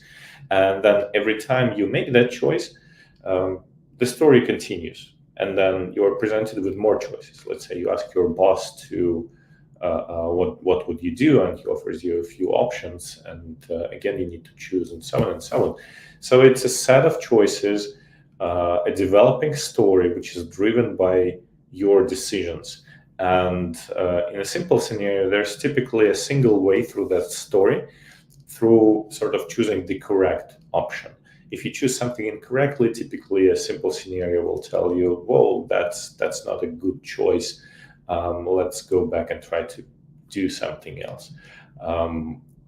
But there can also be rather complex scenarios which are way more fun. So the setup is the same. You have a challenge, you make a choice, and you go down a certain path. But if you make a different choice, you go down a different path, which presents totally different choices. So your scenario starts branching, right? So if you want to play through that multiple times, you have an opportunity to do so, because every time you choose different things, you will see different consequences. It's like living through the same story multiple times until you get it right. Think about movies like Groundhog Day, or think about movies like Sliding Doors. It's a learning and development opportunity like no other. So how do you build one? Typically, when we say simulations, people think about something rather complex, right? So people wearing headgear, certain simulator installations. People who have been to, for example, Air Baltic Academy in Riga, they have maybe seen those huge. They're like as big as a house. Those huge simulators which simulate airplanes, or sometimes people think about software simulation and process simulations, which again is a very complex system, and all of it costs incredible amounts of money. But when we talk about scenarios, we talk about something like really, really affordable, and something that you can actually build yourself without using any tools.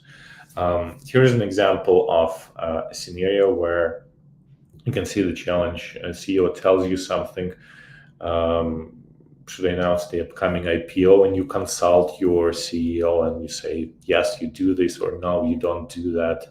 And you navigate through a set of almost like comics, but they're super easily designed, and they are well written, and the technology behind them is super simple. It's actually the first version of BranchTrack, this specific one. But again, you don't need BranchTrack. This is something that we've built years ago in Flash, of all things, if you remember what Flash was. And it's a simulation for a retail company where you play as a shopping assistant, and you answer customer questions and drive them towards a purchase. There's a shopping basket that you need to fill in by asking like smart things. Can you sell just what they came for, or can you upsell and cross sell them to buy way more? If you've been to these kind of shops, you know that it works. Or even if you've stopped at a gas station, you know that sometimes it's just about asking, will you like a coffee? And suddenly maybe 1 in 10 people will say, yeah, sure, I'll have a coffee. And suddenly you've increased your average check by a sizable amount. So if you want to train people, this is the tool to do it. But again, this is not BrainStrike. This is what was built with way more complex tools that require high learning curve, unlike BrainStrike. This is another way of doing that. This is built in Storyline by Anna Abramovich. She's a great tutor on scenarios. If you Google her, there's a ton of useful materials. Again, there is a situation with your colleague. Someone is harassing you a little bit. And what do? Do you tell that you're uncomfortable? Do you talk about this later? Or like, what do you do? And depending on what you choose, you can see these 3 choices below. This story will develop in very different directions. And again, all you need to do, this one was done with like a simple office camera, and people just had fun filming this and building this. And here's another, I think this is the last example of what it can be. This one is built in PowerPoint, like no other tools, just Microsoft PowerPoint, stock figures from Microsoft PowerPoint, stock everything just put on the slide, a few call-out bubbles, a conversation between a CEO of a company and a salesperson trying to sell them an airline contract, and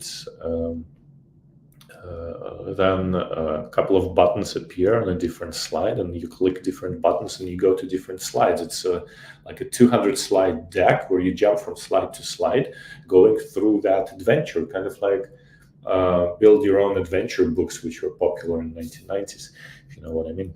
And so long story short, this is what scenarios look in real life. They are not scary or complex. They're all playable on your computers, and your learners, by going through them sometimes multiple times until they get it right, or until they try all the terrible options and see what happens, because it's also exploration is important.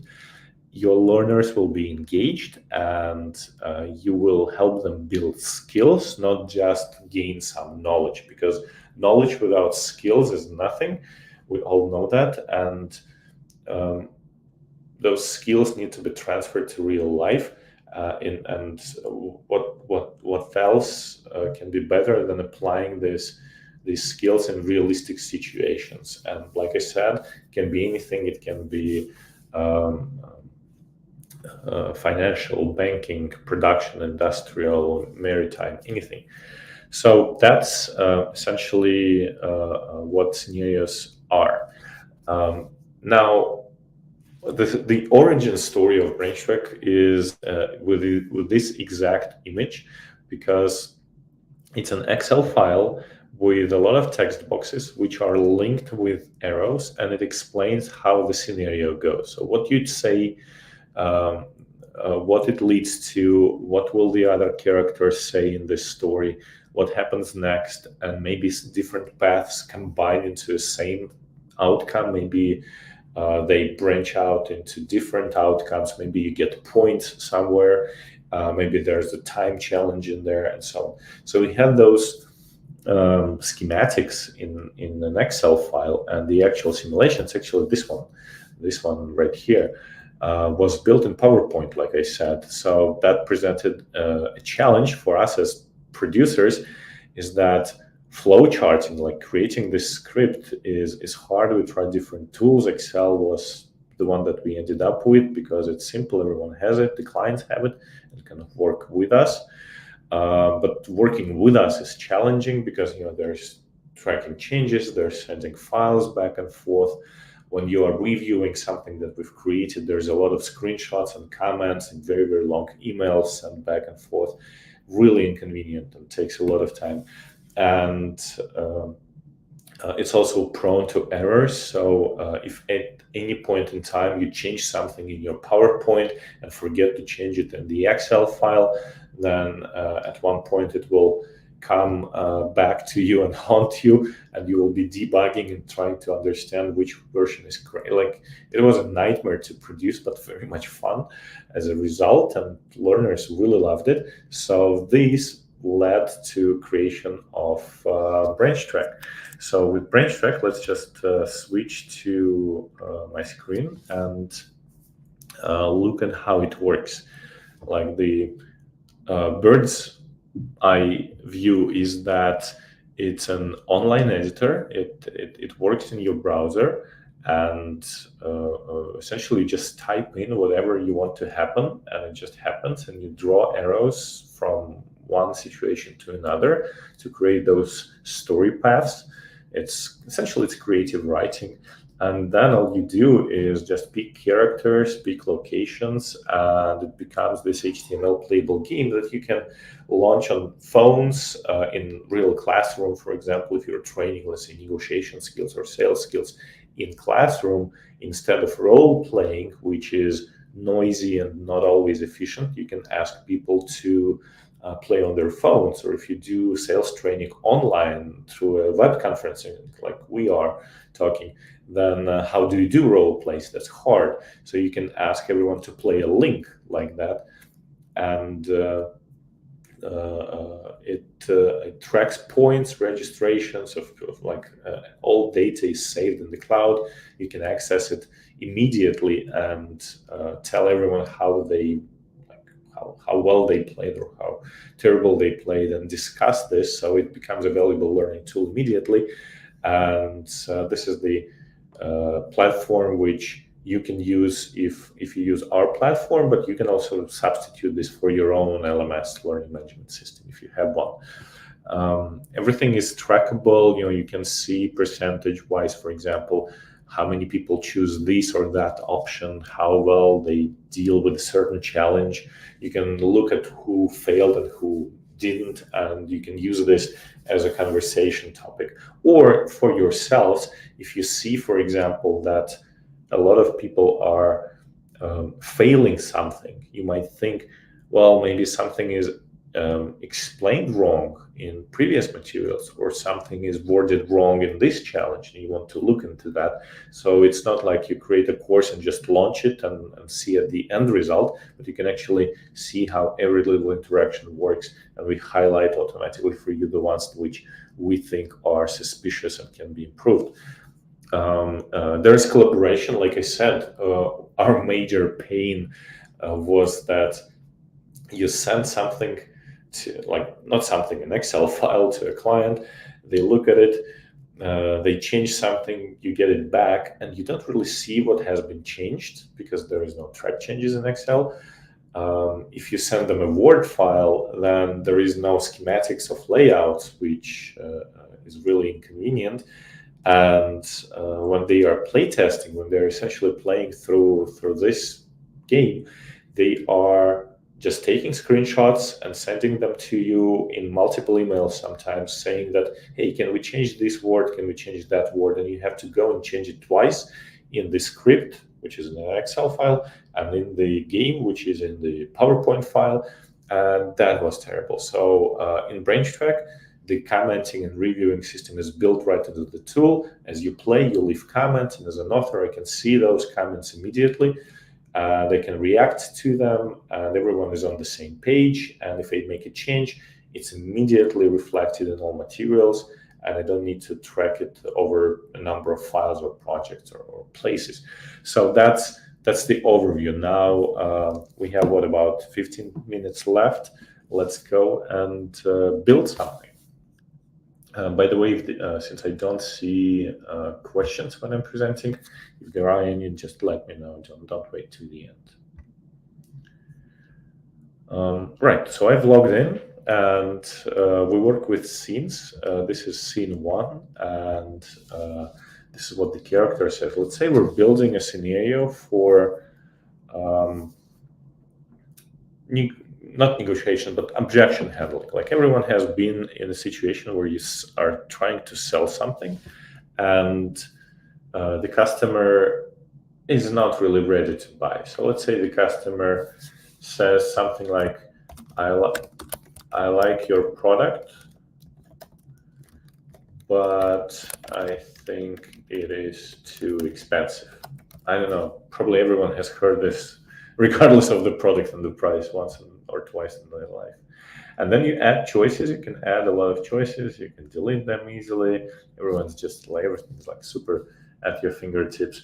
And what do you reply to someone who tells you that your product is too expensive? You can say that, no, it is actually middle of the market, and there are way more expensive alternatives, something like that. You can argue, or you can say, yes, sure, but the quality is best.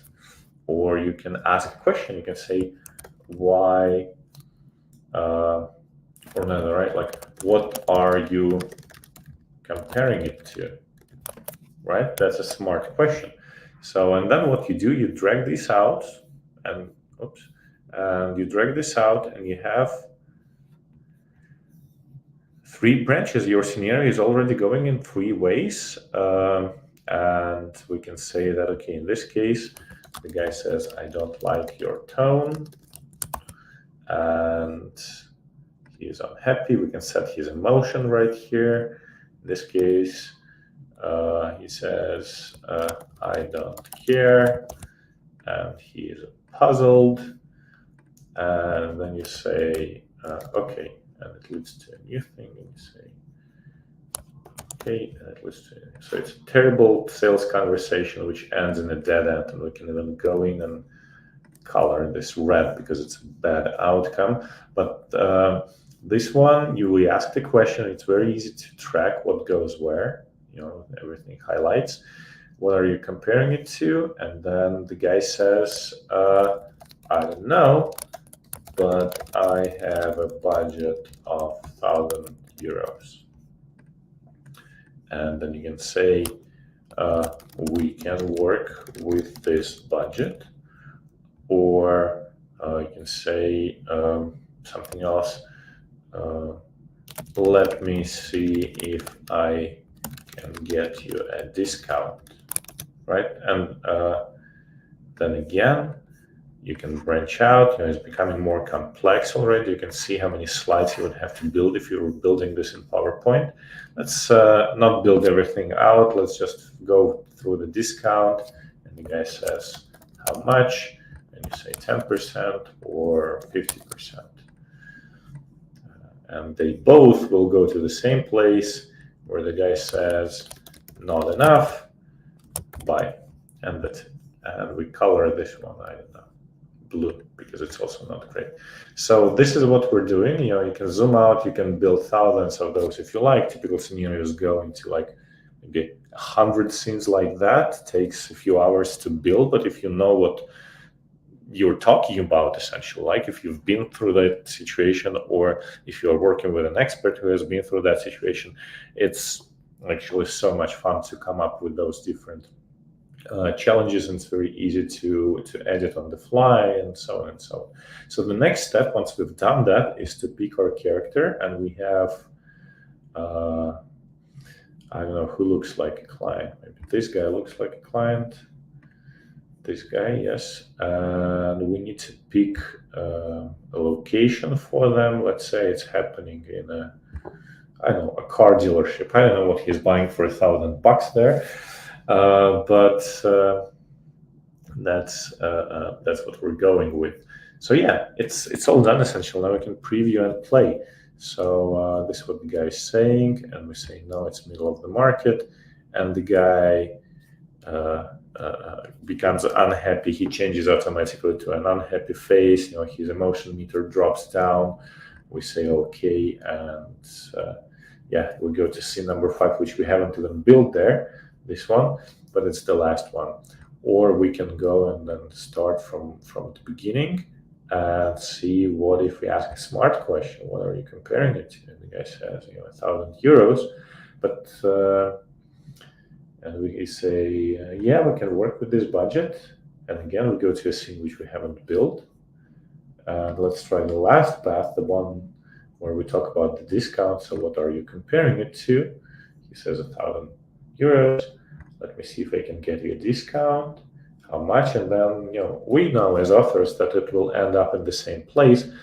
But as learners, they will try to do 50, and this is what happens, right? Not enough buying. This thing ends. If you go to mobile view, it works just as well. On mobile, it's more like a conversation that you have on your phone. But this view, you can build it into your learning management platform. You can build it into your existing courses. You can launch it separately on BranchTrack and collect all the data from it.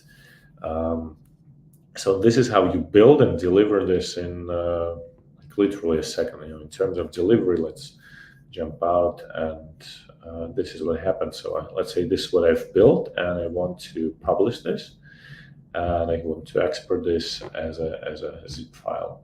It just downloads one megabyte file and done, like in less than a second.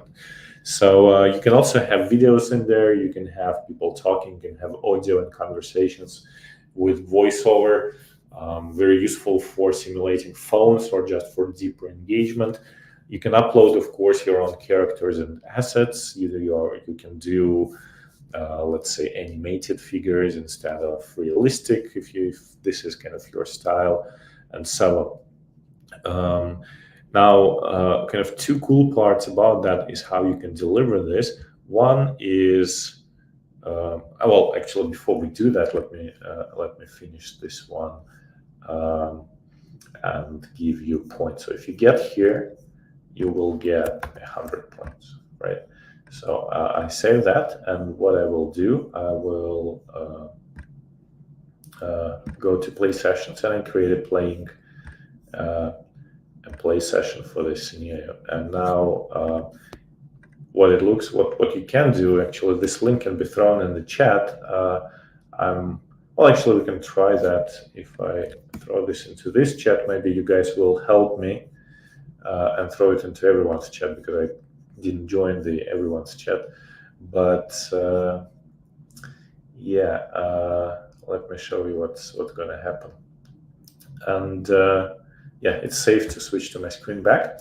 So if you go there, you will see that the project, which we didn't name, you can say that your name is Sergey, and let's play. And you start playing, actually. And this is what happens.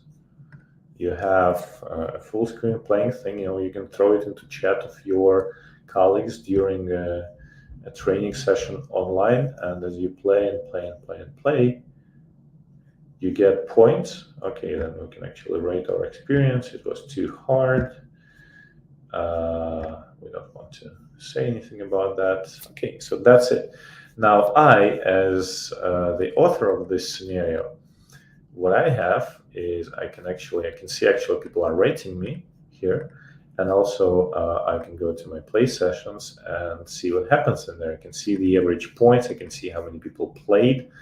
I can go inside and see specific people, how they played, how far they are, if they're playing live, and so on. And it just took me like one click to generate that link that I've shared. So if people are playing this live, you can actually use it as a group exercise in your live streaming. And if you give it to them to play later, to play for a longer time, you can use classes. And classes is essentially a way to combine a number of scenarios together into a single stream. It can include scenarios. It can include other courses. It can just include images, and your learners are listed in a table. You can see when they joined, when they were invited. You can see when they've completed and not, and so on. So it's basically like a micro learning management platform where you can deliver the scenarios and other materials, and have your people play through this experience like on the fly without any learning platforms, or download and launch it within your sort of perimeter. So that's pretty much it in terms of authoring. I'm very happy if you go to BranchTrack and check out it for yourself. One thing about pricing, it's free actually. The trial is fully functional. It's not limited in time, it's only limited in number of scenarios that you can build. But otherwise, you can absolutely build everything, and deliver and include it into your next training session. So yeah, feel free to reach out to us for a personal demo and discussion. And I hope that this was useful. Awesome. Thank you, Sergey. It was, wow, so much information, so much possibilities, and so I think the innovative approach, especially for companies that they want to like make their trainings more interesting and more special for their employees. I know that you get to this point, but we have question about the integrations. As you know, a lot of companies are using different learning management or talent management solutions. How do these branch track trainings can be integrated into their everyday learning management system? Right. So if you use your LMS, then you probably know what SCORM packages are. They are zip files which you can download from it, or publish from a tool that you're using to create courses, or maybe you receive them from an e-learning agency that builds something for you, and then you upload them. People play, and you can see completions and points. This is exactly the same system with BranchTrack. You can download any scenario as a zip file. It conforms to multiple versions of SCORM, so it's compatible with all learning management platforms. And then you just upload it to your platform and distribute. Everyone plays. You see the points that they get. You see the completions. But if you want to see the advanced kind of the micro level, interaction level statistics, then you go back to BranchTrack. And actually, even if it sits in your own learning management system, it can send data back to us, so we can view and aggregate it and analyze it for you. So you can go back to us and see kind of a more detailed view of that, while maintaining 100% compatibility with your own platform, so everyone is on there. So that's one way. Another way, actually, if you're building courses already with tools, or you're buying them from someone, you can actually put a scenario on one of the pages, on one of the slides within that course. It's embeddable in there, so it may have, let's say, 10 pages explaining how to deal with suspicious emails, and then a scenario where you have to navigate through to actually see if you can apply those skills to a realistic situation, and then be back in your course.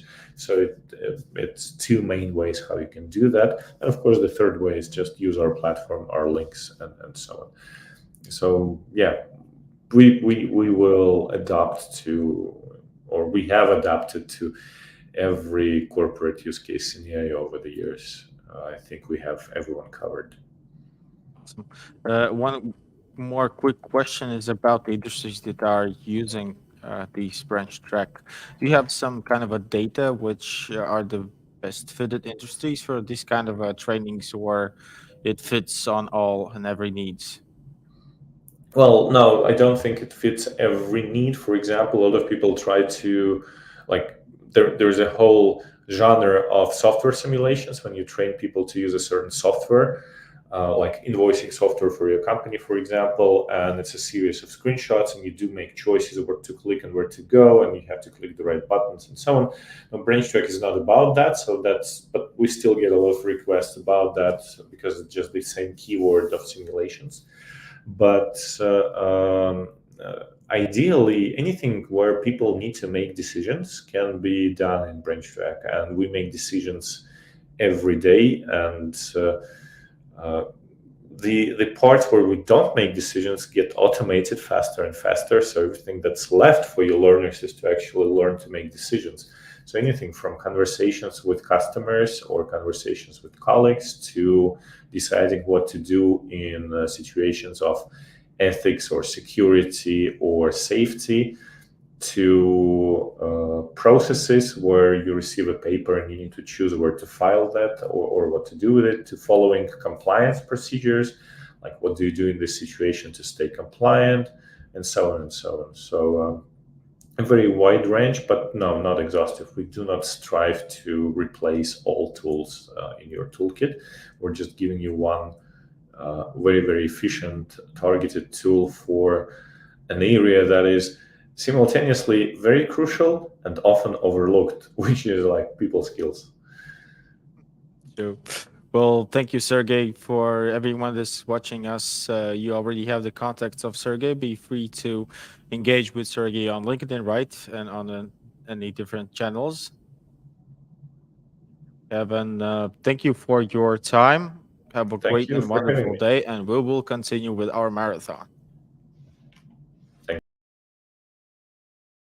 Well, thank you, Sergey. So, yep, as I mentioned before, then we have a lot of demos approaching our way also today. So, as our next speakers and our next presenters in the demo, we'll have to ask to join two representatives from Talent, Barry and Martin. Hi, Barry. Hi, Martin. Hi. Hello. Awesome, and we can hear you well and we can see you well. So for today, we had already a busy day with different kind of solutions, but you guys tried to do something that I think is really impossible, but we'll try to make to showcase 3 different solutions into one suit, right? Exactly. We're gonna make it happen. Awesome. So the stage is yours. I'm gonna reappear over here in 28-ish minutes with some questions. So feel free to enjoy your demo. Thank you. Thank you so much. I will quickly start sharing my screen. One moment.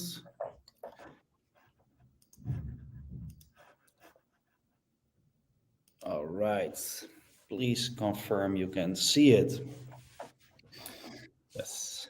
Okay, thank you so much, and welcome to the demo of Talent. We're gonna take you through our talent management suite in the upcoming 25 minutes, and we appreciate your participation in this demo today. We also want to thank Smart HR for giving us the stage. We're going to walk you through actually our talent management suite. And as the topic of today is obviously the future of HR, we want to tie into that with talent by making the future of HR, or actually making the world of HR a better place, not only today, but also in the future. Today, you will see Barry McCarthy, my colleague. Please see his contact details here and connect with us on LinkedIn. His calendar link is also in the chat, so feel free to connect if you have questions after our demo. If you want to do a more in-depth demo, obviously within the limited time, we need to make choices in what we can show. My name is Maarten Leij. I'm the head of sales at Talent, and we're very happy to present you our suite. So before showing actually the problems that we want to solve with Talent, I want to quickly zoom in the HR market today. And obviously a lot has already been said about this, but at Talent, we know the challenges that HR leaders, that people team managers face, because the war for talent is still ongoing. It has actually evolved right now into a war for skills. At the same time, the talent shortage is getting worse. We need to care about getting people on board, but we also need to care on retaining these talents, because we're not the only ones looking for talent. Also, we need to make sure that we are ahead of data privacy regulations as people team. And we also need to contribute to drive business growth, because studies say that engaged employees drive business growth. And as an HR team, we actually need to facilitate this to the business. But at the same time, addressing those challenges sometimes feels impossible. We have no centralization of processes. We work with a high diversified tech stack. This leads to actually a lot of manual tasks. You'd be shocked knowing the amount of companies we speak to as talent that tell us that they still work with Excel sheets actually for a lot of the HR tasks. We also see that HR is not always a strategic function to the business, while it actually drives business growth. And therefore, we want to come to you with a talent management suite that can help you solve these problems. To be competitive in today's HR market, you should actually take into consideration the full employee life cycle. We all know that this starts with the recruitment and hiring, new candidates that need to join the organization. Then we have the HR management aspect, where you need to have the right administration in place for balances, holiday, payroll. And obviously, we need to focus on retention and growth. With talent, we actually are the leading HR tech solution for the full employee lifecycle, because we offer a solution for this full lifecycle, basically. We do that with Recruity for the recruitment and hiring aspect, being a collaborative hiring tool, an ATS. For the HR management aspect, we bring you Kiwi HR, which is made to optimize your HR processes. And for the retention and growth aspect, we have a performance management tool called Javelot. What is talent? Quickly in numbers, we are an organization that has roughly 300 employees. We collaborate with over 500 partners at a global level. Like Smart HR, we serve over 7,000 customers that either work with one of the individual products or a bundle or a combination of multiple products. And we serve customers across the globe.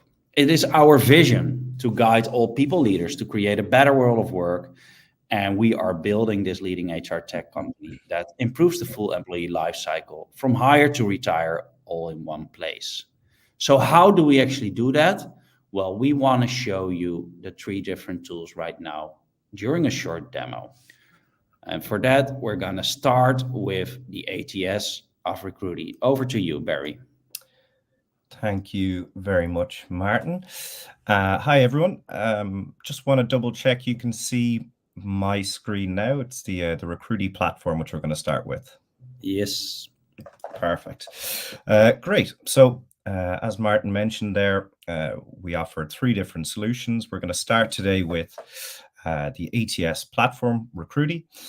We're currently in the jobs module of Recruity. This is where a lot of your workflows, your activities, your automations, your candidates are all stored. As you can see here, we've got some of our open roles currently filtered by priority level. We can see where the job is located, which department is associated, how many candidates are in the workflow. So this is a very important module in our system. Just to give you a quick explanation as to all the other ones and how the solution is actually broken down. You've got an in-app dashboard. This is where you'd find your calendar, to-dos, events, evaluations, tasks.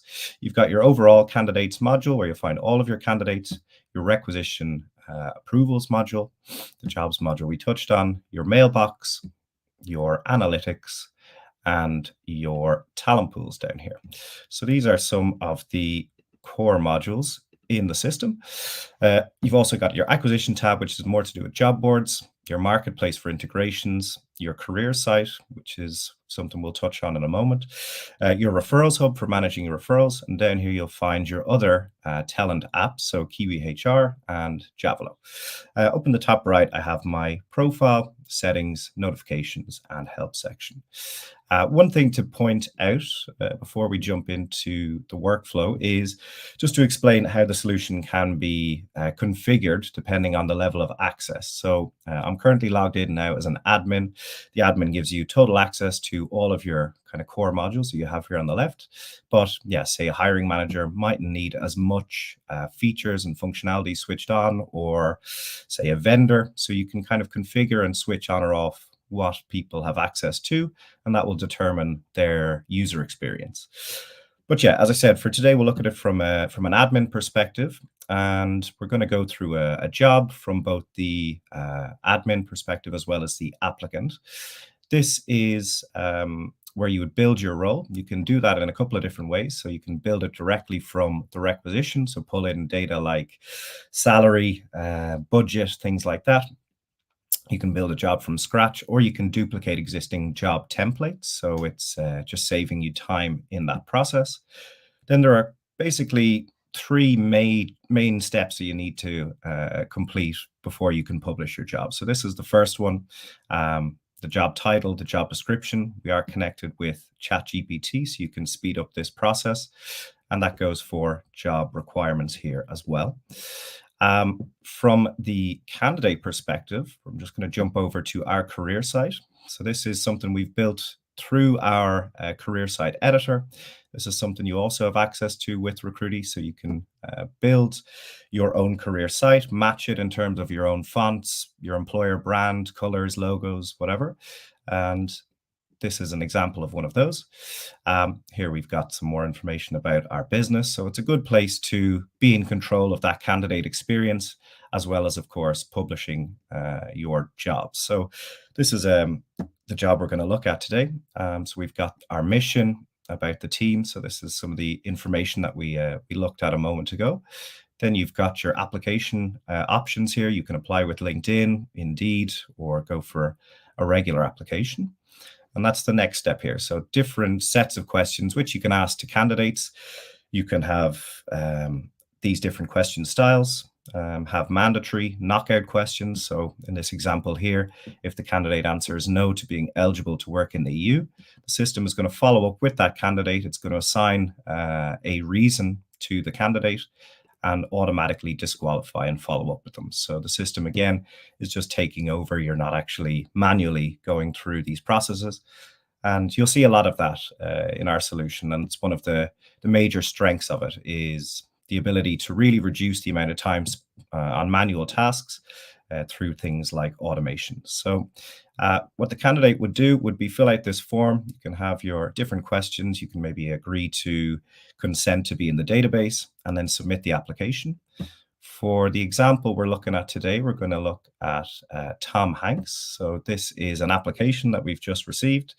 We've got all the contact information from this candidate, where they applied from, and bits of information that have been parsed from the CV. So our CV parser will be able to pull information such as languages, skills, highlighted here in the profile field section, but also allow you to keyword search on anything that might be in this profile. So CV parser is a really, really strong feature of the tool as well. So Tom is now in the applied section. What we can do with this profile is move him through some of our stages, and we'll see here different kind of automated actions are being requested at different stages. So that would be the third step in your job creation process, is setting up your automations, what information you want to, with what ways you want to interact with the candidate, essentially. So in this example here, the candidate's going to receive an email. Within this email, there is a self-scheduling link. So this allows the candidate to book time directly with you. And this could be synchronized with your, say, Outlook or Google Calendar to show real-time availability. So this is another example of something that the system allows you to automate. You're not manually reaching out to the candidate, manually checking calendars, manually copying and pasting links. The system is doing about 4 or 5 different actions, all you're doing is dragging and dropping a candidate profile in the workflow here. So yeah, as you go through this process, you'll start to gather data, of course, as well. That's where our analytics module will start to kick in, start pulling that data, and you can look into things like how active you are in some of your jobs, look into your own recruitment KPIs, how you're making your way towards those. And you can also build your own reports in our solution here. So we have a reports builder. You can build a report on any of these different styles. And yeah, that's how you can maybe gain some insights into performance, for example. So we'll just go back to our job. We're going to skip Tom ahead a few steps because he's a really good candidate, and we're actually going to mark him as hired. We'll see some celebrations here. You'll see some, again, automations being set off. So tasks to be done. Again, all customizable depending on what you're looking to do. And we're going to go into Tom's profile. And now we're going to send him to Kiwi HR, which is the solution I'm going to switch over to now. So Tom is now been hired and he's in our HRIS. And before we go into his profile, we'll just give you a quick kind of, again, overview on what we're looking at here. So we've got our in-app dashboard. This is a really useful thing to keep an eye on when you log into your Kiwi HR. You can see your vacation days, sick leave, all of this in kind of different dashboards. These are the core modules, again, on the left-hand side. So your in-app calendar, the different people in the organization, your attendance, again, you can look into that, your time off, payroll, expenses, and then you've got your workflows, which are, again, quite useful for things like onboarding documents to assign to new employees. So that can allow you to create your own workflows here.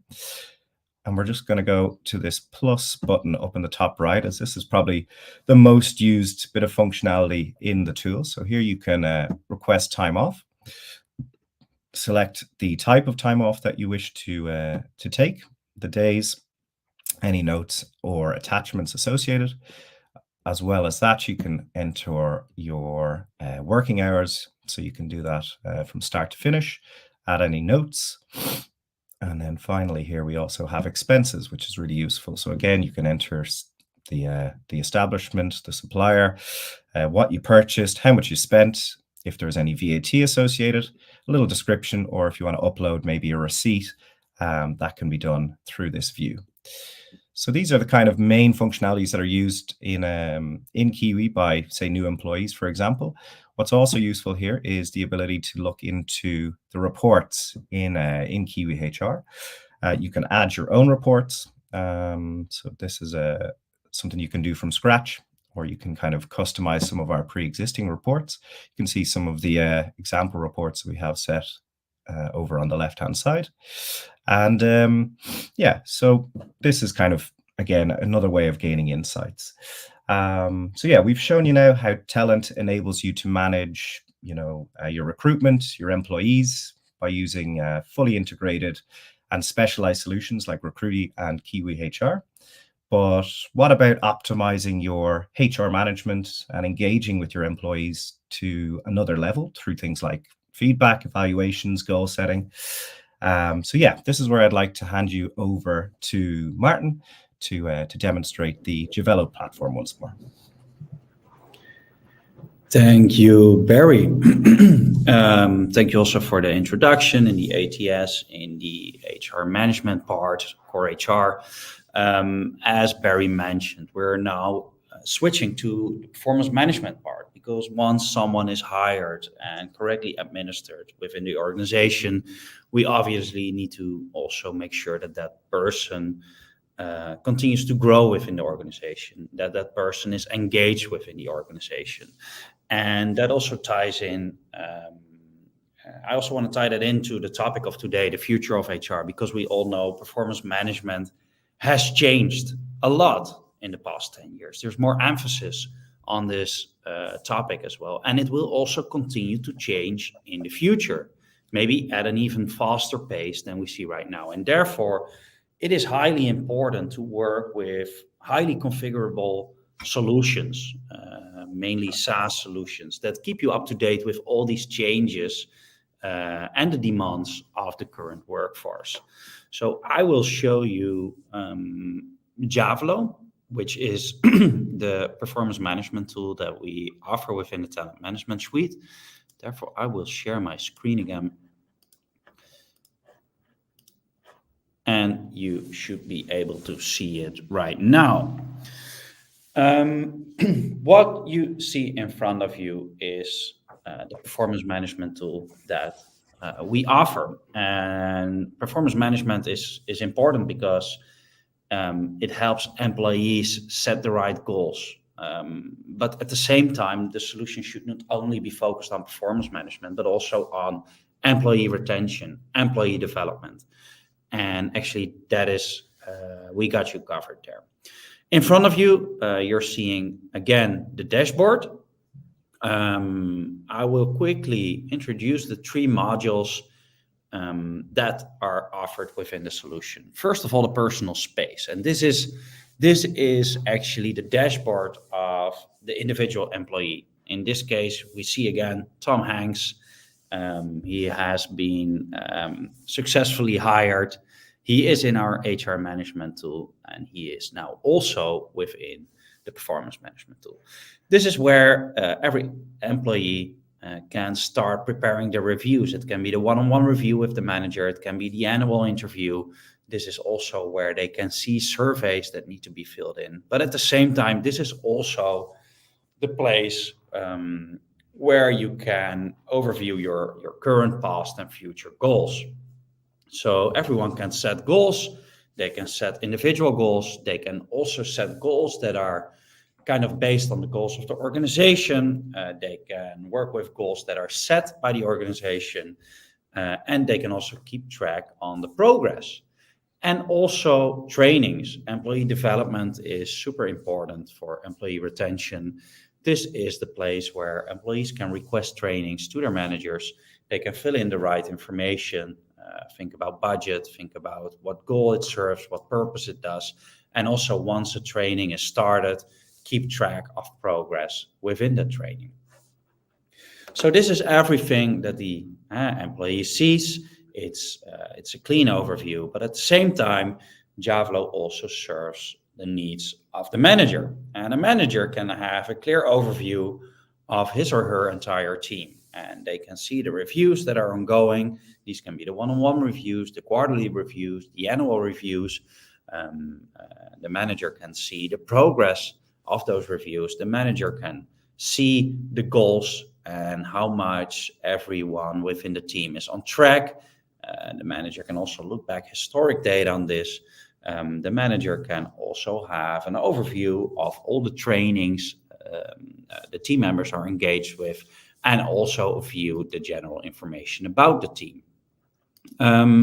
This can be seen in an overview. It can also be filtered easily on the specific individuals that need to be reviewed. And also managers can create new reviews with the team members, set a goal, name the review, use a template, and make sure that they're always on track with this. But next to the individual employee and the manager, this tool is also developed very much for the people management team, the HR management team.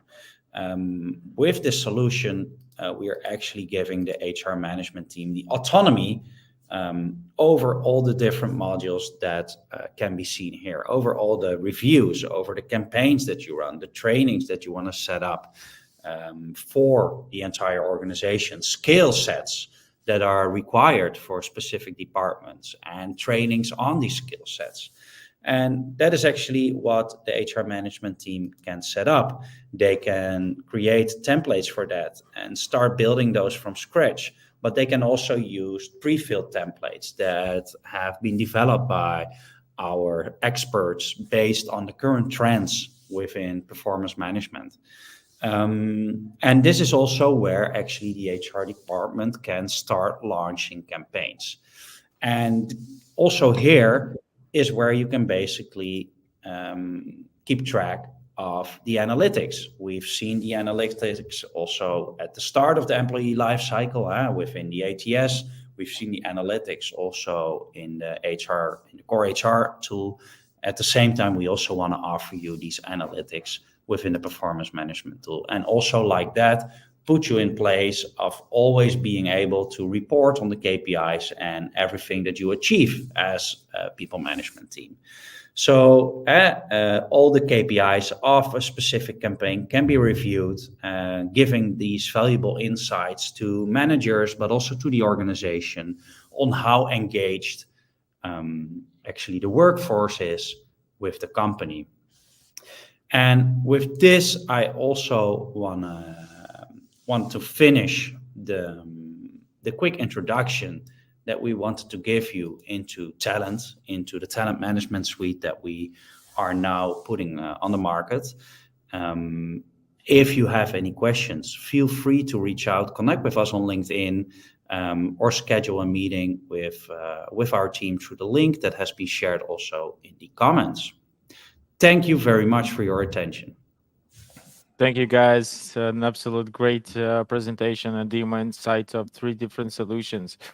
Well, when we speak about the future, and actually when we speak about the clients and organizations that are trying to digitalize or automate their HR processes, usually what I receive as a consultant is, hey, we want a system that helps us recruit people, that helps us onboard people, that also could actually help us with the core HR symbols and maybe a little bit of personal or performance management. But you guys actually provide a suite from 3 different solutions into one ongoing process, from the recruitment to the core HR and to the performance management within the organization. So one of the questions was, is it all comes together, or we can actually choose which of the suits or which of the solutions we want to start with?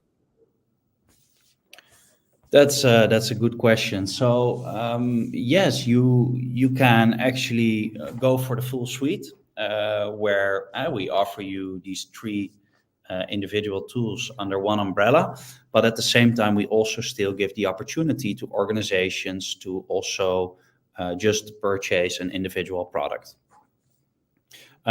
What is good to know, even if you start with an individual product, at the moment when you wish to expand also to the HR management solution, core HR, for example, when you've only started with ATS and later down the road also with performance management, this is a very easy setup. We streamline that for you, and what we ensure is that the integrations are already there because it's part of one suite. Of course, one of our mainly topics and questions is about localization. As you know, the future of HR coverage and all of our speakers, and actually the global trends are really global. So do you guys have the opportunity to, I don't know, for example, use Recruity or Javello or other solutions in any place of the world right now? Yes, we have customers across the globe for every individual solution, basically, but also for the suite. So we can confirm that. Awesome. Okay, and last question is that what are your own insights? What are the possibilities in the future for your clients? What are the next steps on talent? I know that you really it's for the past couple of months is the rebranding process of you guys, but maybe you can tell us a little bit more about your insights in the future. Good question. The future for ourselves, obviously, we will continue to develop. We remain SaaS. We will continue also to develop the individual products. From that sense, we are best of breed, basically, and we will remain that. But the future of talent is more and more towards the suite. We believe that we should serve these HR teams across the full employee life cycle, as we also presented. And that's also how we want to help organizations. And also in that sense, offer them the opportunity that for these different parts of the employee life cycle, they can work with solutions that are part of actually one suite. So they can manage to speak to the same support team. They can manage to speak to the same consultant that continues to also on a more strategic level think alongside the customer how they can optimize these processes or improve them even better. And yeah, we will continue also to deliver on our promises that we will always stay up to date on market trends and the latest developments. And your own opinion, for example, for a company or organization that has anything in their suite, for example, only Excel, which of the processes could be the first and most like valuable to start with? To digitalizing the HR processes, whether Yeah, it's very. recruitment or like core HR or performance Yeah. management. I think the logical one is probably with your recruitment, as that's the first step. We get a lot of people coming to us, as Martin said, with Excel, and the jump in terms of technology from Excel to an ATS like ours is absolutely massive. It's something that you'll immediately start to see results with. So I think that's always a good place to start. But also equally, I mean, HR is really, really important. So what's really nice about all three of the solutions is they are extremely easy to use. So even if you are making a switch from nothing, if you're not very tech savvy, the implementation times and the UX of these solutions really lends itself to a kind of a smooth and easy implementation. They're really designed in a way to help people make that step. So yeah, for me, I'd probably say an ATS or a HR solution, and then once you're set up there, maybe you can look into performance management further down the line. From my side remarks is that I usually also say to my clients that, hey, if you want to start with something that you want to digitalize and automizing yourselves, then it's recruitment part. Why? Because it's like recruitment is an ongoing process. It's 24/7. And the recruiters and candidates are always either sending in applications or looking into what kind of a channels we can use. And also that's like the first place where you can get any data, like in a couple of months or in a month, you can already gain some kind of a data and insights in your processes. Of course, HR or core HR or performance management, it takes a little bit of more time for you to gain some kind of a knowledge or data within the system. So you mentioned about the implementation period, but for example, if I'm a company and I acknowledge that, hey, I want to start to use one of your solutions, how much time does it take for, I don't know, each and every one to be implemented within my organization for me to start using it right away? Yeah, I can take that one as well.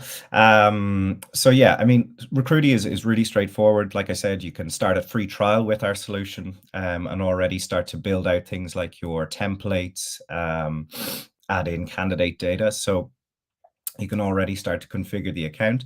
I think we have the configuration steps broken down into 12.5 hours. That includes your career site, your data migration. If you're looking to bring over some data from, say, Excel, we have like a CSV importer. There is obviously time to factor in when it just comes to learning the solutions. So yeah, you'd want to allow maybe a couple of weeks to actually familiarize yourself to actually use it.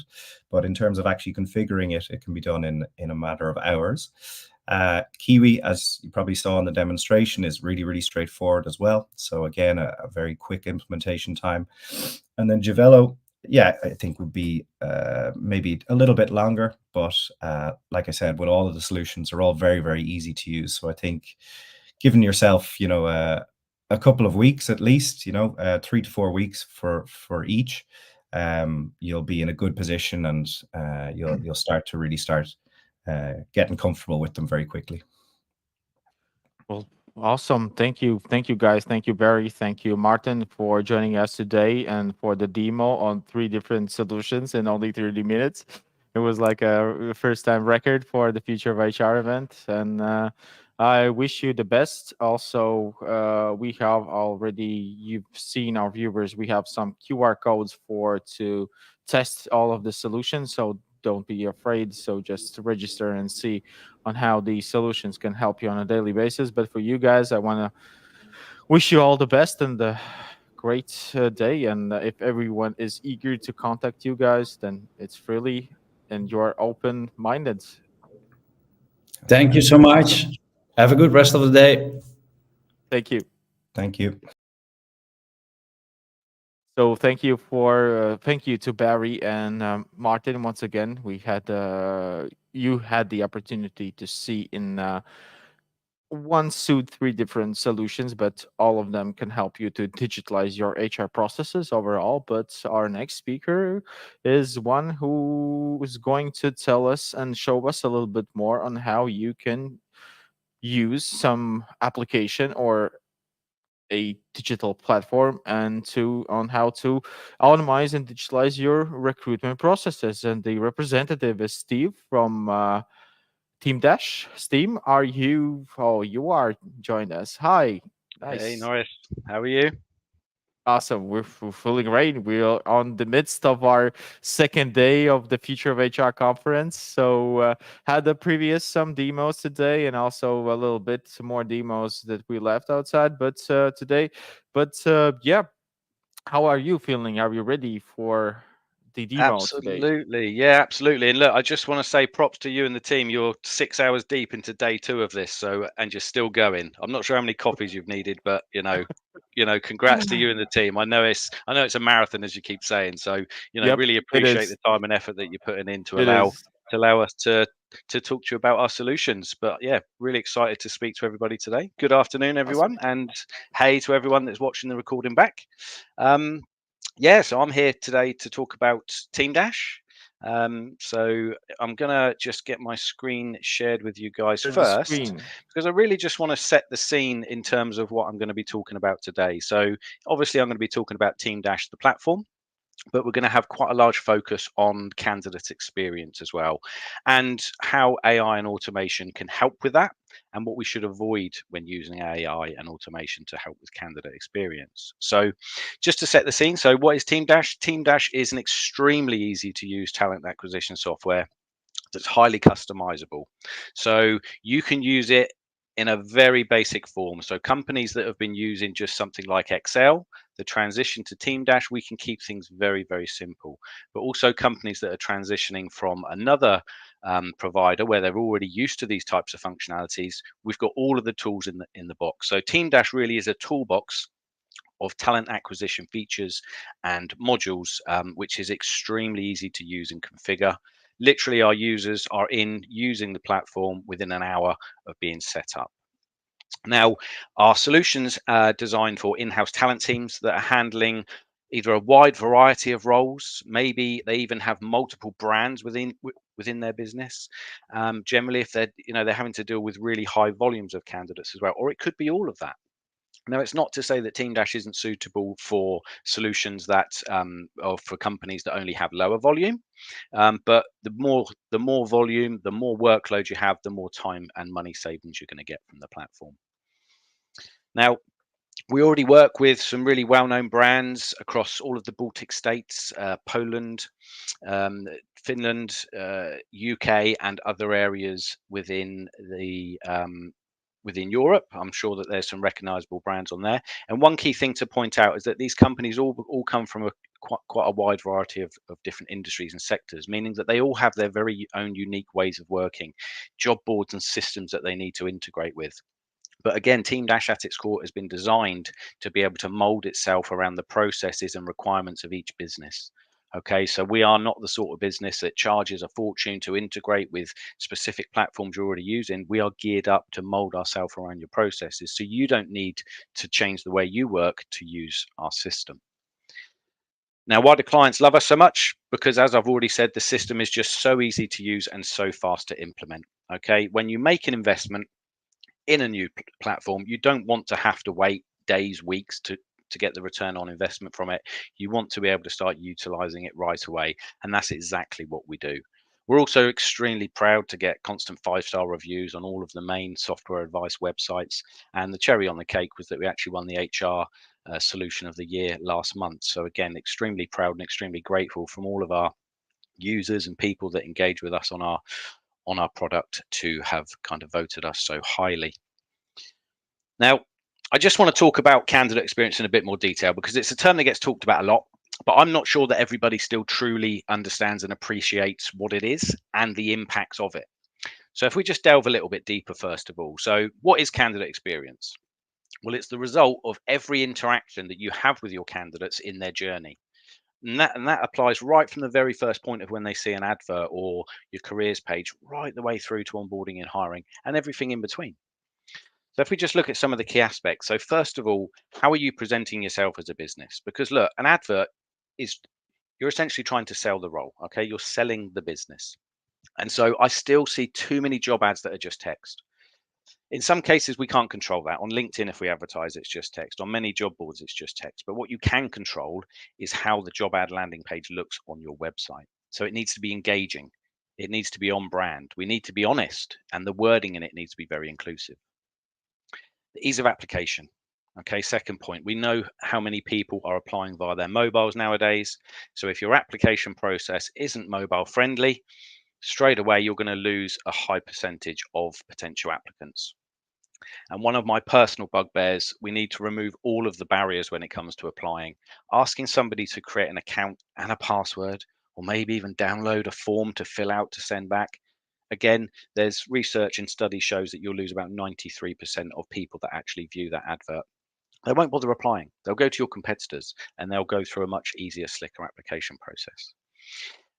Every single interaction with the recruiters and the hiring managers. So we need to make sure that we're personalizing every single communication that we have, because ultimately recruitment's about people, right?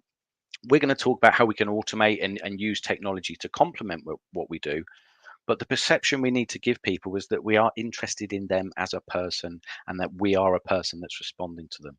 We need to use the right tonality. That needs to be on brand and again in line with what they've seen on the job ad.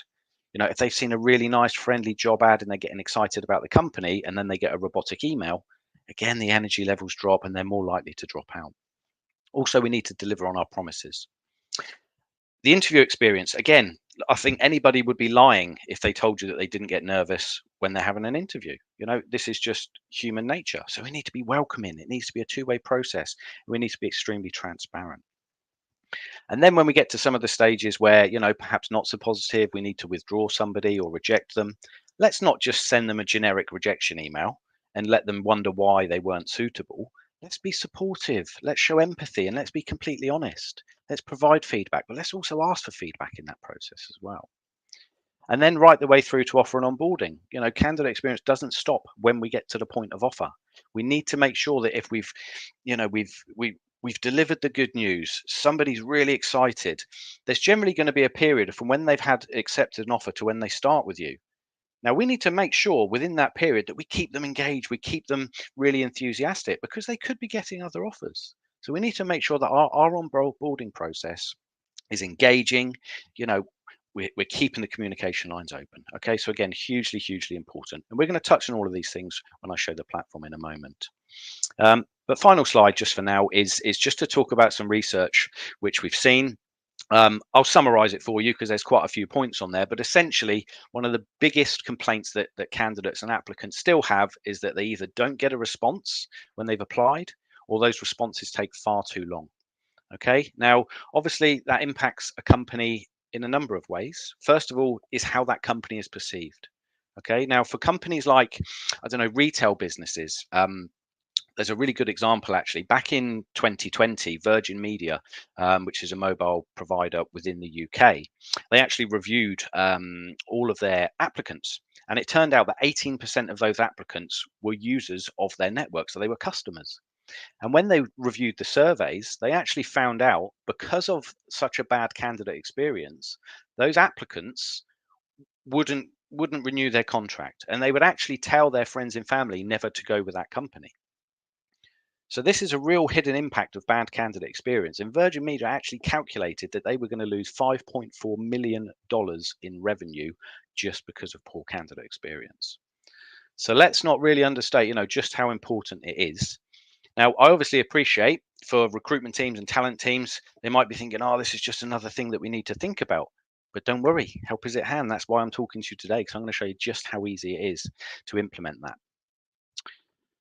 Okay, great. So look, I'm going to just now jump straight in to the candidate journey, essentially. Now, our platform Team Dash will cover the job requisition process, you know, the internal sign-offs. That's fine, but we're not going to jump on that today. We're going to start with the candidate experience. So I'm just sharing with you now an example of one of our customers' career pages.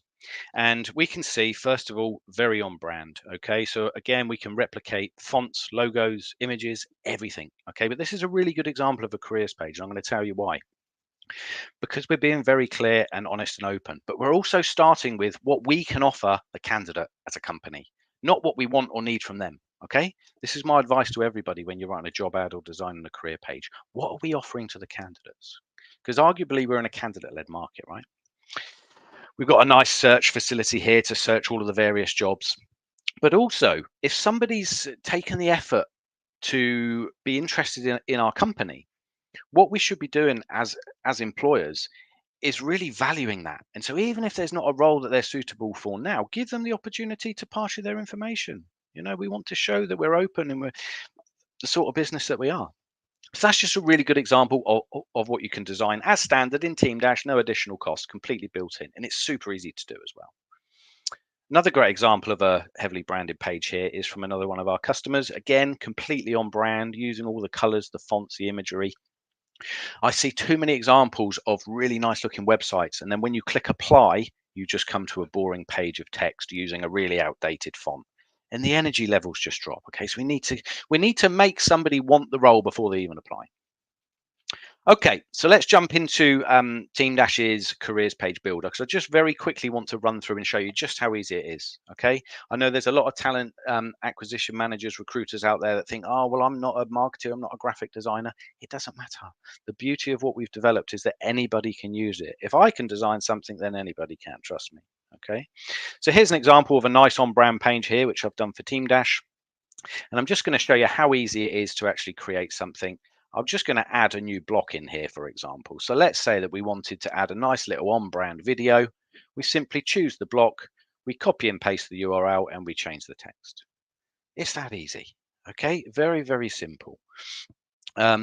Also, we've got a really nice feature, which I talked about inclusivity earlier. And so this is where we can start to utilize AI if we want to. So when we're writing our job ads, what we can actually do is we can use the AI language checker to ensure that we're using inclusive language. Okay, again, this is doing a job on our behalf. Yes, you know, it is the job of you to write that job ad, but let's have the AI just double check things for us. Okay, just so that we're sure. And the final piece of the puzzle is obviously the application form. I mentioned earlier, don't ask people to create an account and create a password. Many simply won't do it. So we want to make the application process as friction-free as possible. Of course, this is completely customizable, but it shouldn't take people more than a maximum of probably 3 to 5 minutes to fill out an application form. Okay, if it takes any longer than that, they will most likely lose interest. So what happens when somebody applies within Team Dash? Well, the beautiful thing about it is that they come straight into the platform. They are linked with the project that they've applied for. The record's been created, the CV's been parsed, and I'm going to now show you what some of the next steps can be. So this is the dashboard area where we can see all of the roles that we're working on. Again, highly customizable. We can create as many filters as we like. So if we're a business that needs to report on different divisions or different job roles, so simple to create these filters to then report on. But we're going to jump into the sales manager role here, and we can see again, here's all of my completely customizable stages. So the stages that I have in the various different jobs are all completely different because they need to be unique for each one. So we're going to jump straight into the submissions here.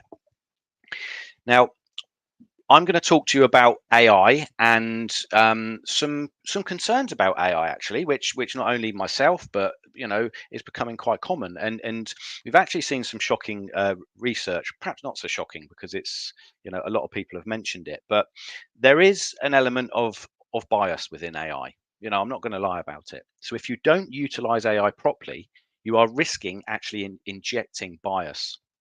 I've seen examples of political bias, of ethnicity bias, of gender bias within AI. My colleague Carl actually posted an article on LinkedIn earlier.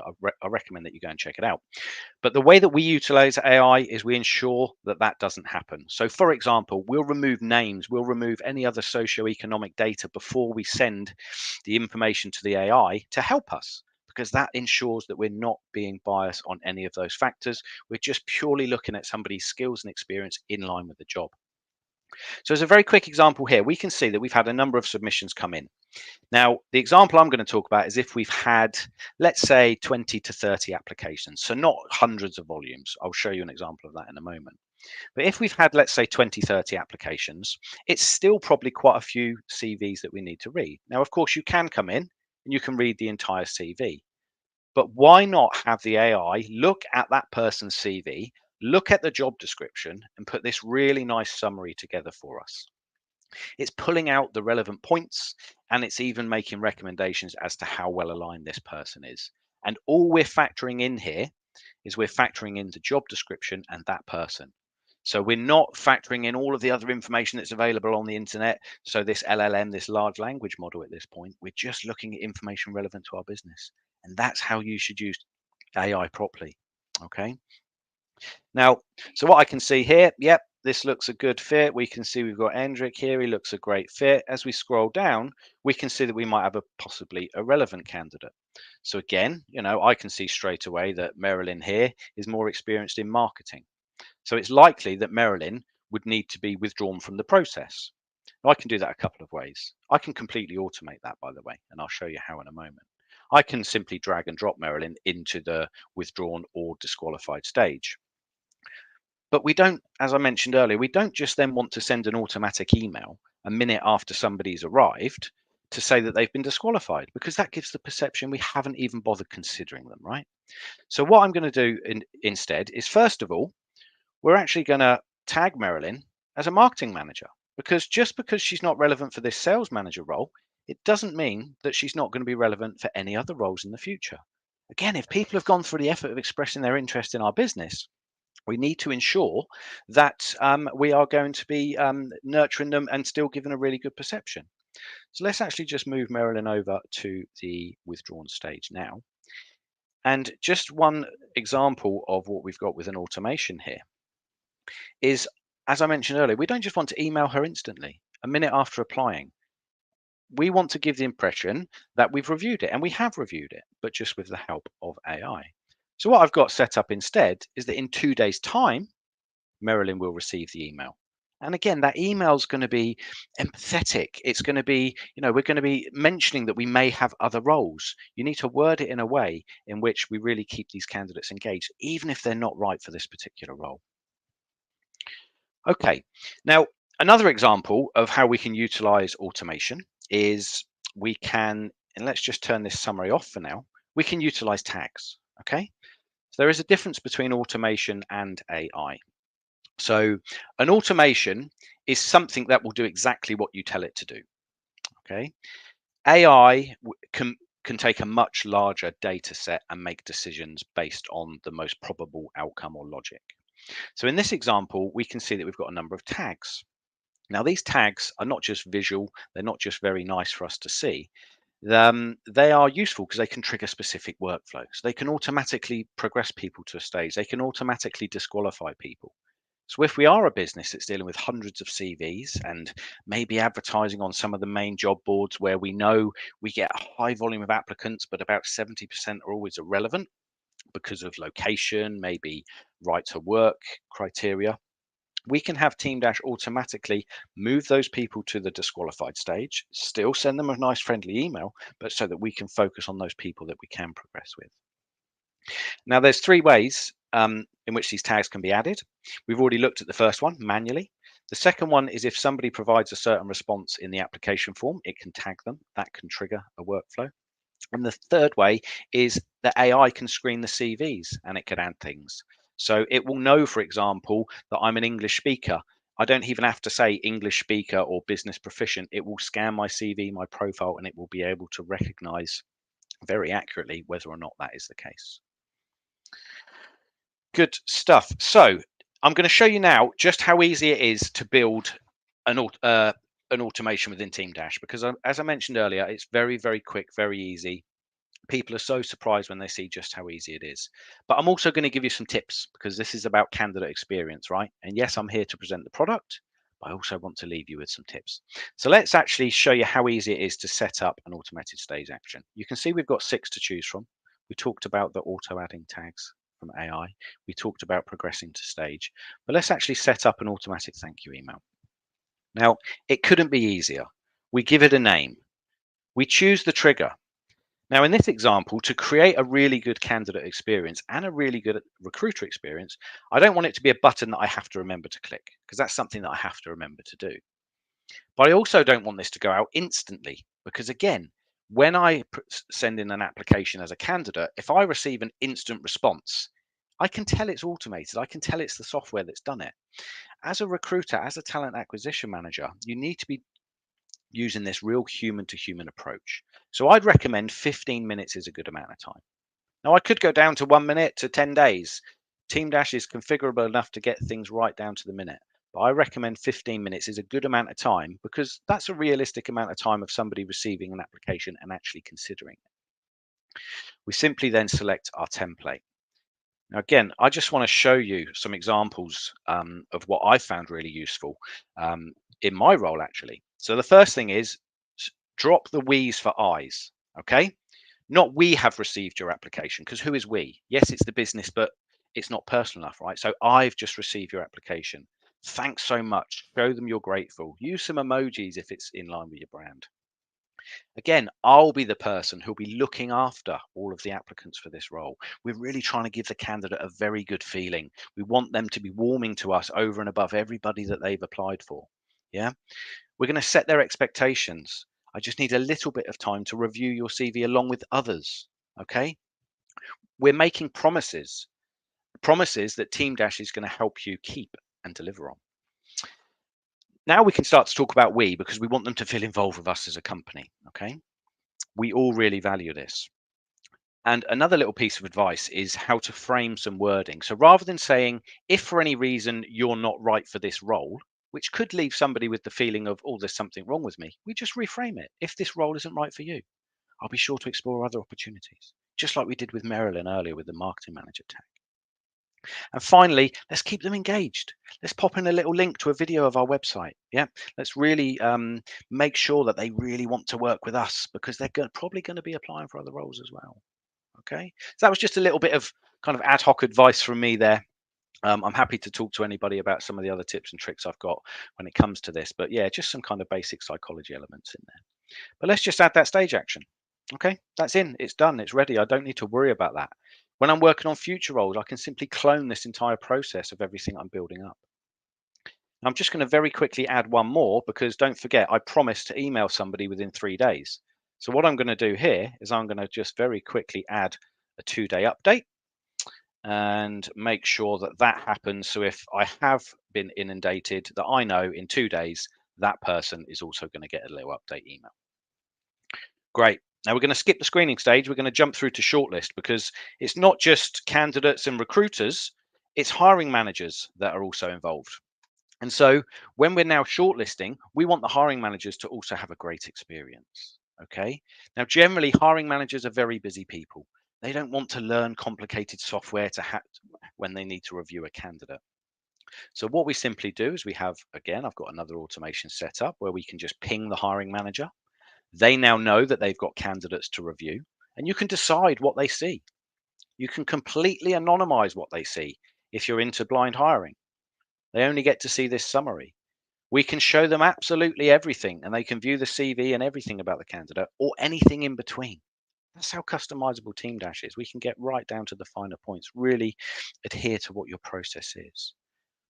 But again, we know hiring managers are busy, and I'm not picking on hiring managers, but I do get feedback that sometimes there is a bottleneck in the process when it comes to getting feedback from them. And so why not have a little reminder after 1 day going out automatically? Hey, just a reminder to get back to me on these candidates. You know, we got some great candidates here. We don't want to lose them, because again, bad candidate experience means not being updated in the relevant amount of time. Okay. Now, this is also the point when hiring managers and yourself can be collaborating and making comments with each other internally within the system. Again, I don't want to have to send separate emails and, chasing people that way. We want everything to be kept in the one place. We want to be tagging our hiring managers, them tagging us in these comments, everything's stored on the record. So we get a complete history of exactly what's happened. Okay. Now, Interviewing could be another real problem area. It can be, okay? It isn't for our customers. So if we just move these people through here to interview stage. Now we've created a really nice interview scheduler tool, a little bit like Calendly or those type of things, whereby we can schedule interviews. And by the way, we've also got the concept of async video interviews. So if at the screening stage or even later on in the process, we want to send out some pre-screening questions and allow candidates to send in their recorded answers, we can actually do that. That's been proven to speed up screening time by around 70%. And so we know that one of our clients, KPMG, actually experienced a huge time saving. So rather than a 20-minute call, they were watching a 2-minute video and they got the information they needed. It's a huge time saver. It's also really works well for sales roles where people really want to showcase and kind of really allow them to shine and really get maybe their language skills across as well. So that works well. But yeah, scheduling interviews couldn't be easier. We simply go to our interview scheduler, we decide who's involved in the process. So maybe let's pick somebody different, one of our hiring managers here. We can integrate with Teams, Zoom, but we also have our own native platform. So if there are candidates that have never used Teams or Zoom, we can make it really accessible for them. And we're now just going to simply pick some slots, some available interview slots. And we're going to allow the candidate to pick their preferred date and time. And in fact, just to show you what it looks like from the candidate point of view, is I'm going to just pop up an email here because we want to make the candidate experience really good. Okay, so what we've now done is we've sent them a nice email. Again, I would love to invite you. They simply one-click the link. They simply one-click to choose their preferred date and time, and that's it. Everything's been scheduled. Everybody's been updated. The hiring manager, the recruiter, the candidate, absolutely everything is all in one place, and everybody knows exactly what they need to do.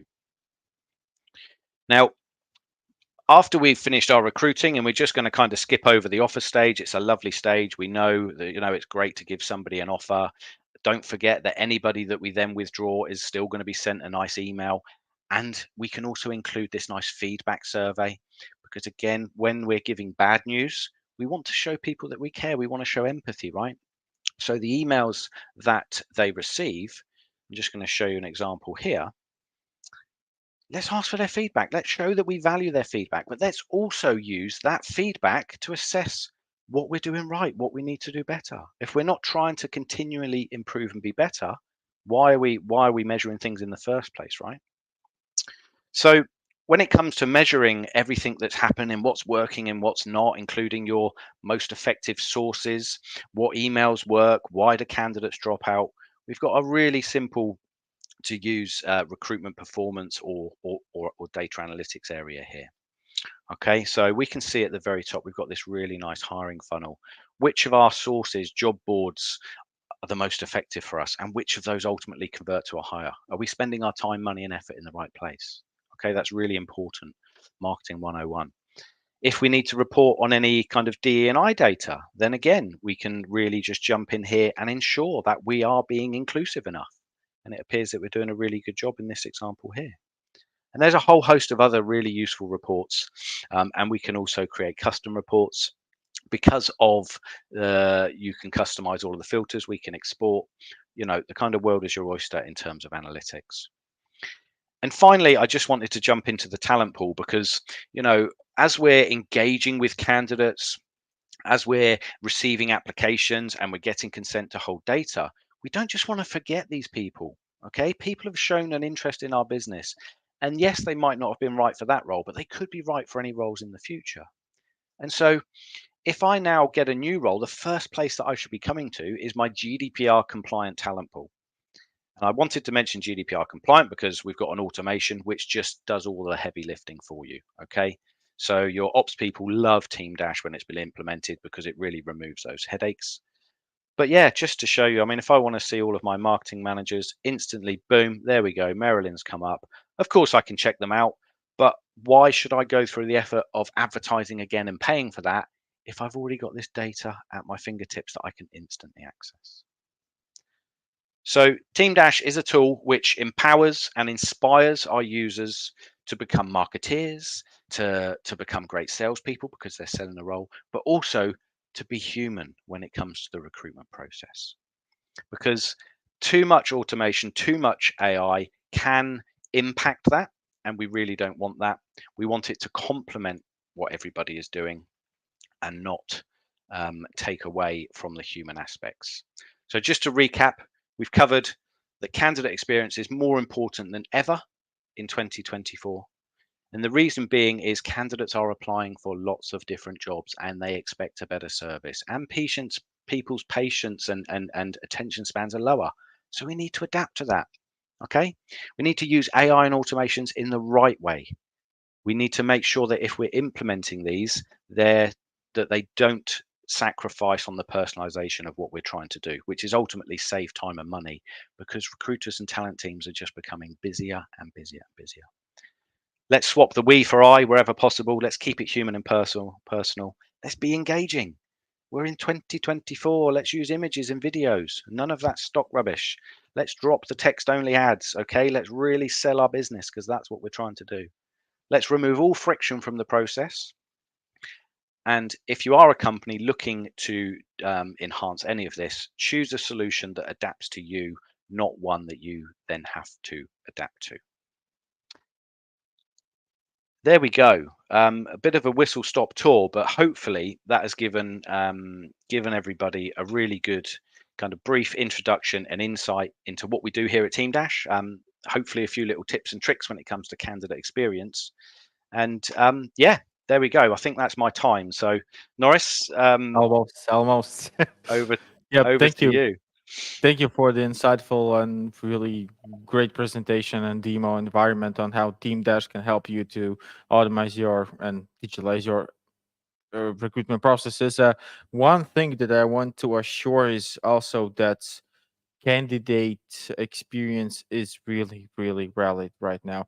For myself, I know I have some friends, some people that sometimes apply for jobs and they do fill up all of the applications that are needed from the company, but then there's nothing. A day comes by, 3 days comes by, people is just like sitting. Is my application reached them? Is what's going on? What there's is any like information from the potential employer? So one thing is that the Team Dash also and other applications can help to promote this candidate experience by just answering. Right? You mentioned that you can share the automatic replies on like 5 minutes to 15 minutes to 10 minutes, but of course you have to keep in mind that people can understand if I apply my application and if I receive an email in like 30 seconds, then that's a system.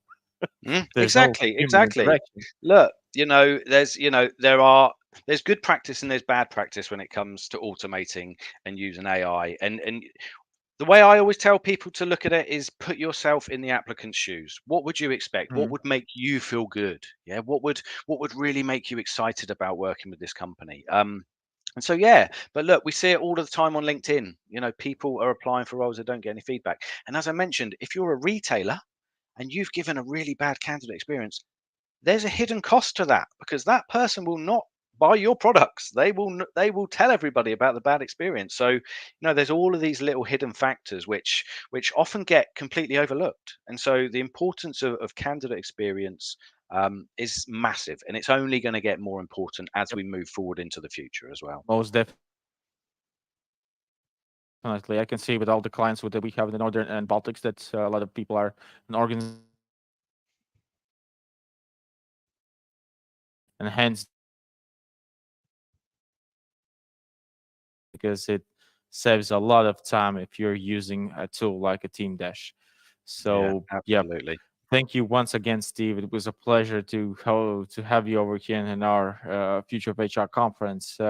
For everyone that wants to engage and understand how the Team Dash can help them be more efficient on their recruitment and candidate processes, I would enhance to contact with Steve or any other Team Dash member, right?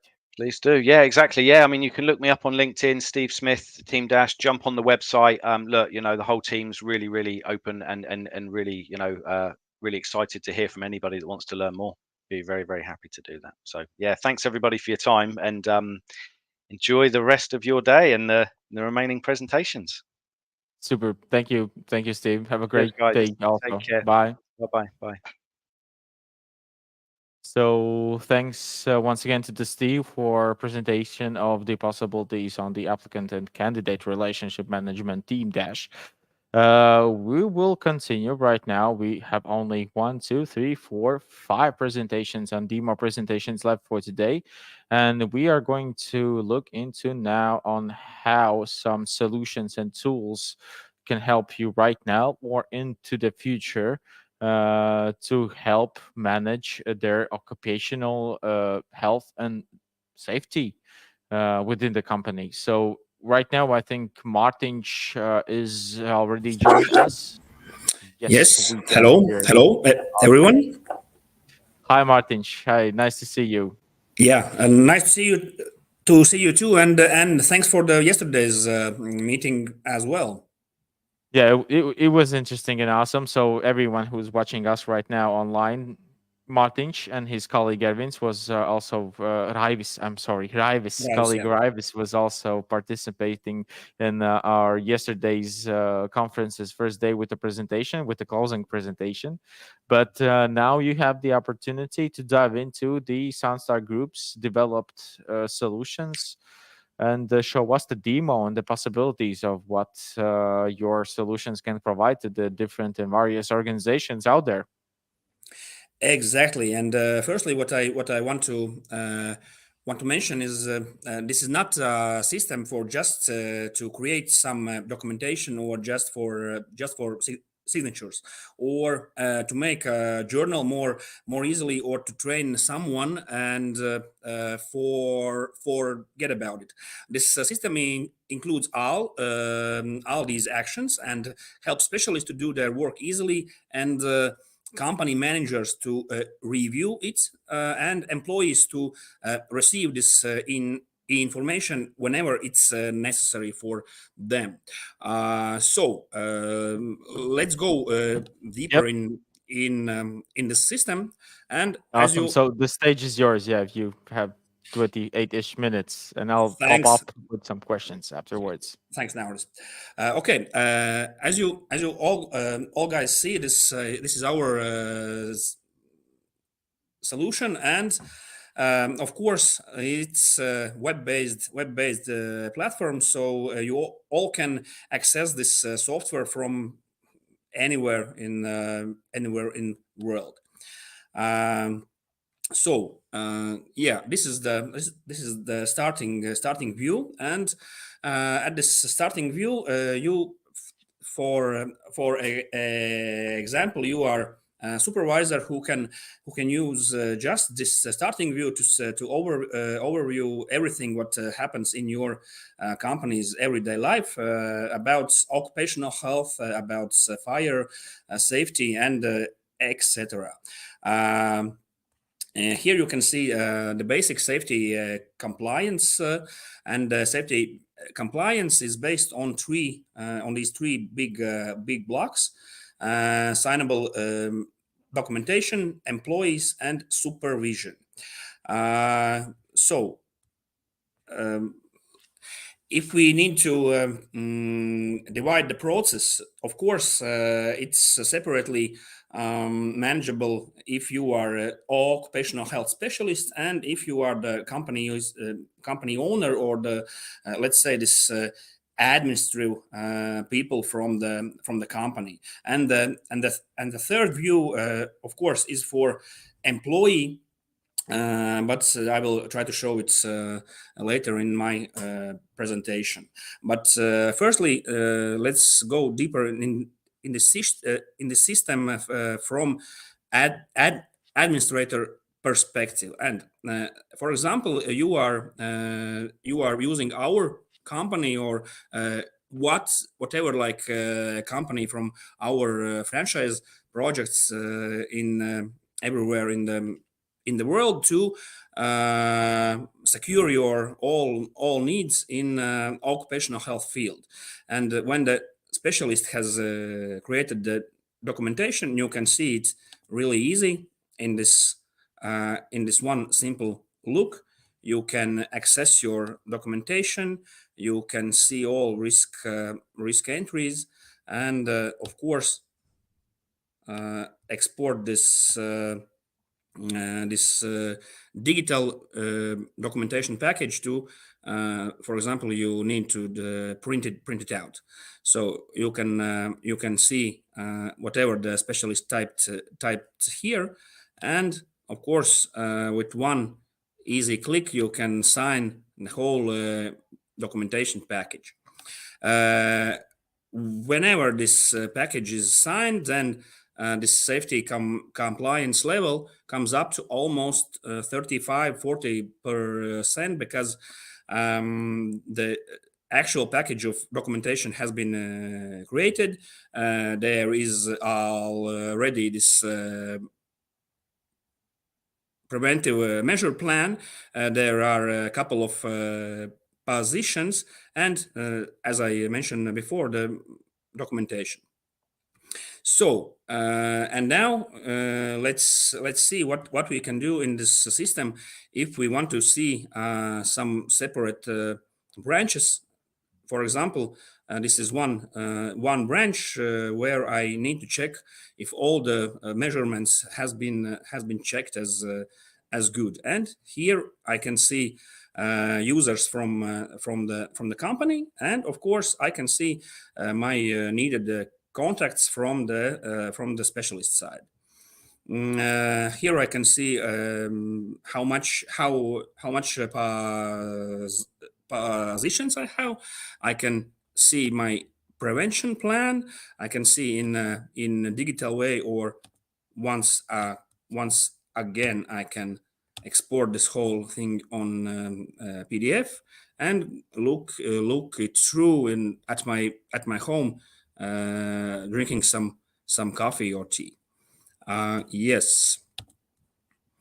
And here we can see the most important thing about our system. This is these are employees, and of course the biggest threat in occupational health and the biggest value is employee. So let's go slowly through the process, and what I want to mention is that we can create synchronization almost with every HR system in the world. We just need this API data manageable solution to make this link between two or even three systems. And whenever, for example, the HR manager in a company type in their HR system new employee, then automatically this employee comes here in Mimo. Yes. So, for example, this is name, surname. We can look through approved positions and check whatever they like, 1, 2, 3, or 5 positions at the same time. And let's use my demo email for the further presentation. And these are the small basic steps which you all, I think, know. And automatically we can add this person to necessary briefings. And let's press save. So here you can all see that this that this Martin is not available for any kind of job, and that's because this person needs to comply for these small regulations. Me, as for example, I'm an office manager. I will attach to this person for one training. he already is attached to e-briefings. There are separate. This is one one solution for.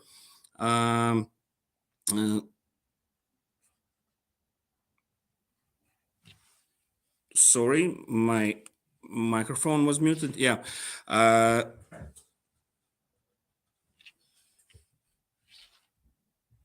Yes. Let's go further for my presentation. How it looks from actual employee.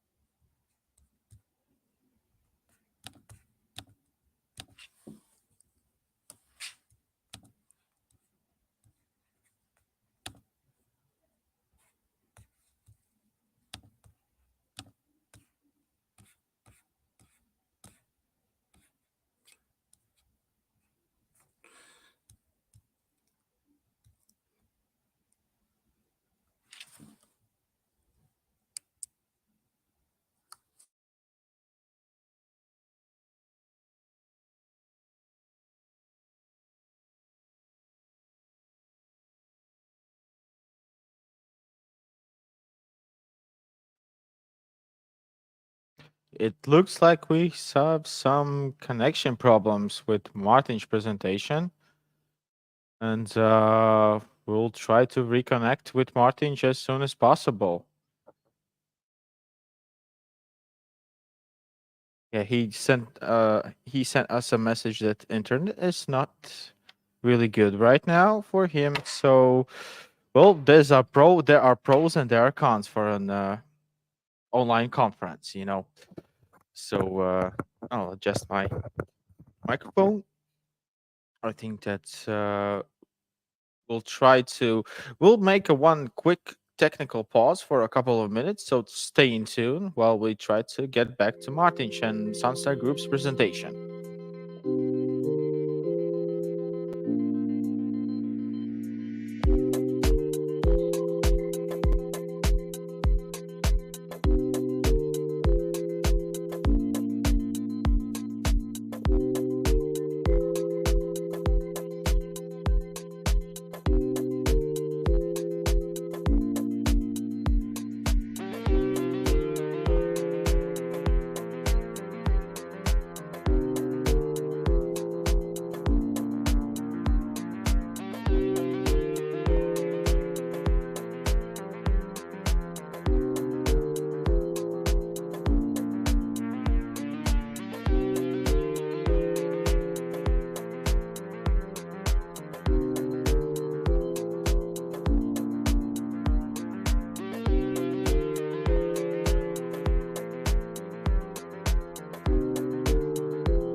And we are back for the Future of HR's second day's demo presentations. We had a little technical difficulties.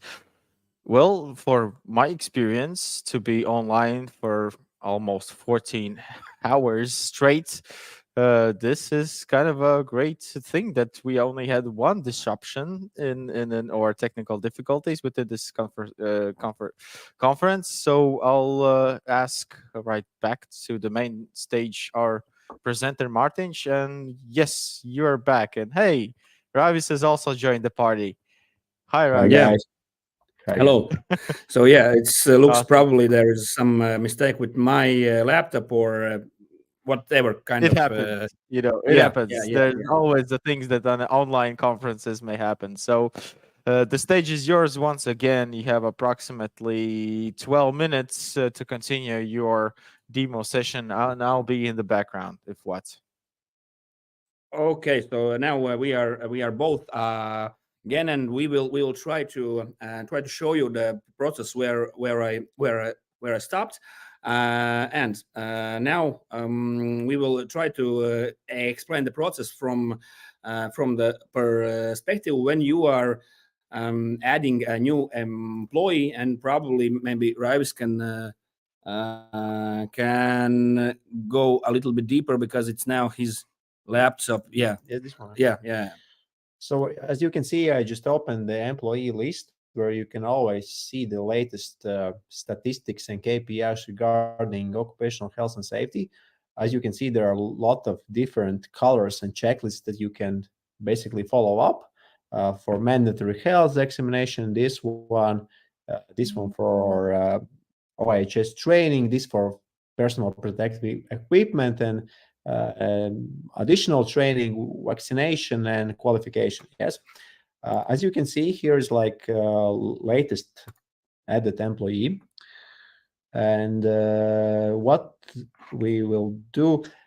What we will do here, you will obviously see that Rives will try to change one of data, because before I typed in my demo email, but right now we will use what usually is using Rives. So and for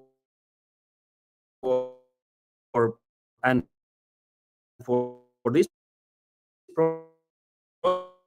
process, you will see how I manage every data for the company. So yeah, here you can see.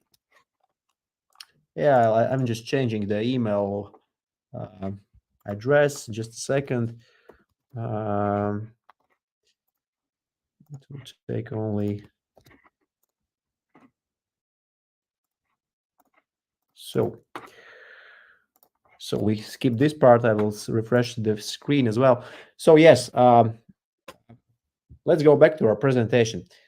So this is like first the onboarding steps that you have to make before you actually give this Martin Hauk his work duties, basically. What we will do, we will just add him to a briefing. Okay, I'll see he's already admitted. I will just send invitation to the software. As you can see, we just send the invitation right now, and I will log out from this admin profile to go to this demo email, which is basically employee's email. Okay, so here I have this invitation. Employee just confirms it. Choose your own password. And voila, I have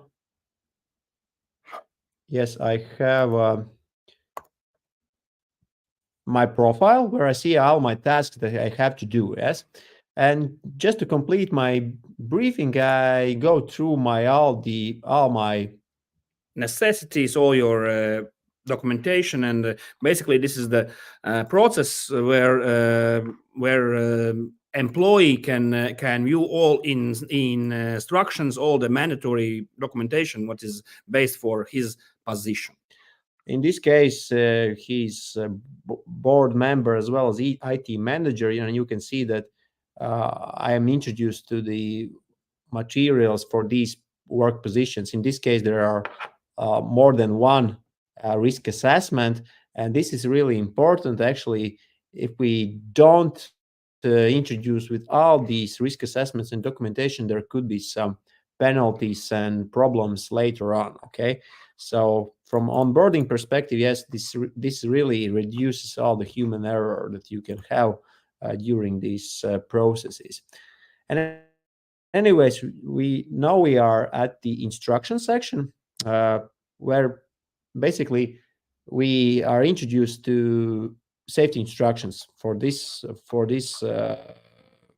particular person, because as you saw in the first part, I checked I think 3 positions to show you how the system can work, and here Ravis will show you how easy it is to go through all these instructions. And actually we can type on play on this YouTube and to see how this functionality works. Yes, obviously you can add different types of video materials under the safety instructions, but we will skip this part because we have limited time right now. Yes, and right now I'm just completing the knowledge test. I have to pass it actually to have green status for this briefing, training that I have actually done it. Okay. In this case, there are only 3 questions. I can see the results right here. Everything is fine, and I can continue with my maybe next training. We will skip this part because this is basically similar like the last one. Going back to the main screen, we can see that I have completed this instruction. Let's go back to admin profile, and now we want to check whether or not this Martin Schauk has completed the training. As you can see, he is green in this section. We can already see that. We can filter this information from here as well. Just by clicking this green button, we see all the 50 employees that basically have completed a training. Okay, one of them is Martin's. Yes, we can go to his profile and see that yes, next briefing is after 1 year, and under his profile we can see the actual follow-up documentation that you will show to authorities if they ask you to basically show some kind of proof that he actually completed this instruction. Okay. Yes. This is like the short process about briefings, and of course not only in Latvia, but we know that in every country in Europe the second mandatory thing is mandatory health checkups. You can do it in separate look if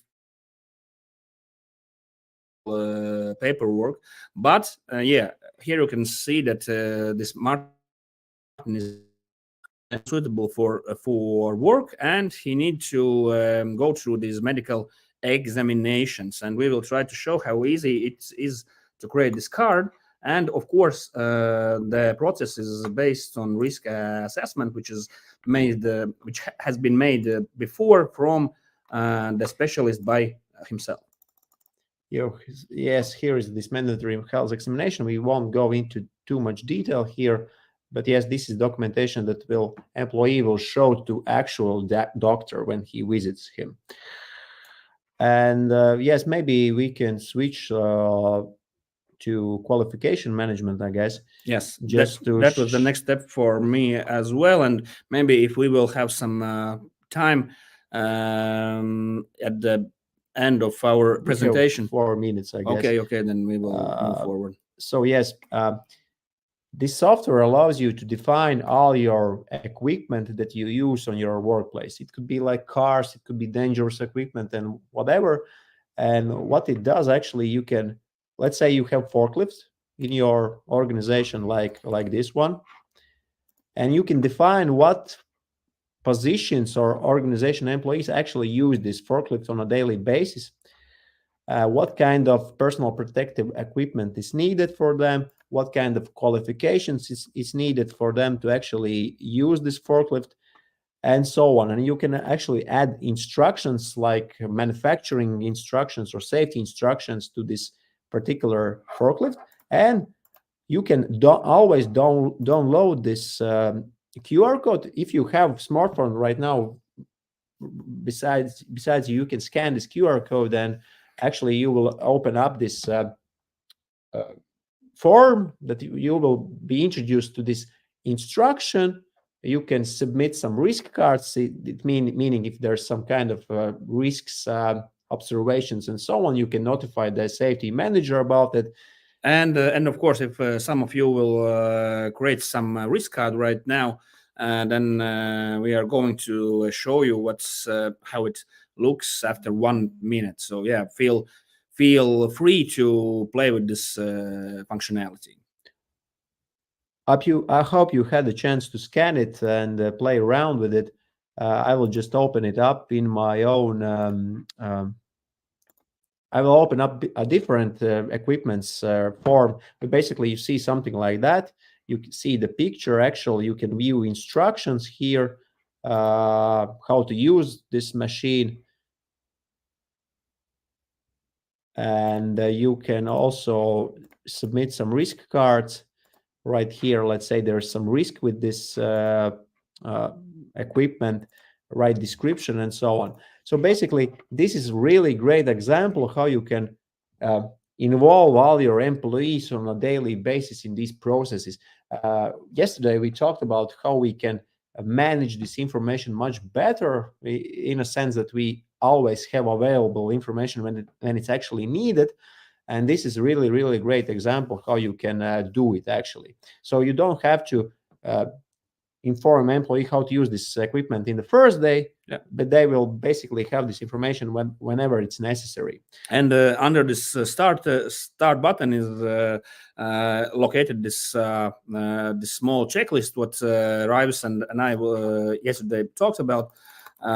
Whenever you have some misunderstandings how to use some of these equipments, you can press start there, and Raivis will fast forward. I see he's really used to fast movements in this system as our main IT coordinator. Sorry. That's okay. I guess yes. Okay, let's start again maybe. Okay, I see that.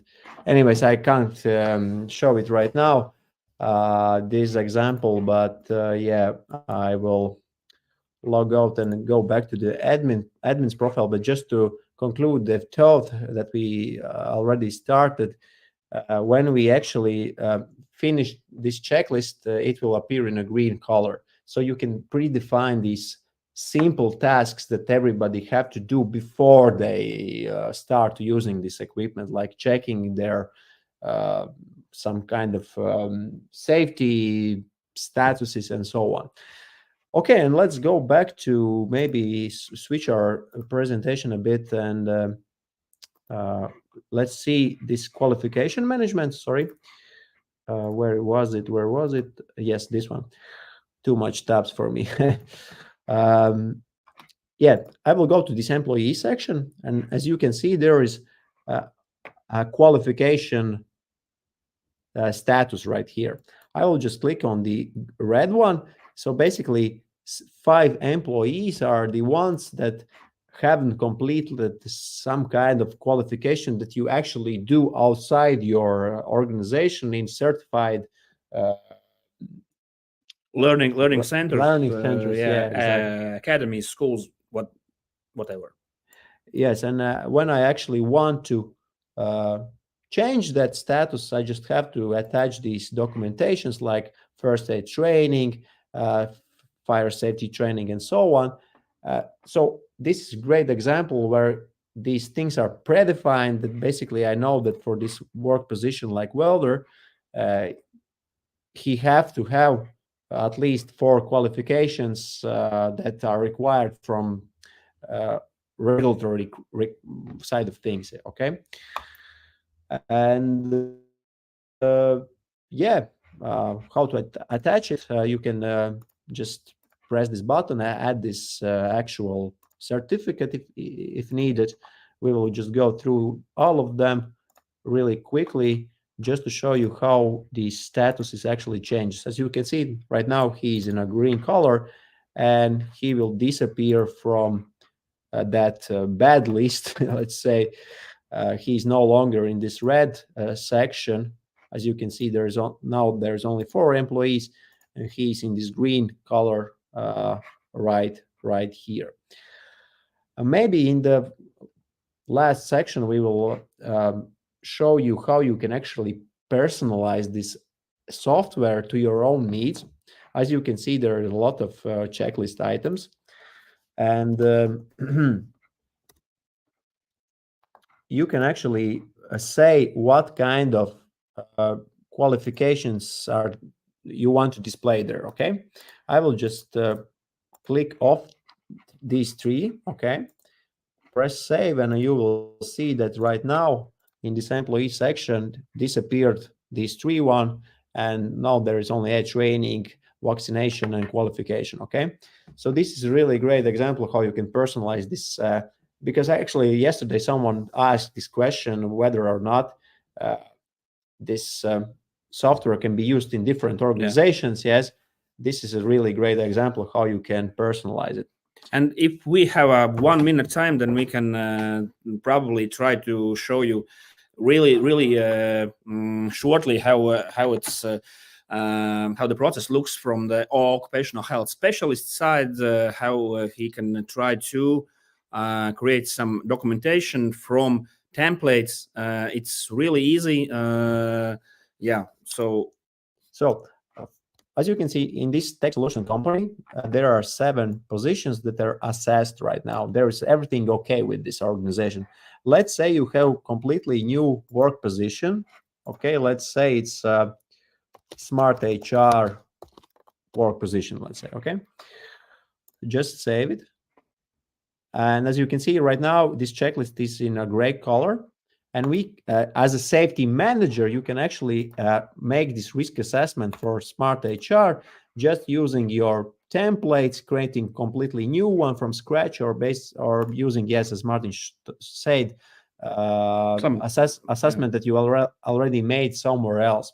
Okay, I know that this is really similar position to truck driver in this company. I will just click this one, press save, and as you can see, this risk assessment for smart HR is in development right now, but all the data is right here about PPEs, about health examination, about instructions, and so on.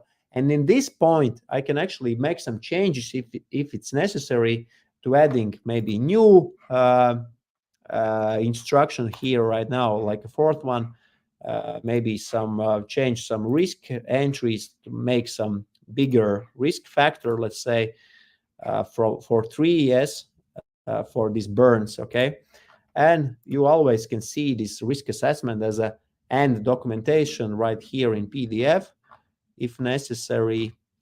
And yeah, basically when I press this assess button, this development, as you can see, is assessed right now. We can go back to organization and see that it's already in a green color. Yeah, so this is a great example how you can improve the quality of your processes, so you can always check whether or not this work position is assessed. Okay, and probably what's important in really big companies, there are a lot of occupational health specialists. There are a lot of branches, a lot of different kind of smaller companies which need to be assessed in a really small time frame. And then you actually saw how easy it's to create everything from scratch, or if the scratch is in actually really good quality, then of course it's much easier and takes you much lesser time. So yeah, basically these are the processes what we can make with this system.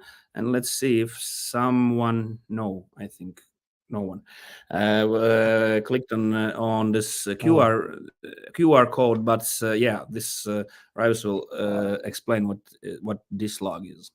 Yeah, so this section, risk cards, basically combines all these near misses, observations, some risks, and so on in your organization, like yeah, risk incidents, near misses, observations, and so on, in this dashboard that you can actually manage on your daily basis what to do with this risk card. So maybe there are some associated tasks with this risk card, like you have to fix something and so on. So you can actually click this one, click this risk card right here, change its status to in progress, make some comment about it, maybe change responsible user for that risk card. He will automatically will be notified about that. So this is a great example how you can involve every your employee in these processes. So you are really preventive in a way that you can basically prevent some, I don't know, some bigger incidents from happening and so on. Yeah. So this is a really great feature that we have in this software. Obviously, you can always look at statistics side of things, how it actually looks like in a bigger picture, let's say. Yeah. I'm not sure about the time frame right now. I believe that Well, we you're are a little bit overdue, so unfortunately, I have to cut you off, guys. But thanks for the insightful presentation. We already had one question. We have multiple questions, but I encourage you guys to contact Martin Chernevic and Sunstar Group. Raivis, I'm sorry, Raivis, to LinkedIn and or any other channels. But we had one question about the analytics that we saw in the reporting side. Is it real-time analytics? So the system just updates it on a real-time basis? Yeah, exactly. You get all the notifications and updates with all the latest reported things, whether it's risk card, observation, and other type of things. Yeah. I most definitely can see that your solution would and will help companies, especially in manufacturing, to get rid of all of the paperwork, just to be centralized. And I think that it is the future. Right now in the region, in the Baltics, we see that a lot of companies are going through the paper processes and a communication within and without any centralized platform. And I think that this is a really great opportunity. Yeah, so for everyone, feel free to contact with us. Actually, I will be next week in Croatia, but Raivis will be here in Latvia, and he can go fully through the smallest detail. So yeah, if everyone, yeah, awesome. Yes, exactly.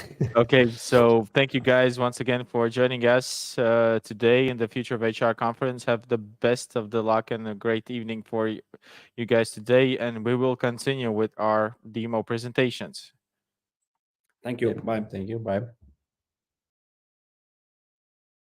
Well, we will, as promised, we will continue. We have some few presentations left, to be exact, 4 of them today for those who are watching us online and are with us for the last 2 days. But without further ado, I want to introduce now our next speaker, whose name is Marco. And Marco is a business development manager for learning and development platform called Corsi. And Corsi was already a part of our yesterday's panel discussion. And Ago, also your colleague, was the one who presented some information in our first day. So, Marco, nice to see you. Great to you be the part of this conversation today. And without further ado, the stage is yours, 30-ish minutes, and I'll pop up with some questions. Mm-hmm. Thanks for having me, and thanks for participating. It's been a long day, so let's jump into and look what Corsi can offer. But before, what are the three main pain points? First, to get rid of Excel regarding training planning and keeping training records.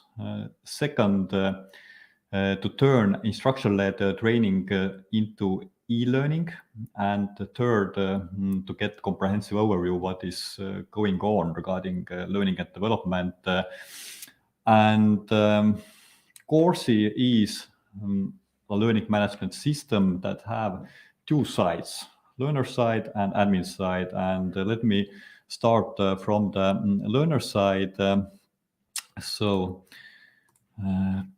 Put my screen sharing on, and then we are ready to go.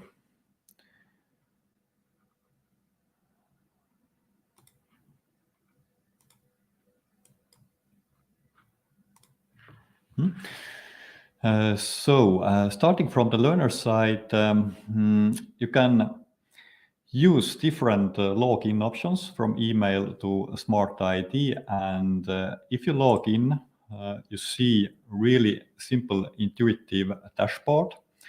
So all the active courses are right up here, all the completed courses and general statistics.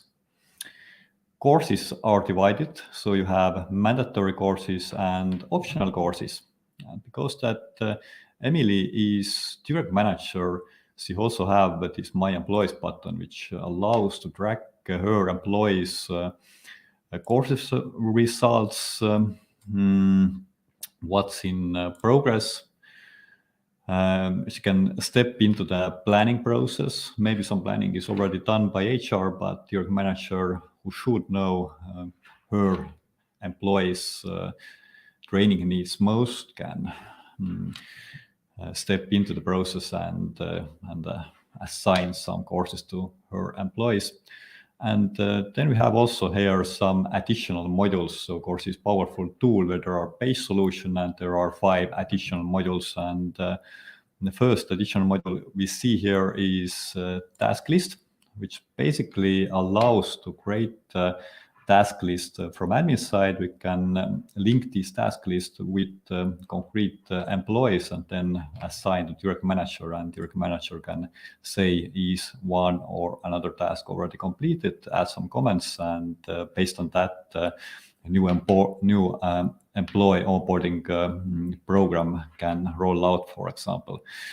So the second additional module we see here is training request. So we see it also from dashboard, so employee can request some training they would like to take.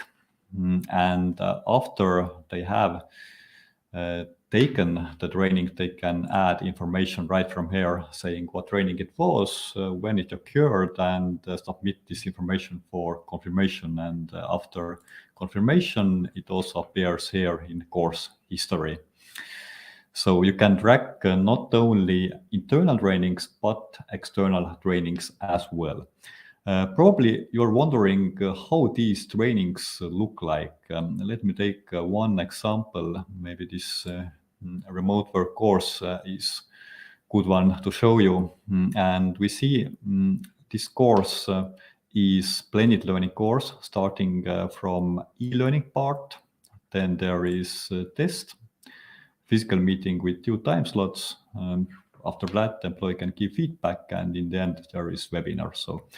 And to open this e-learning part, let me take one example. We see here structure, topics and subtopics, really simple.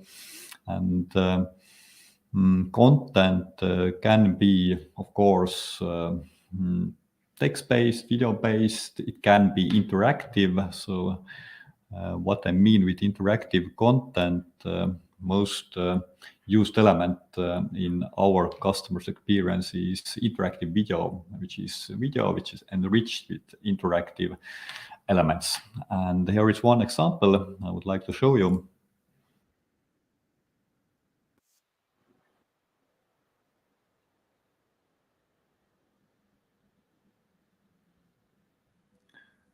and now question appears, and somehow I have to interact with the content. So what is cool about that is I can't just hit play and go to my own things, but I have to be engaged, and we want this learning to be variety for your employees. So after I have this e-learning part completed, maybe there is test, and we can say, is these questions in this test are going to be randomized? Is there any hint will be given? Maybe there is time limit, so there are tons of different options to design how does this test should look like. And after test, yeah, like I said, physical meeting with 2 time slots. I can pick the suitable one, add this to my calendar.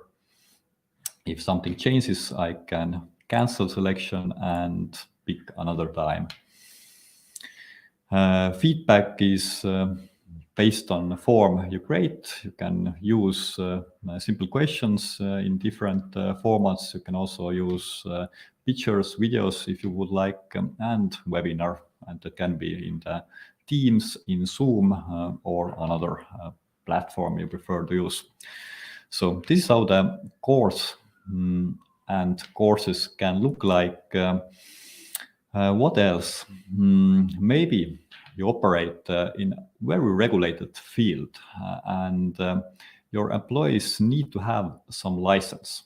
So we have some customers operating in banking, in insurance, in healthcare, and some licenses are needed there. So we can define what these licenses are, how many points are requested to obtain the license, and your employees can track how far they are. So at the moment I see that I have here one pharmacy license, 20 points are required and 4 points is collected. And if I take some external training, I can add points right from here, saying what training it was, when it occurred, with what license is related to, and then submit this for confirmation. And basically we can also set up internal trainings related to licenses, so that after completion of one or another internal training, maybe from here I get 1 point, from here 2 points. So we can use it for gamifying the learning process as well, if you would like it. So this is the basic logic regarding learner side. Of course, we have here different languages. Not all of the languages are activated, and this user interface is customizable. So you can use your own logo, your own colors, visual, to match this learner side to look similar to your company visual identity. So this is how learner side look like, but let's jump into the admin side and look what are the under the belly to understand what options we have here. So typically it starts from employees, how we get employees into the system, and there are 3 different options, but most of our customers use integration. So Corsi is integrated with their HR system. We have standard APIs to integrate against whatever HR system you have. So, and if I open one let's say, personal card from here. This Emily Johnson's personal card. We see here the general information. We see information related to positions. So you can group your employees by departments, by rows, by levels. We have here information about licenses, training needs, courses in progress, and course history. And if employee maybe takes maturity leave or is somehow not working, then from a HR system, this inactivity period is activated here in Corsi as well, and you don't have to manually add this information to here, so it appears automatically, and it helps to save time, and yeah, you can use this for other valuable tasks. If you have your employees here in the system, the next step typically is related to content, and you can create content using our content creator right from here, just taking training materials, add new, and you can add text-based content, you can add media-based content, picking something from media library, you can upload media content as well. You can upload different kind of documents, and you can also use interactive content elements. We have 40 different interactive content elements. Interactive video is one of them, but we have also here branching scenario, so you can create case-based learning programs. You can have different kind of virtual tours, personality quizzes, you name it. There are tons of different options. And if you have your content created, maybe you would like to ask how they learn how they learn this content, and what are the learning results. For that, maybe you need to create a certification form. You can create one under the forms. Just take add form and pick right type. So it can be certification, it can be also certification feedback, as well as survey and 360 feedback. At the moment, I just take certification. I can give some random name to this certification form, set different criteria, and then I can add questions. I can add questions one by one. I can import questions using Excel file, but I can also pick questions from question pool. So just saying that I want this question, maybe this and this question, and I have my question form created. So and I can use it in the training program or in the learning journey I create. But how to create one? So for that, you take courses.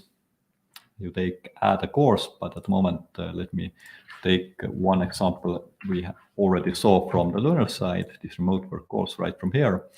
And the logic is simple. So you first describe the course.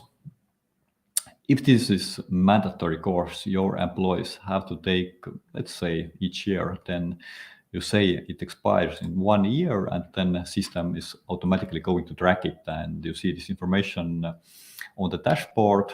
And you can assign the course with one click. This is like semi-automatic approach, but we have here like fully automated approach as well. So if you have your course information described, then you say this course is compulsory, this is optional. You can define exceptions. If you have your target group set, then you create a version, and you can have one or multiple versions of the course. And the structure and content version by version can be different. For example, here in version 5, we start with e-learning material. Then after that, there is test, physical meeting, feedback, and in the end, there is webinar. But I can copy the version and create new one, and maybe I would like to change the structure, and maybe I would like to use another test form. So if I have my version created, then the next and also the last step is planning, and I can do it manually, of course, creating occurrence, defining what are the deadlines. If you're talking about physical instruction-led trainings, then defining rooms, trainers, etc. But I can also use automated planning. And what it means is that I create rules. These rules can be based on departments, roles, levels, maybe working since criteria. And if you have your new employee onboarded, then automatically from HR system, this employee data will be transferred to Corsi. Here system tracks that, okay, there is employee that matches with the rule you have created and involves this employee to the automated planning group, sets a deadline and sends out automatic notification, and your employee can easily sign in to the learner side and take the onboarding course right from here. So really convenient way. You just trust the system, and you also see here on the dashboard what automated planning groups are activated, and later you can just take out reports. We have 5 different ready-made reports. You can filter out what information you need. For example, if you need general statistics, what is going on regarding learning and development in your company, you take course results, and then you see all the courses, what are the participation numbers, what are the success rates. But maybe you are interested in a particular department, then you can filter it out and then generate a report based on that. So easy as that. And yeah, this is how the general logic look like. So you can create your learning content right from here. The system is really powerful. You can automate planning, and you can take out comprehensive reports. So, but yeah, maybe you can take now questions if you have questions regarding the learner side, regarding the admin side, and we can focus on the parts what are the most important and interesting to you. For now, we do not have any questions. We have some, but I think we can keep it to the end of your demo presentation. We pretty much have covered the base logic, but what else may be important? So if we have so far focused on employee development, this is the main use case our customers have, but another use case is related to partner education and customer learning, and for that we also have this e-commerce side. So we can put this e-commerce site to your web page, and you can publish what courses are there, what you provide to your customers, what are you providing to your partners. They can look this training calendar, they can see the detail view, they can register themselves. We have here a payment system, and it all is linked with Corsi powerful base solution, meaning admin side and learner side. And if they have registered themselves, maybe also paid for that training, they get instant email. There is unique link. They can set password for them, and they can log into the learner side and take the course right from here. So we have some training companies who really benefit from this feature and additional module we have. So what else may be important to you? Typically, the questions are related to integrations. Of course, Corsi is integratable. So HR systems, ERP systems are typical systems we integrate Corsi with. And like I said, no restrictions in that regard. Typically, there are questions regarding implementation, and if you take our average implementation time, it is 1 month. So if you need to implement Corsi, then it depends on a lot about integrations you are going to have and the use cases, how difficult these use cases are. So, but we have customers who have going live with 1 week, but sometimes it also takes more than 1 month, but average is 1 month. And typically there is a question also about pricing, which is important part, and we are really proud that we can offer really affordable price. It is typically €1 per employee, and if you have more employees you have, then cheaper the price is, and of course you get basically the powerful solution regarding admin side, learner side, customer support service. We have community, basically everything you need to get this system running. But yeah, I guess that maybe now is the right time to get and take the questions you have.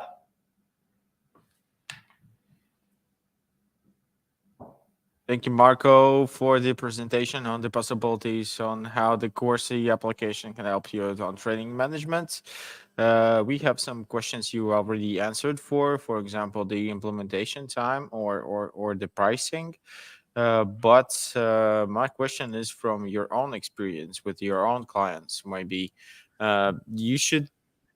you could maybe share some tips and tricks for maybe on how is the best way on how to utilize platform like Corsi for the customers. What our customers recommend is not to change the whole world with 1 day. So you have to start with minimal viable product in sense that you first take your mandatory courses, onboarding course, maybe these safety courses, and you digitize these, and it makes sense to first take the base you have. You can upload this video material, all these forms you have, and then you can use our content creator to make this content more engaging, more variety. So this is the most important thing, because it's always a question about the content, and it may seem that building content it's something super hard, but actually it is not, and you just have to how to say, set the scope and not try to take all the courses you have or want to have, and try to digitize everything with 1 day. Okay. Also, there's a question is that do you help to create courses, or you just provide the platform as a solution? Or you do engage with new clients and help them to give them some pros and cons, some tips and tricks on how to best use the learning management system? Yeah, we have our customer success team who can help with main questions, how to let's say make interactive video, or how to create case-based programs. But if you want e-learning course, then we have partners who can help developing one. So for example, Intea, and they have Sergey in the branch track and Intea. So yeah, okay, yeah, nice. so they can help you with building and developing professional courses. But another option is to benefit from like learning catalogs. Our partners have learning catalogs as well, and we also are working toward to bring learning catalogs into Coursera platform. So it's only a matter of time.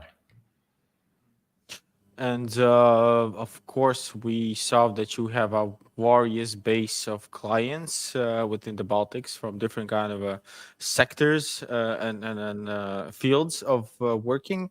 But maybe from your own experience, from traction, from new clients, what do you see? What whose sector is the one who's like eager for a learning management system right now? For example, I know that retail is really on looking into how the ways on onboard young employees, and also to how to best manage the trainings that they have on various different kind of products within the company. Yeah, you're right. Retail is number one vertical in our customer base as well. So probably the reason is related to high turnover they have. And the other vertical is healthcare. So retail and healthcare are the strongest verticals in our customer base. But we have customers from, let's say, telecom, logistics, to manufacturing, and so on. Okay. And the last question is that for Corsi, what are the future plans? What is something that you want to create or implement in the year of 2024 and also in the future for your customers, of course? Yeah, probably it's not surprising as AI is number one trend at the moment, and we are also thinking toward how to use AI in different parts, for example, in content creation, in analytics, and so on. So this is definitely the most like promising part we see that gives a lot of opportunities regarding learning management system we have. Yeah, awesome. Well, thank you, Marco. Thank you also for your time for the Future and Conference, Future of HR. And thank you for all the insights that you made us on the Corsi application and learning management system.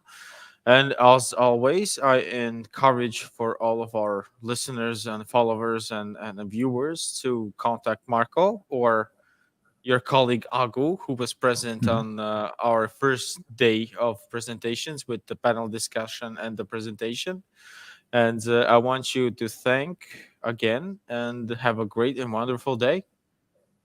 Thank you from my side as well. And reach me out and we can arrange a personalized demo and see how course can benefit for you.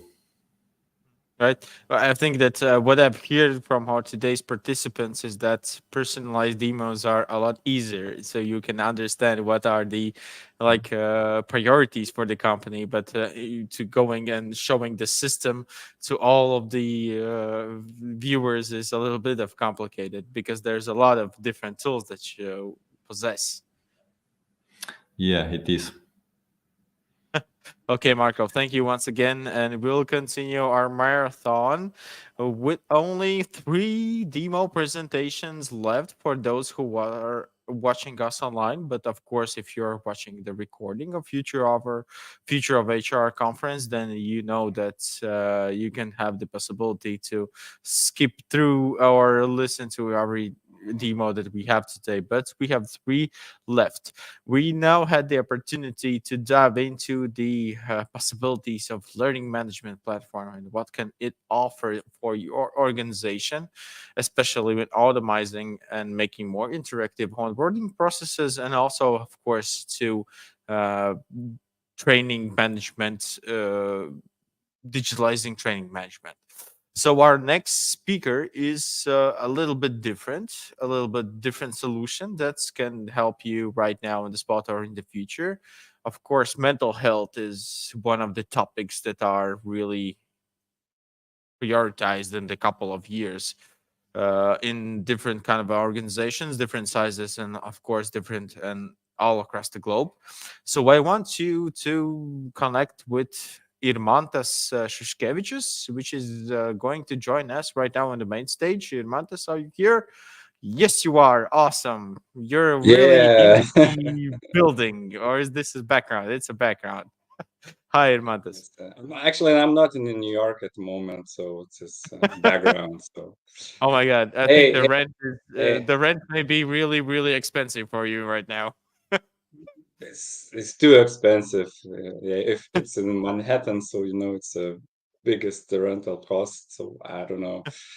Hey guys, I hope you're doing well, and it's great to be here. My name is Irmantas, and today I'm presenting Mindletic. So I don't know. Yesterday, my colleague Paulus gave us, short overview of our tool. So today I want you to dive a bit deeper and get better understanding, what is the Mindletic. So I don't know, maybe you guys have heard about Mindletic before, but if you don't, so it's best definition of this is that it's digital mental gym at your workplace. And sometimes, we are training our muscles and forgetting about our inner life, emotions. So it's important to say that it's not only an app, it's a data analysis tool with various additional features like workshops, Slack integration, and so on. I would like to start from the problem. Of course, where's the problem? So where's the solution? So the problem is I can just want to give you like a short overview and statistics about that 75% of Gen Z young people tend to leave work without any messages, without any warnings, and it's a big problem nowadays, as well as 81% of people are looking for new opportunities, with well-being possibilities rather than bigger salary. So yeah, it's great to hear that actually. And 7,000, what does that mean? So actually, it's onboarding causes, and onboarding processes are very expensive. And it's average around 7,000 euros. And yeah, it costs a lot because we are calculating, time and money. So it's turnovers is not a good choice. So be careful.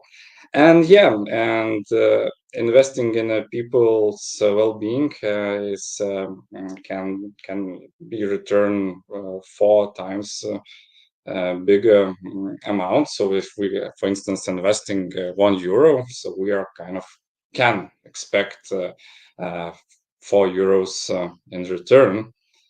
Let's move to the next slide. And just here, I want to ask you guys, just think like a couple of seconds. Why well-being at work is so important. Maybe you have some answers, but I guess probably all of them are correct. Because sorry, what's happening? Sorry. Default. I can't see bigger screen of my presentation. Can I? Yes, thank you very much. Right now I can see. So I was talking about poor emotional intelligence and well-being results can cause, decrease the productivity or and as I mentioned before, it can cause high turnover and big costs, and reputation can be damaged. So this is what's gonna happen if we're not paying enough attention on well-being. So the next question, I don't know, it's a rhetorical question, obviously, but maybe you guys know who's responsible for well-being mental health, I mean, and in the workplace. So it's like, it's like a hot potato, like we in Baltics have this definition. Everyone is throwing around, but no one's want to catch it. So who's responsible? So I hear a lot of answers that it's responsible company, it have to be responsible team lead, manager, whatever, CEO, or individual. I don't know. It's maybe you know the answer. Who is responsible? The answer is very simple. It's a shared responsibility, and we have to be responsible, everyone for each other. And like Liam Gallagher, the singer, the lead singer of Oasis, was singing, I started a revolution from my bed. So this is very important to understand that we have to start our revolution from our own bed.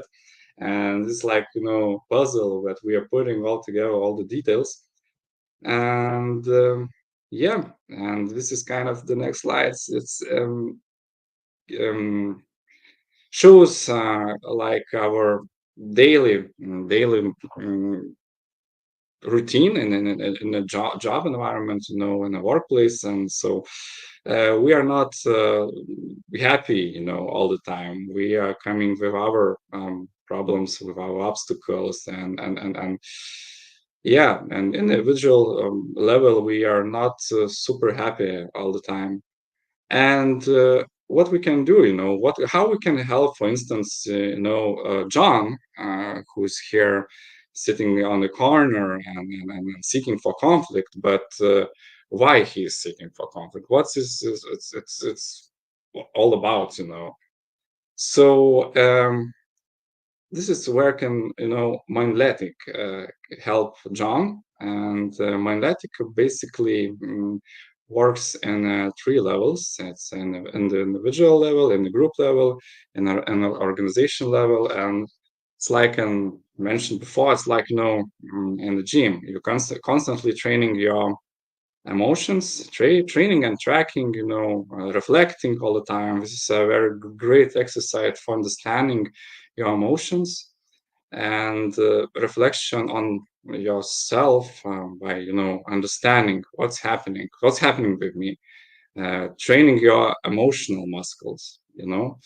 and yeah, it helps in the long run. So let's move to so as I told before, you are like marking your emotions. You like checking what's happening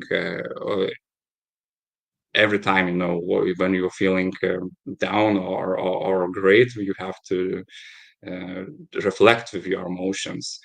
And yeah, so this is kind of relevant content, and Mindletic tool. You can find how to calm down with soundscape music and breathing exercise, as well as additional courses. And it can give you a better understanding, what triggers you at the moment. By managing anxiety, we can increase productivity. So yeah, basically we can see, and track overview our emotions by daily, by weekly, by monthly tracking. So yeah, and this is great additional features what Mindletic tool has, that we have, like as I mentioned before, calm, relaxed music, and breathing exercise, where can increase awareness of the present moment, and yeah, redirect our thoughts somewhere else. And yeah, just to give you better understanding that it's totally safe. I mean, when we speak about our emotions, emotional intelligence, and mental health, it's a very sensitive topic, So we wanted to keep it that way, that all the data is encrypted, and even our programmers can't see the real names of respondents. So Yes, its anonymity. It gives people a better reveal of how they express their feelings and so on. So it's super safe. I want to tell in the end. So yeah, and individual level, as I mentioned before, we have like a relevant workshops. It's happening every month. So the topics related with stress, anxiety, burnout, and everything what's happening in a work environment, and not only in work, but and this is very great because it gives you an opportunity to know how to improve your productivity level. So yeah, this is our like previous workshop, and yeah, the really great and needful feature I would say is psychologist, and sometimes it's hard to find psychologist perfect match, but we have like filters, and magnetic tool can help filter out by your preferences. So we have like over 30 psychologists, and you can book your visit like straight away. Don't need to wait in in the long lines, and you can book like tomorrow.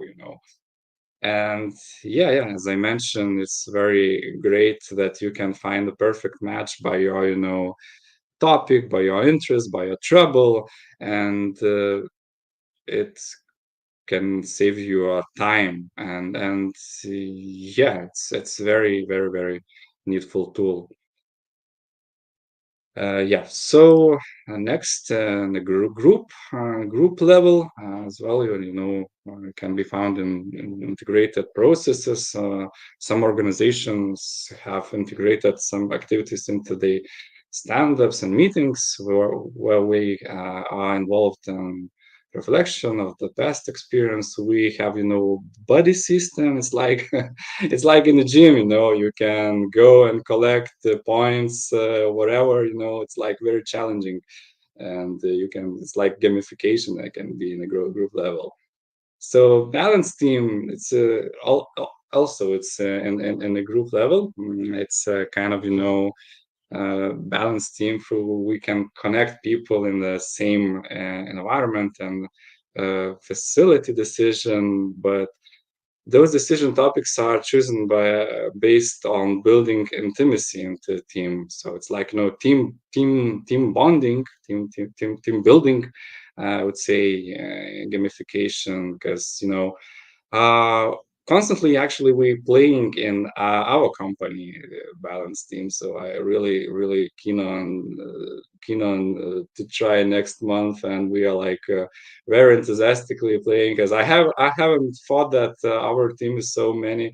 There are so many people good at movies and music. So yeah, because maybe we should make a jam sessions online. So yeah, it's very nice for the team bonding. And last level is the company level. So we collect and aggregate data at the company level, and yeah, entrances in this data overview can be provided only for responsible admins. I mean, in the company level, it can be, team lead can see this. It's this. All the data is anonymous, and I can't, for instance, if I am team lead or CEO, I can't see the whose answers what, but I can see the whole the picture. And yeah, we show the current state of data. Ideally, if something else happens, our data scientists can help predict and prevent destructive behavior you might have. So cool feature to see your company, temperature, or what affect your monthly achievements. And we can, uh, by seeing results, we can, tweet them and do it better. So yeah, it's very, very nice thing, and we can see how many people are interacting, how many people are joining, and so on and so forth. So this is like very, very, very nice to see all the picture how people are feeling in our company, and if they are not, feeling okay, and emotional level is low, so maybe we can do something, and it's just a very great tool to give a better understanding of our world picture. Yeah, so values, in an organization level. So obviously, it's as I mentioned before, we are saving costs and give objective insights, and it's a good,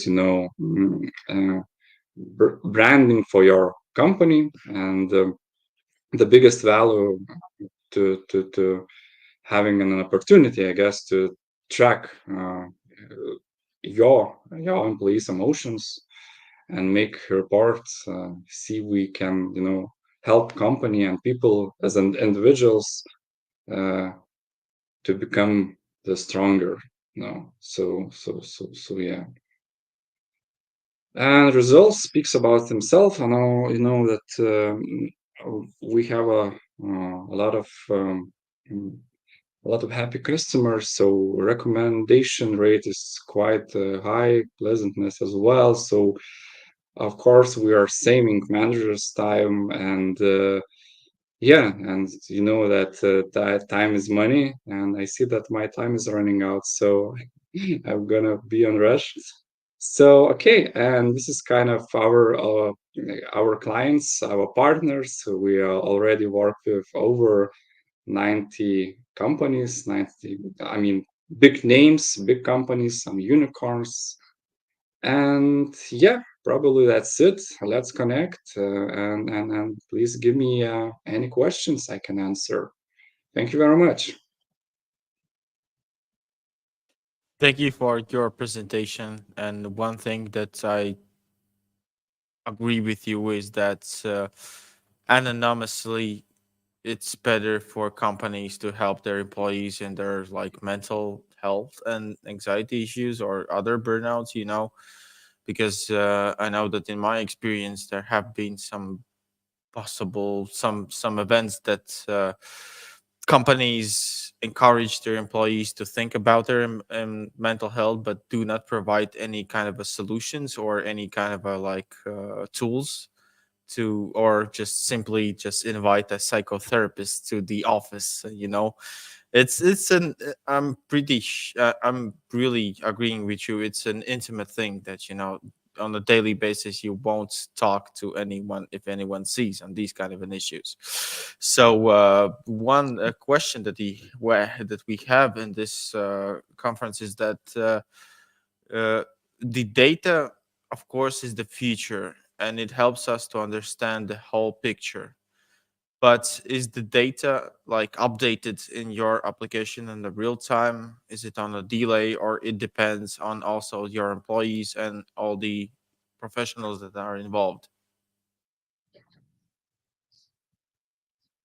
So basically, it's data updated in real time, and we can see, but as far as I know, I have to ask data scientists, because I'm not, can be wrong in some points, but as far as I know, data, we are like collecting data, and we get reports after the month, and it's better to have like more respondees for better more accurate data, and we have to wait a bit, to have like accurate data, just because if we are like answer straight away, data can be accurate at the moment, Of because we course. have like a various type of the questions, and we like measuring emotions, so it's better to wait 1 month, for instance. What about the reach of your solution? For example, if it could be used in Mexico or Canada or UK? Yeah, it's a worldwide product, because it's in English. I mean, even psychologists, we have like I don't remember right now, maybe in 15 different languages. So yeah, it's not a problem to run in Mexico, in Brazil, or wherever. The companies can buy it, and use it like today. Okay. And what about the implementation process? For example, if I'm a potential customer, I decide to use Mindletic. How much time does it take for me to actually contact you guys and to go full scale of using this solution? Oh, like we can do it straight away. Like if you want it to, so if you want it, we can do it like now. It's not a problem. We can set up from today, and you can use it in your company. So go ahead and please contact me and write me any questions, guys. Please don't hesitate. I will answer. We can jump in a quick call, and we will see what we can do, great together. So yeah, it's all about mental health and well-being in a company in the end of the day. Well, you see that I think that, well, in my experience and also looking into the topics and trends in the HR field for the last 6 years, I've seen that the mental the mental health is a topic that is rising for the last couple of years, starting of course from the COVID era where everyone was distant, everyone was stressed, and of course continuing with the war in the Ukraine. So basically a lot of people are right now like stressed, and everyone is trying to help each and other out, and especially organizations, by understanding on how they can help with their employees. But maybe you can share some insights for the future of Mindletic, on what are your insights, what are the future milestones for you guys. Yeah. A good point that pandemic and war situation, boomed our uh, touch. I mean, our emotions and many ways, and so obviously it was very how to say visible to see that people are confused over this period of time, and they are looking more into the emotions, and Mindletic was the very great tool to give an understanding. And yeah, I want to uh, just for the future, but one issue is that since we are from Baltics, Lithuania and Latvia, we have this stigmatized about when we speak about emotional intelligence, because normally you can't speak about emotions in a work environment and so on. So this is what I can see now. It's just especially in Gen Z. As I mentioned in my slides, that over 80% looking, in a new work environment, looking for well-being possibilities rather than bigger salaries. So this is great achievement, I guess, and even in Baltics where it was stigmatized. And the nearest future, I don't know. I mean, I want to be like a evangelist. I want to go and speak about it constantly, because this is the sphere. Because speaker before spoke about AI. This is not a topic AI can change something or exchange in the nearest future, because AI is good for automatization, but human feelings and emotions and mental health is not all about automation and mechanic stuff. So yeah, I want to just educate more people and implement some features, make it easier, and yeah, this is our future. and we are like have this little joke inside joke in our company. So we will be happy when Brad Pitt starts using Mindletics. So this is kind of our mission so far. Yeah.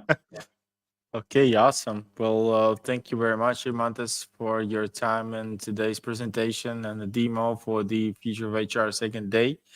I want you to thank, and I want other people who are watching us online right now, if you have any questions or mental stability or mental management in the future within the company or organizations, feel free to contact Irmantas and his colleagues from Mindletic, right?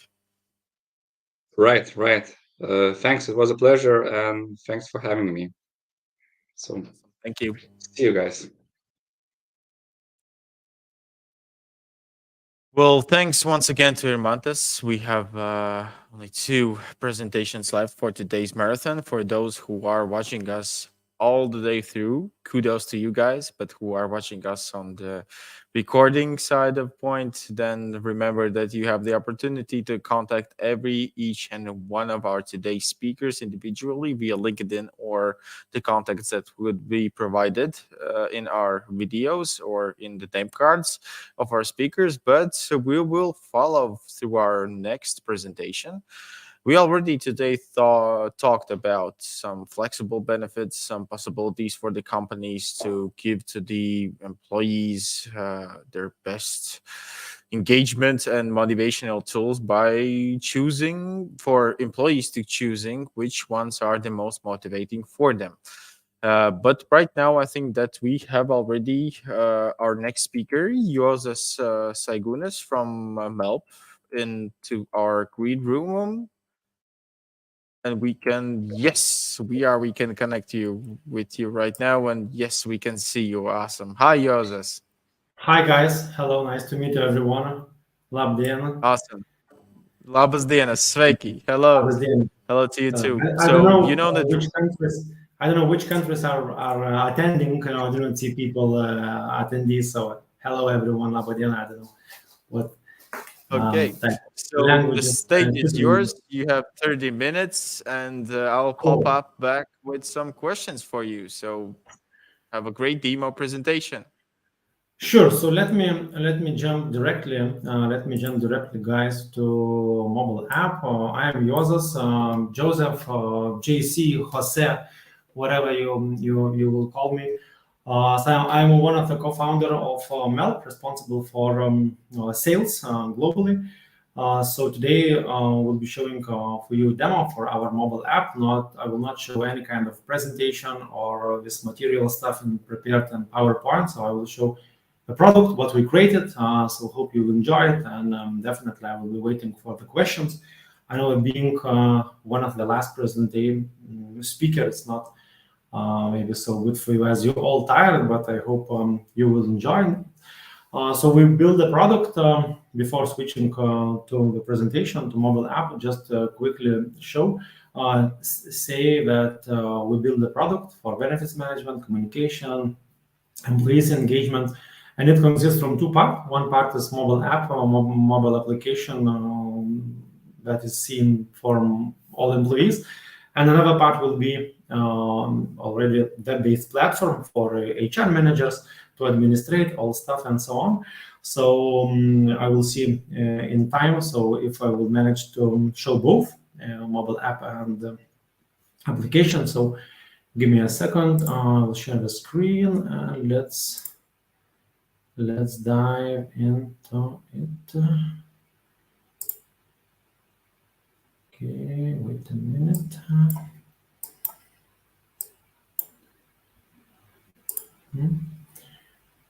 Yep.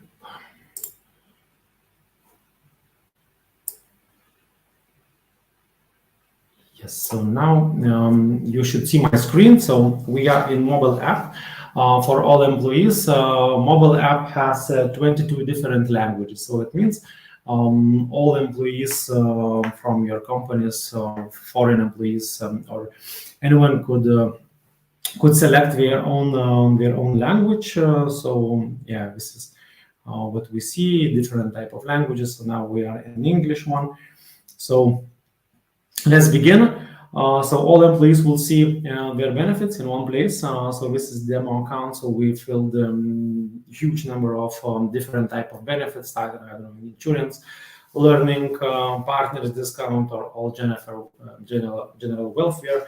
So we will come more deeply into next thing. So the main idea was when we started creating this product, so that employees at last will see all their benefits. Usually they are, I don't know, hidden somewhere on intranet in PDF file, or just in HR emails, or when new joiners are coming to employees to work, they are presenting these benefits, but later these benefits are usually forgotten. What we see next, so talking about flexible benefits, so you can allocate some kind of amount of money for employees, and they can spend in our marketplace with the gift coupons. So this is a huge marketplace with 7,000 items from globally, different places, different segments, where you see some kind of several items on the screen. And this benefit budget and wallet balance could be split in different pockets. You can see, for example, like a free lunch, or birthday gift, or anniversary gift, working for employees, I don't know, for 5 years, 10 years or so, or best employee of the year, best employee of the month. So there could be allocated amount of money. We have some customers with called it social money, social benefits, so they can spend whatever they want. Will it be, I don't know, donations, or some kind of food voucher, medical voucher, or so. So each employee can have their own limit, their own budget, and this is very nice when it comes to when companies do not want to purchase these gift vouchers. And if you have employees located in 10 or 12 or 20 different locations, it's very easier for them just to assign benefits. I don't know, 100 euros, 50 euros, 500 euros. Then it doesn't matter amount of money, but main thing that each employees, they are doing their own decision. It's not like what your employees are purchasing, but it's my personal decision where I want to spend my money. We'll go next. What we see, so we see all the new benefits what are coming. So usually it's a problem in the companies that if we have some new benefits, it's quite challenging to show to your employees what type of new benefits are, and you're sending an email, hey, dear employees, here is new health insurance or so. And if you have different type of benefits, so employees cannot see it, cannot find it, so you will always see it in your mobile app. So it's good and nice feature of what we created. When it comes to, for example, flexible benefit and personalization and possibility to select your benefits, so there is option that you can allow employees to select, for example, health insurance option. Okay, and one of the benefits that if you allow for employees to select one or two options from several, so it's quite, again, challenging how to collect these employees' choices. So are you sending an email with the link? Are you asking them, dear users, what type of benefits, what type of option do you have? So this is very easy way, to upload all the data about health insurance, and you can select.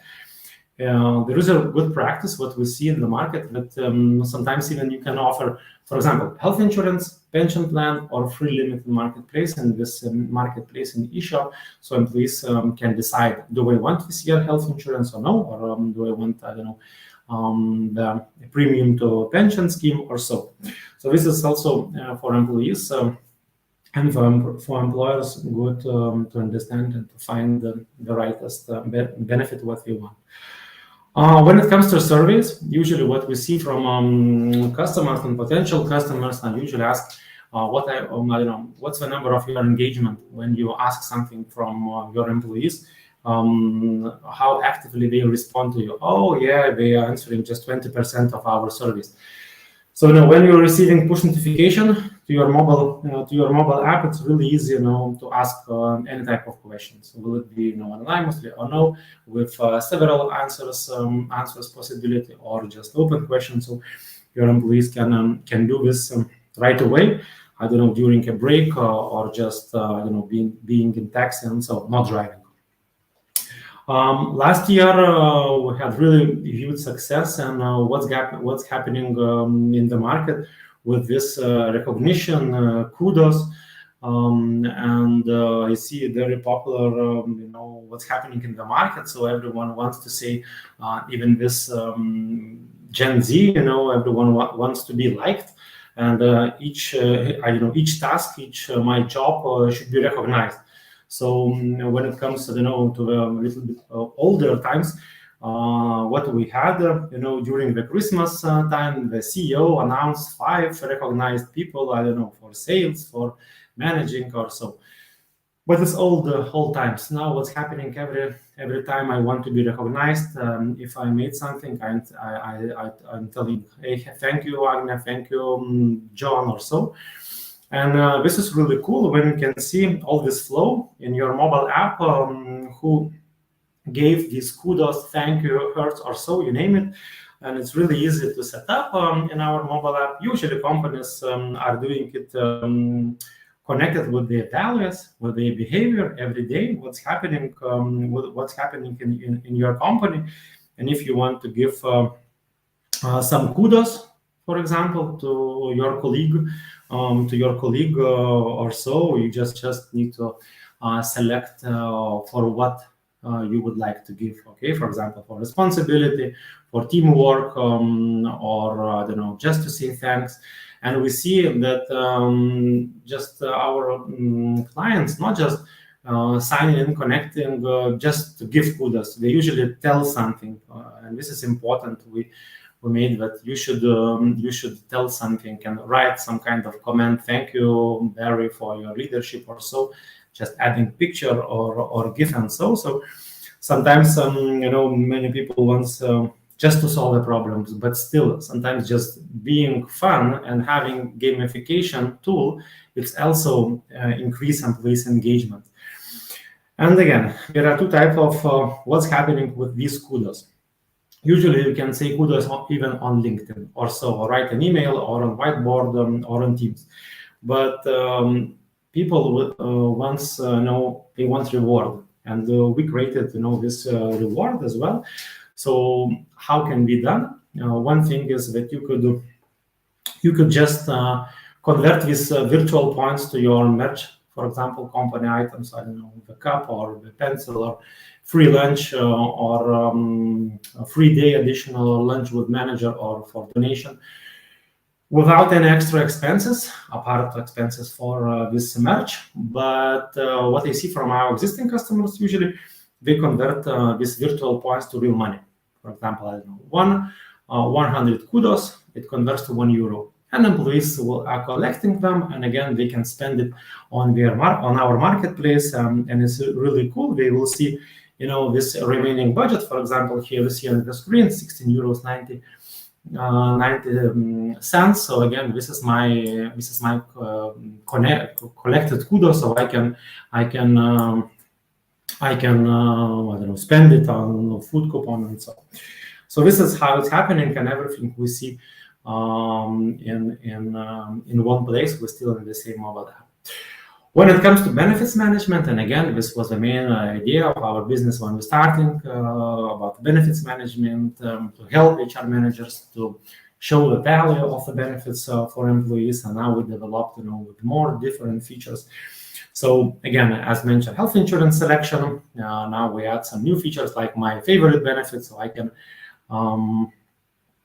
and I could see different type of benefits, what I like, and so just I'm seeing one comment. Can you show my share screen as big as possible? Okay, I'm not sure what is asking, so I will continue, or maybe I can try to do it bigger. Okay, maybe this is it. Okay, I think this could be the better idea. Okay, yeah.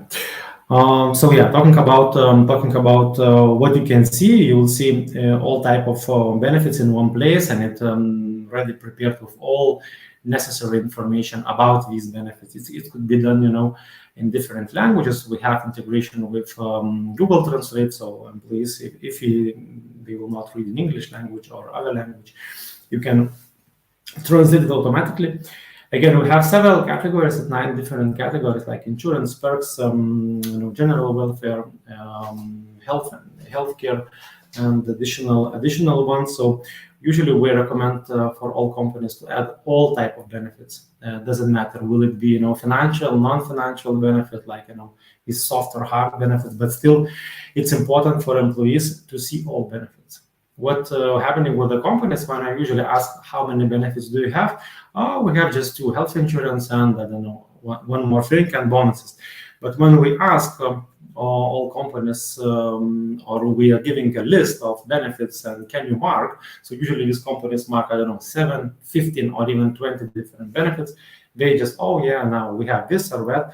So please imagine how many benefits can mention your employees without seeing them in one place or somewhere on internet. So if you are, I don't know, working in logistics sector, retail chain, or blue collar, in factories, so you do not have access to the email account or intranet or Microsoft Teams. So again, all information, it's important.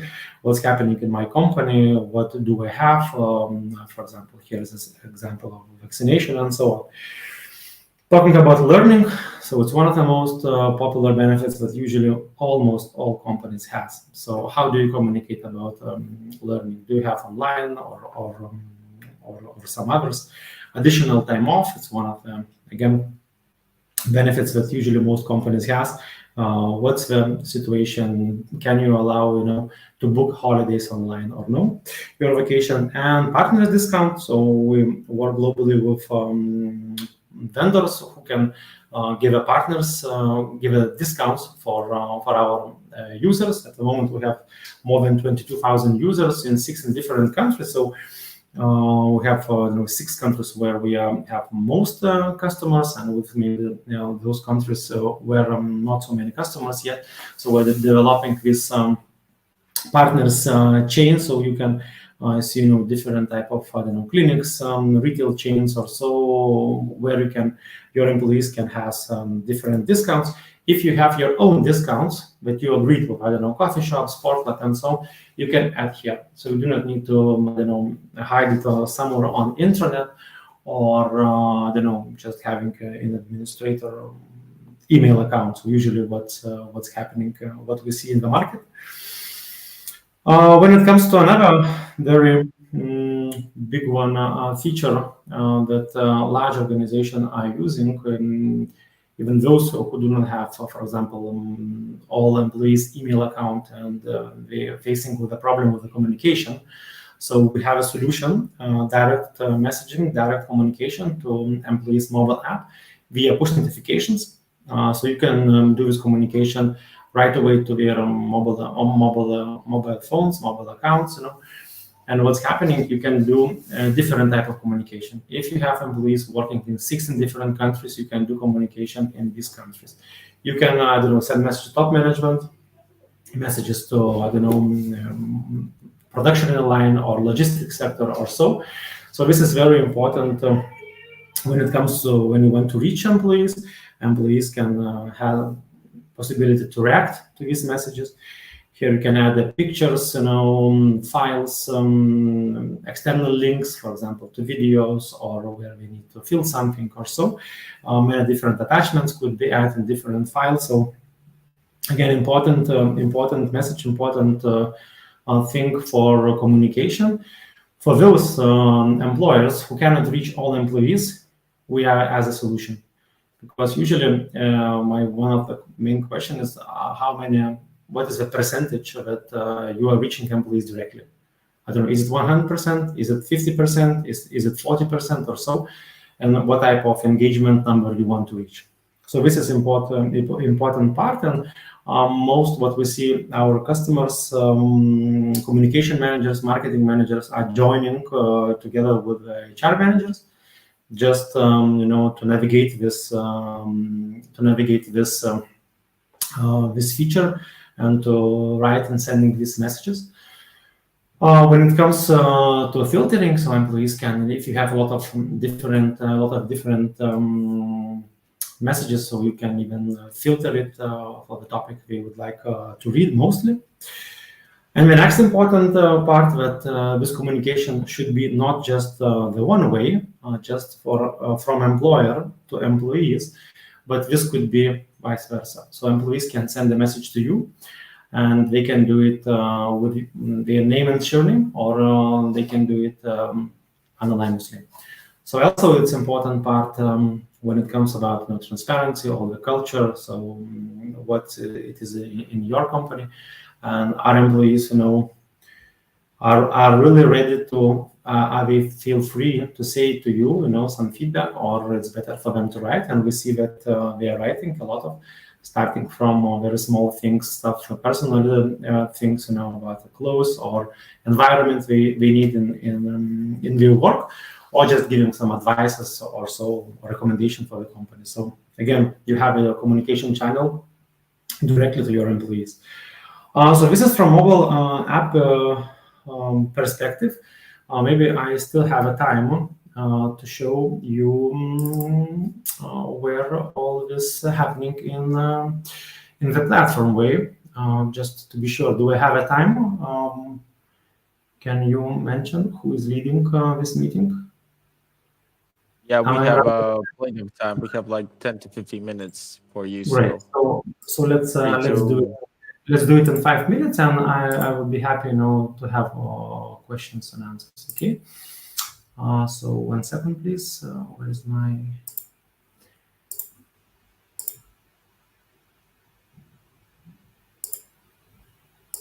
Okay. Do you see my screen? Just to be sure that I'm okay here. Yeah, we do see. Yeah, we do see your screen. Great. Okay, so this is the platform where you as HR managers are using, not employees. It's like a backend, and same we have several languages, to manage it for you. It will be much more easier.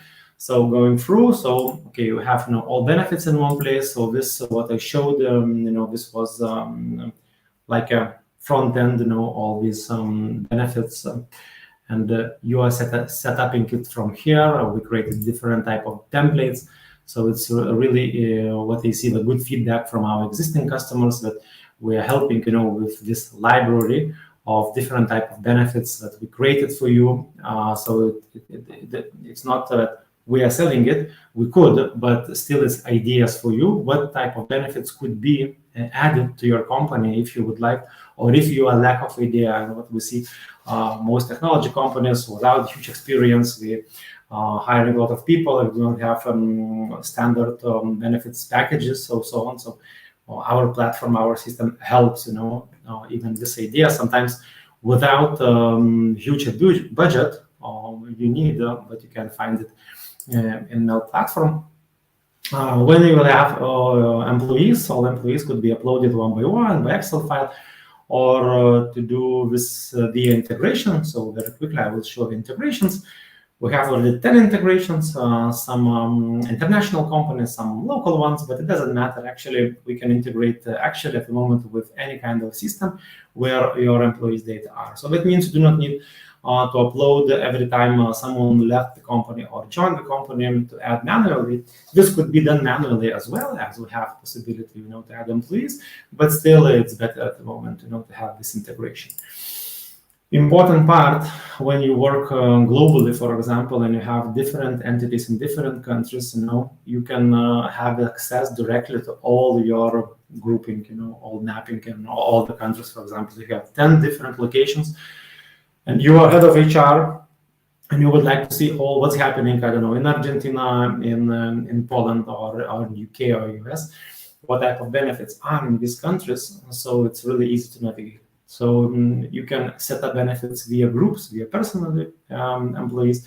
So what's happening, you can have different type of benefits in different groups. So in my practice, what I see, most companies has differentiation of benefits. Usually, I could say that I didn't see any company yet that has the same benefits for all employees. Even some managers has company car with a few, and so still what's happening if, I don't know, some employees working 10 years and after 10 years anniversary, I am receiving, I don't know, pension plan scheme or additional 5 days holidays. What's happening with me?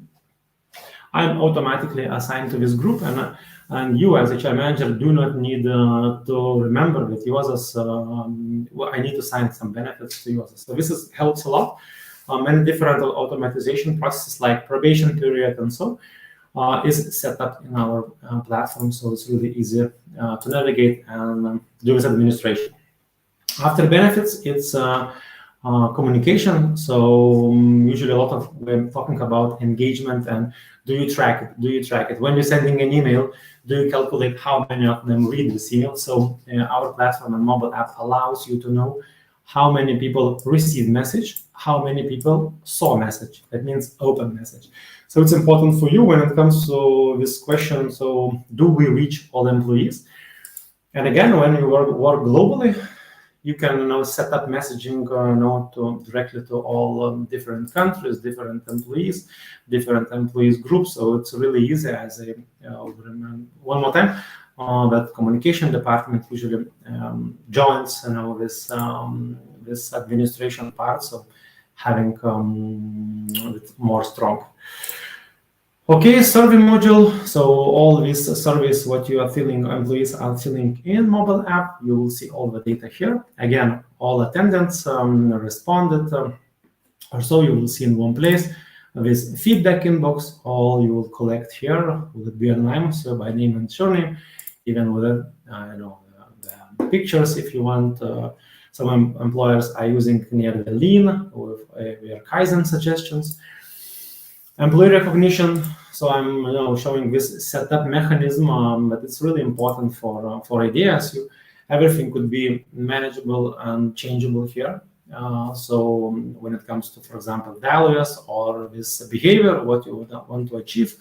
So you saw some examples I showed you.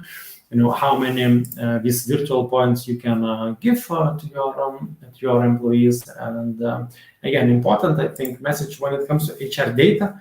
Everyone you see during the conference, everyone is talking about HR data, it's important. Do you collect and so how dear HR managers you collect the data? So via employee recognition, you can see who are the main recipients, for example, of these kudos. Okay, who is leading? And again, the givers, who is giving, who are the main connectors in our company. And we can see some leaders, but what are the problem that, for example, Paul Johnson didn't give any point for half a year. So when we talk about the potential silent leavers, these are the first messages that some employees even do not attend in this program, and you can even talk with them. Not just guessing, but you have the data. So this is an important part where MELP helps for you to understand what's happening. Very quickly about the shop. So you see the items, around 7,000 items. We have several integration. One of them is Runa. It's global brand, previously called WeGift, and UK brand, has in 20 different locations.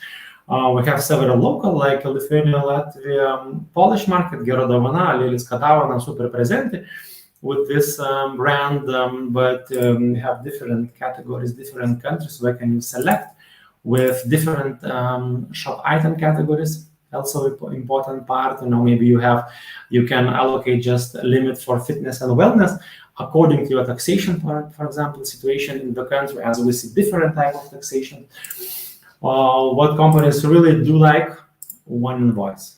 That means it doesn't matter where are your employees, even in 20 countries, you will receive one invoice from MELP. And your accountant will receive detailed specialization where all this money is spent. So according to all the employees, where are based. So this is really important part. And you will see, all your wallet.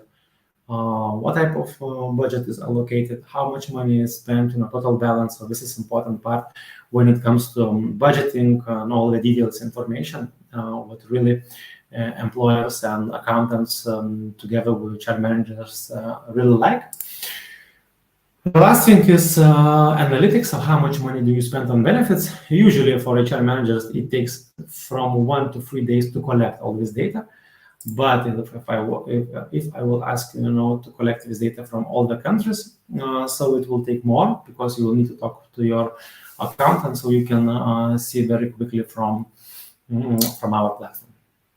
And again, download these statements to select all the dates. So this is really, serious program, HRM system. It looks very simple to use. The feedback is what we're receiving from our customers, but it could be really helpful for you working day to day with your team. Okay, so this is pretty much it. So maybe I will stop share the screen, and I will come back to you for the questions. Hi, Joseph. Thank you for the really brief and really complex explanation of how the MELP can help your organizations on different flexible benefits. One question is that you mentioned before that you have clients from over than 16 different countries, and maybe you can share your knowledge. What are the most used benefits within these countries? Yeah, our clients, employees are based in 16 different countries. So most at the moment, our customers, like entities, are in 6 different countries: Baltic states, Poland, Netherlands, and UK. To be correct, and again, depending on taxation, this is one of the most important thing. What type of benefits can your employers allow you? Okay, health insurance, like life insurance. These are the most popular benefits that usually are covered in most all the countries, and in most countries they are tax free. Again, food vouchers, food coupons, for example, vouchers to bicycle, like in Finland, for example, we have tax-free policy till 3,000 euros annually, for example. So employees can just purchase bike, and company will reimburse it. But talking about this free money, like I called it free money that you can spend in marketplace. So the most popular are food and entertainment. Talking truly, employees really like it. They are trying to we do not spend this money on learning. For example, we have different type of learning vouchers, like Coursera or LinkedIn or Go Forward or so. But we are not spending. We are spending more on entertainment. Some money is spent on medical, for example, blood tests or so. But depending on the countries, really depending on the countries, on their behavior. But everyone likes discounts. Finding where I can purchase cheaper. So we're trying to match this. To have their money. Company's money in my account, and to have additional discount for them. Our next question is regarding as you mentioned, that some companies are already implementing some kind of a discount systems or some kind of a benefit systems for their own employees, but they're doing it internally. So basically, when we see that application like MELP could help us, is there opportunity to integrate our own benefits and social system to the MELP system? Absolutely, and we are doing it, but usually it's from PDF file or from PowerPoint presentation. But most benefits are in it. And I don't know, I visited in 2.5 years around 500 companies, so just some of them are using Confluence or so. But still, we take it from Word format and adding to mobile app, or from intranet that most employees do not have access, or we do not have access from mobile phone, just from computer. Okay, but not everyone has computer, so it's like misunderstanding what's happening. So definitely, companies having, for example, large organization has their own discount programs. So let's add it to our platform, our mobile app, because we are software, we are SaaS. We are trying to be all in one, even one-stop shop as well. But for some organization, we do not need content, so we take just our platform, and then that's it. But actually, most companies want to use actually our benefits, what we can offer as well. because we are becoming benefits provider step by step and entering foreign markets. It's still challenging, for example, to adapt health insurance or pension plan scheme. So this is the next challenge, what is going to be. But now we're looking for global solution, for example, for all the world, like personal accident and insurance. That you can purchase one policy, insurance policy, and it could be globally for all my employees in 25 countries. We have some companies that has 40 different locations. So imagine how challenging for HR managers, for example, from Poland to purchase health insurance in Spain. It's really challenging for 5 employees, or in Egypt, or in India, or in Africa, or wherever. So where we could help with one solution, with 2 solutions, and everything could be covered. We solved that Melp also provides an internal communications tool. There's a chat function within the application, right? So what do the organizations must do when they have their internal communication solutions, for example, internal chats, Slack, intranets, MS Teams, and etc.? Does Melp overlap with these, or they're specific meaning of this communication within the app? Yeah, it's a good question. It's a good question. It's really perfect question. So there are 2 types of companies. One type of companies which are using Slack, Teams, and all Microsoft solutions.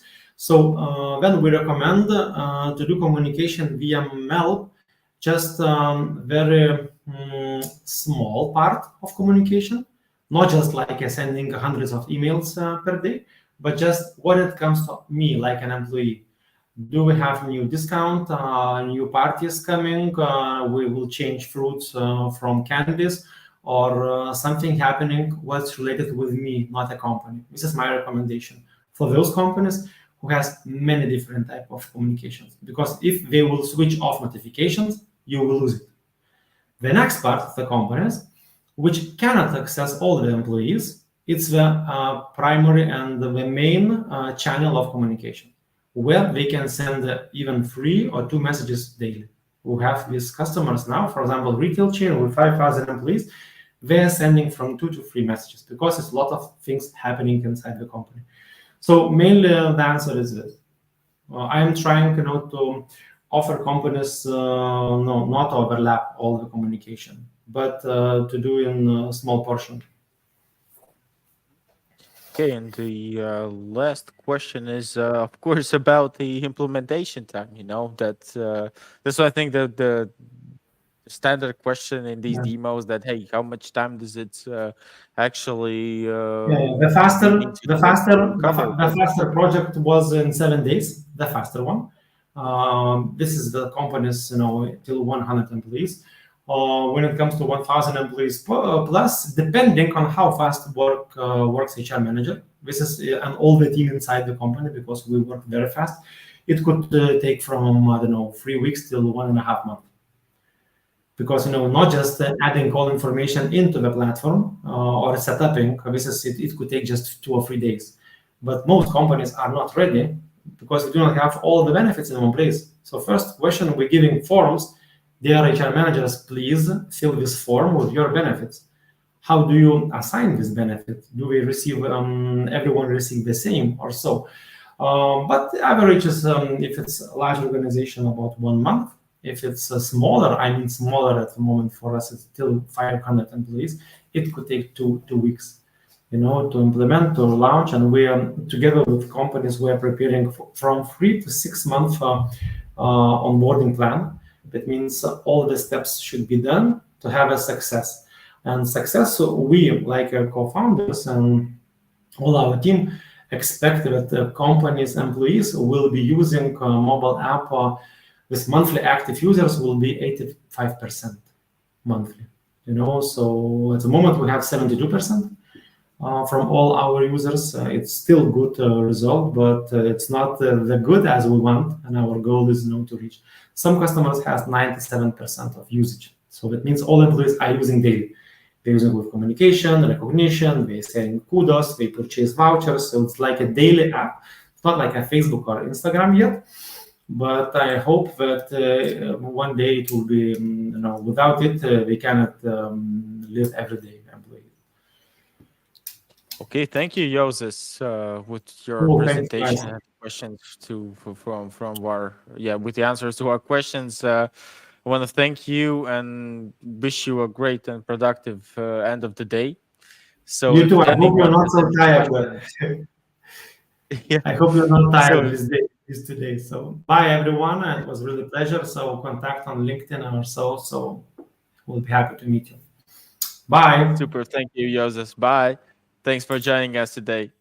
So thank you, Joses, once again, and anyone who's watching us right now online or on recording, you have the opportunity once again to contact Joses and to understand how flexible benefits can help your organizations to achieve their business goals and actually to provide your employees with different kind of benefits, and also, as we heard, as a communication tool within the company. But we already had 15 demos today, and we have left one more. And it was a busy day, and I think that our marathon is coming to an end. And I want to invite our last speaker, as we in the background were communicating, saying that hey, this has to be the cherry on the cake. So hello, hi, how are you doing? Hey everyone, it's good to be here. I can say that, or I can greet everyone that's still alive and has survived the day.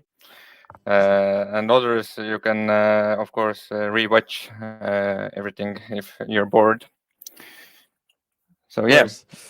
So the stage is yours for 30 minutes. I'll pop up at the end of your presentation with some questions, and feel free to give and share us some knowledge about work scheduling, because I want to share for our participants is that this is kind of a hot topic in the Central Eastern and also in the Nordic Europe on how to make much more automized and fulfilled working schedule graphics.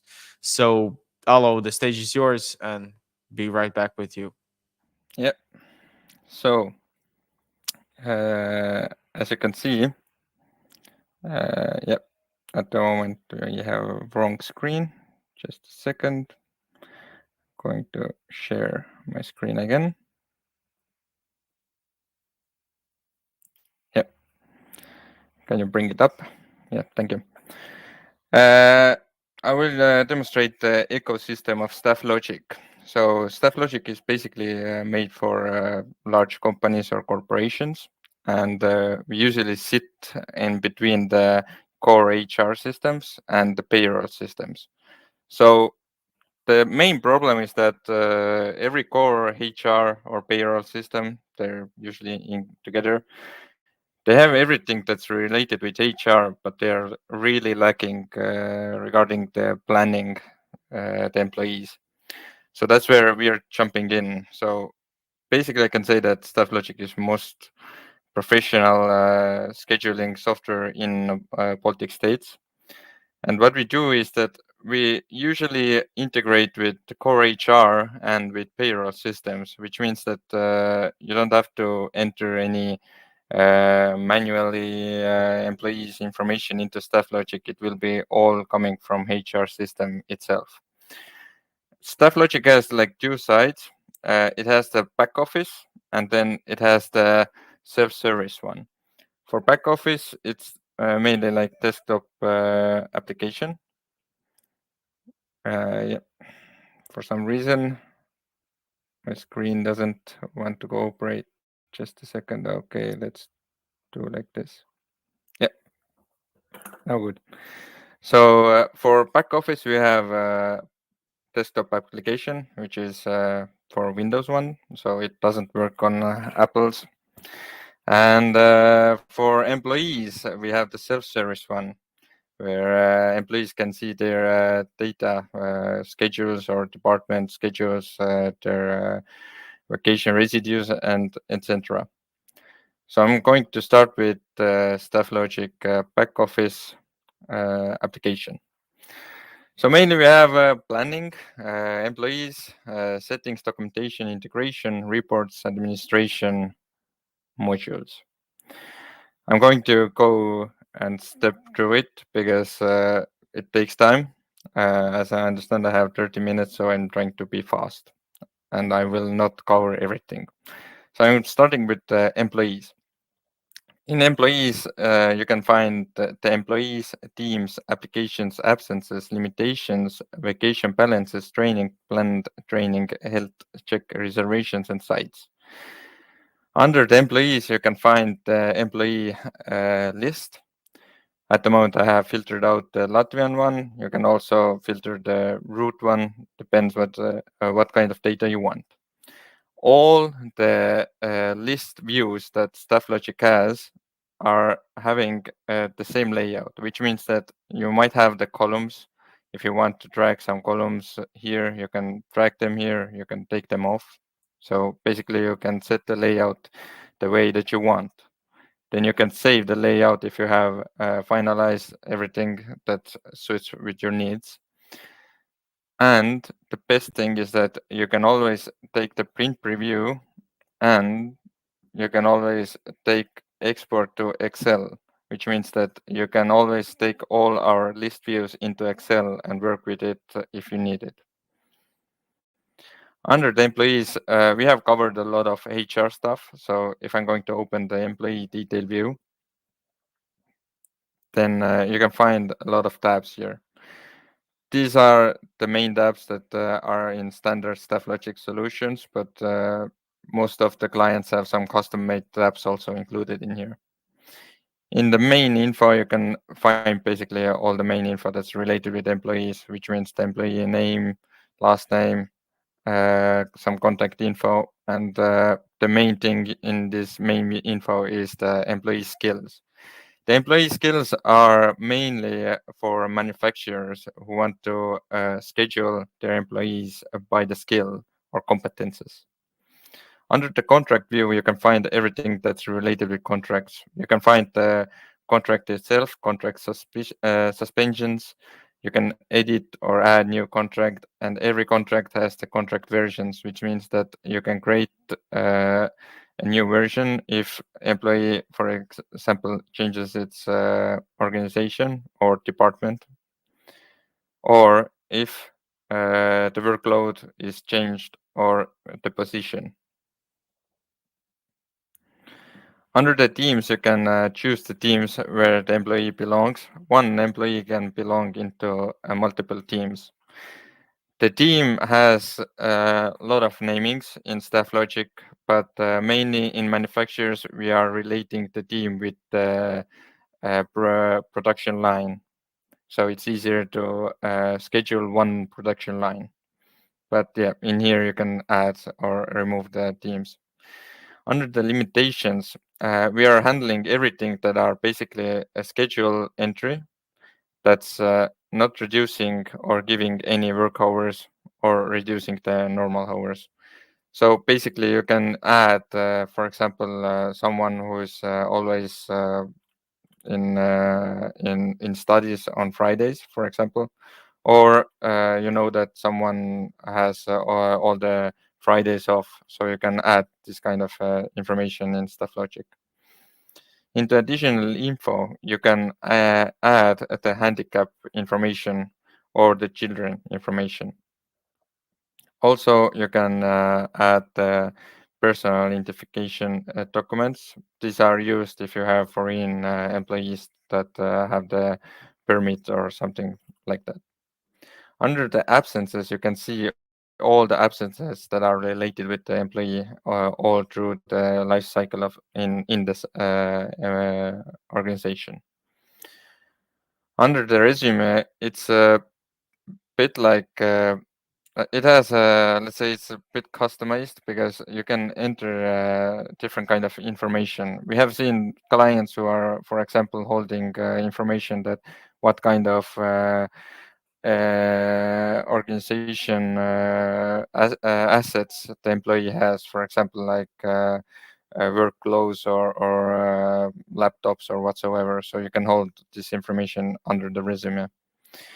Under the trainings, you can see on what kind of trainings the employee has been participated or is going to be participating. Under the annual holidays, you can find the holidays that you can find the information regarding the holidays with the residues that are coming or has been used. Also, you can find the 10-year vacation residue here. You can also find the balance for employees who has the handicap. Under the documents, you can collect different kind of documents that's related with the employee. On the consents, you can add consents, for example, regarding the GDPR. For example, like does the employee allows the company to use the employee's birthday on the intranet and etc. So on the salary, you can add everything that's related with salary information, and on the health check and certifications, you can add the health check information. So you can actually manage everything with employee health checks in StaffLogic, and it has all the notifications that will remind the employee and the HR, for example, that this employee's trial period is going to end soon. So you can put this employee into health check, for example. And that's it with the employees detail view. Now I'm going to continue with this on the employees module. You can see, as I said, we have the teams here. You can add all the teams and check out the teams detail view. Under the teams detail view, you can add the employees, and you can add the shifts that's belonging to this teams. This is necessary for a scheduling part. Now, you can find applications also under the employees. In the applications, you can see all kind of applications that are related with this department or all departments, depends on your filter settings. At the moment, currently, you can see we have only one application, and you can see that the application information is displayed here. On absences, you can find all the absences that are happening, for example, in 2024. So it will show you the sick leave, vacations, and so on. You can use this view, for example, if you haven't integrated with payroll system, then you can just use this preview for export to Excel. Under the limits, as I said, you can find different limits of employees. If I'm going to filter, then yeah, I can see it. For example, you can see that this employee isn't available during these dates. Under the vacation balance, you can find the balance of the vacation balance of employees. It's also again for accountants to see that how many is used and how many is left. Under the trainings, you can see all the employees that are participating in some kind of training. And under the planned training, you can always plan a training. For example, if you're going to create a new training, then you can add, let's say, demo this to. I'm going to take a random one. So if you're going to add here some kind of random information, then you can mark like on what dates does this training happen. Let's take, for example, on 28th of March. And then you can also add activities. For example, I know that there will be a launch during this event. So let's say, for example, it starts like this and ends on this, and it reduces the work hours. And then you can add the participants who are who do you want to involve into this training. Let's say I'm going to involve everyone.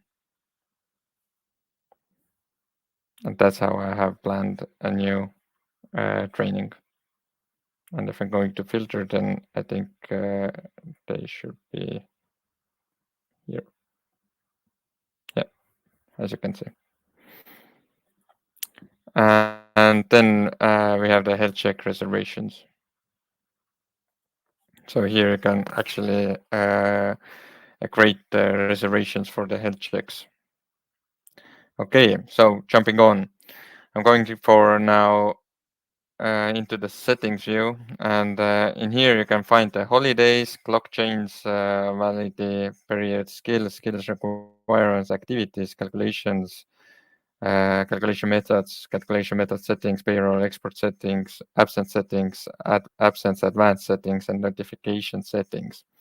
I'm not going to take all them, but I'm going to take the important ones. So for example, if I'm going into the work time calculation settings, then in here you can enter and edit different kind of calculation settings. Currently, we have, for example, for Estonian and Latvian ones. If I'm going to take Latvia regular one, then you can enter different kind of data. For example, I know that there's a 1 hour shortened period before the public hour. In Estonia, it's 3 hour. And then you can set the maximum or maximum average work hours or per week or per day. So it's all can be set in here. And also regarding the rest time, which was a hot topic during between the 2023 and 2024, where the rest time has been changed. Now, in here, in the settings view, I also want to give a notification settings a look, because we have a lot of different kind of notifications in StaffLogic, which means that basically every important event is covered by the notifications. So if an employee is going to create a vacation application, then there will be sent a notification to this employee manager or to HR. So it's everything that you can actually edit in here. For example, if I'm going to open the notification settings detail view, then you can see that I can actually add more than one department that I want this email to be sent. So this means that if this employee works in Latvia department, then I want this email be sent like 8 days before, and to whom? Let's say to test.ee. So you can do like this, which means that all these departments have different kind of receivers and different kind of settings. And in here you can see what will be the body of this email be. These emails can be also modified. So currently in this version, it's not allowed. Okay, so we have taken a look about the settings. Now on the documentations, there's nothing much to do. In here we have the templates and placeholders. So if you have, for example, employee contracts, then you can add the placeholders into your employee contract template, and StaffLogic can find the information from the database and map the placeholders with the information. So you can actually create a document that's already filled by the placeholders. In integration, we start to hold all kind of integrations. In here, you can find that's related with the integration. For example, you can find the import log and see if there has been any problems or not, and you can see when the import has been run. This isn't usually the thing that main users use. But yeah, it's in here. Now, under the reports, we have a lot of standard reports. We have spreadsheet reports, which means it's always like in list view. For example, if I'm going to take some kind of random report and filter it, then you can always print preview it and export it into the Excel and start working with it. As you can see, we have a lot of built-in reports already. And under the main reports, you may have, for example, like work hours report. If I'm going to click this one, then I think, yeah, so you can get some kind of information in here. So as you can see, it's not in list view, so you cannot do great Excel work with it, but it's built in. And under the administrator view, I think the main focus might be the roles that in here you can add different kind of roles. We have some kind of employee, HR, scheduler, self-service. And under the roles, you can edit the privileges. So it's actually quite complex. So you can add or remove some kind of privileges. For example, you can take off the absence list view, which means that if this user has this role, then the user cannot see absence list view. Also under the administration, you can see the departments, and under the departments, you can see the structure of this organization, that what kind of structure it has. And under the user view, you can see and add and edit all the users, delete them also. You can open the user detail view where you can see that you can add the roles for the user. One user can have multiple roles.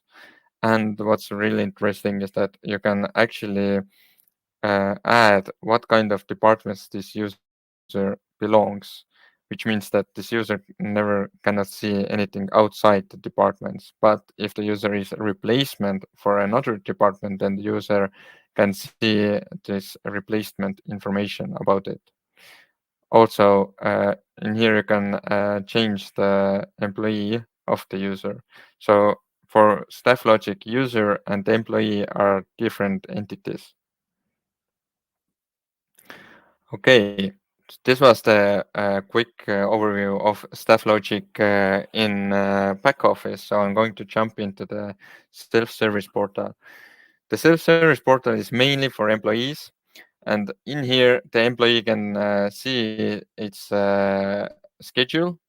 Currently, this one, I think, was empty. Let's see if I'm going to try to find something that's not empty. In here, you can see the schedule of this employee. Let me try to find something that's anyway. This view is or this self-service is mainly focused for mobile view. So you can see that you can use it in mobile phone because almost all the employees are using self-service in the mobile phone. In here, the employee can see is main data, where you can see general information as it was in the employee detail view. The employee, if you have given the access, can also edit the data. Every time the employee edits the main data, the notification will be sent to the HR. The employee also can see, for example, when will be his next health check. The employee can also add children or education. The employee can also check its vacation residue in here. So you can see like I have 3 tenure days and I have not used 53 days. I wish. And in here you can see also the department residue. So this is everything that's in my department the employee is currently working. So in here we have a dashboard where we have like 6 different categories. We have the work schedule, which is mainly related with the schedule. Then we have the vacations and other absences. This is related with applications mainly. You can see the application histories. You can see all the applications in here. And you can see your vacation residue in here, the 53, as you saw earlier. And then you can submit the application. On the others, you can see my data. Currently, I have logged in as an administrator, but usually when you are logged in as employee, then these 2 tabs are mainly the ones that you can see. And in this tab, you can see only, for example, the residue and the application, and in here you usually see only your own schedule. But as administrator, I have more privileges, so yeah, I will show you everything that's in here. For managers, you can always see the pending applications. For example, if I'm going to add a vacation application and I'm going to do it like this, I'm going to do a quick one because I don't have enough time, so I'm trying to save it. If I'm going to do like this, then yeah, it's not, because I'm not the direct employee at the moment, direct manager. But yeah, usually if you're direct manager, then this kind of application will be popped up in your dashboard. I currently quickly added a new application, and for managers, you always receive an email that's leading you to this view.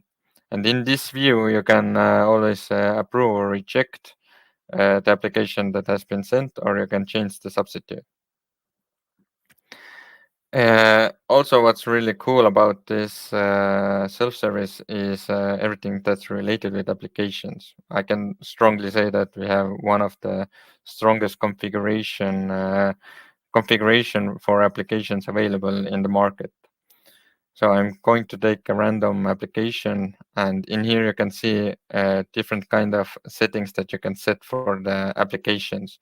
For example, you can add what kind of comments or what fields are mandatory. You can also say that when this will be active. You can also say, for example, like how many negative vacation balances are allowed. You can always say like when will be how many days in future the vacation must be started. So you cannot take this vacation for tomorrow. You can start taking it 5 days after today. And then you can add some instructions and comments, and also you can add some hot period restrictions for it, which means that these applications are like restricted during some kind of periods. Okay, this was a quick tour about self-service. Now I'm going to jump into the work scheduling. So in work schedule, I already have filtered out the employees. In here, it looks like a normal schedule, and it works with drag drop. On the left side, we have already predefined schedule entries. So you can drag drop in here. You can copy paste. You can select and then drag it to the selected area, and you can lock it by approving it. You can delete it with right click. Yep. And you can always set the starting from or quickly if you want it. You can always delete or select everything and delete it quite quickly. Okay, so I'm going to open the detail view of the planning entry. So in here, you can actually see the planning entry. These are usually one-time jobs, so we're going to predefine the entries one time, and then we can just drag and drop them all the time. In this one, you can see that you have the activities for it. You can say when this entry starts and ends, and you can see the duration. You can also see adding some staffing requirements. This is usually good for manufacturers. And under the second tab, skills, you can add some competencies and skills. You can make this teams tab to choose like for which team this planning entry belongs. And on the advanced side, you can add some kind of customized fields or categories. In here, I can, for example, take and see the scheduling methods. And I can see that we have added some patterns. So if I'm going to just quickly create the schedule, then the software automatically will add some kind of data in here. So in here, you can see that we have the work hours, overtime, and overtime in periods. I can also add normal hours, for example, in here. So if I'm going to, example, delete this, then you can see that the hours will change. So in here, I can also send a new application. For example, let's say that the employee is getting sick, and she or he noticed that, okay, I'm sick on 25 to 27. Yep. And let's make it 21 to 24. Okay. So I have added the sickness application, and in here you can see now if I'm going to filter it, then this sickness application will come on this month. Sorry, I was in April. So in here you can see that this sickness leave came here. So the cool function in here that if you have all this data in one ecosystem, then you can start using this data simply. So let's say that this employee added the sick leave and the employee had 2 scheduled shifts here. So now you need some kind of replacement. So to find replacement, you enter the find replacement in here, and you can find a replacement. Let's say that usually we call under the mobile number in here, but currently it's demo. So yeah, I'm just going to add replacement. Let's say that Latvia worker number 2 said, yep, he can replace. And in here you can say, let's say that Latvian worker 3 is going to replace. So this way you can see that, okay, this employee has was sick, and you can now have removed the scheduled shifts under other employees. And in here you can see already that the data has also been changed. If I'm going to open the extended work time calculations, then you can see the data that's related with this employee for all the calculated hours. So usually these are the hours that we are going to send to the payroll system. And yeah, I think that's quite it with it. That was the fastest demo that I have done. Usually it takes 1 hour. Of course, this is the challenging part when you have to show the system's possibilities for half an hour for people that are all over the globe, and you don't have the the details of the company. But we have some questions.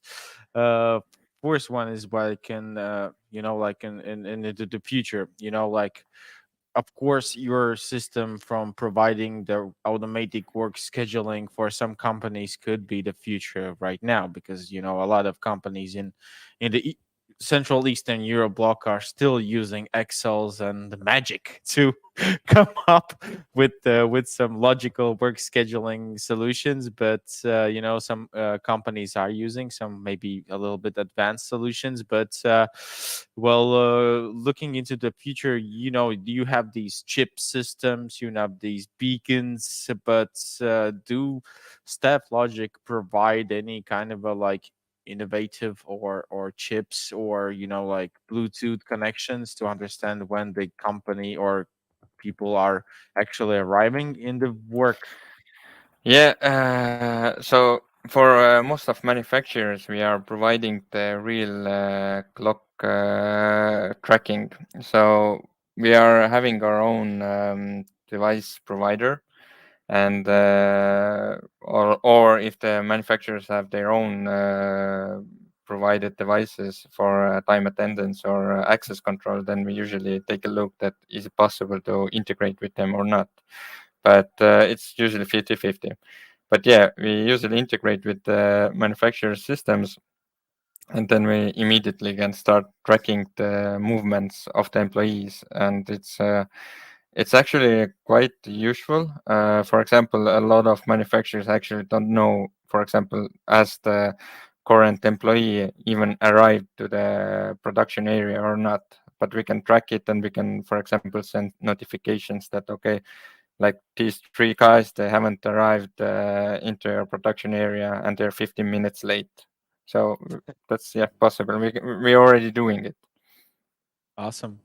And once again, about the integrations, are you like an independent system which can operate on itself, or you do guys integrate with payroll or core HR solutions that are already all in used within the companies? For some companies, So of course.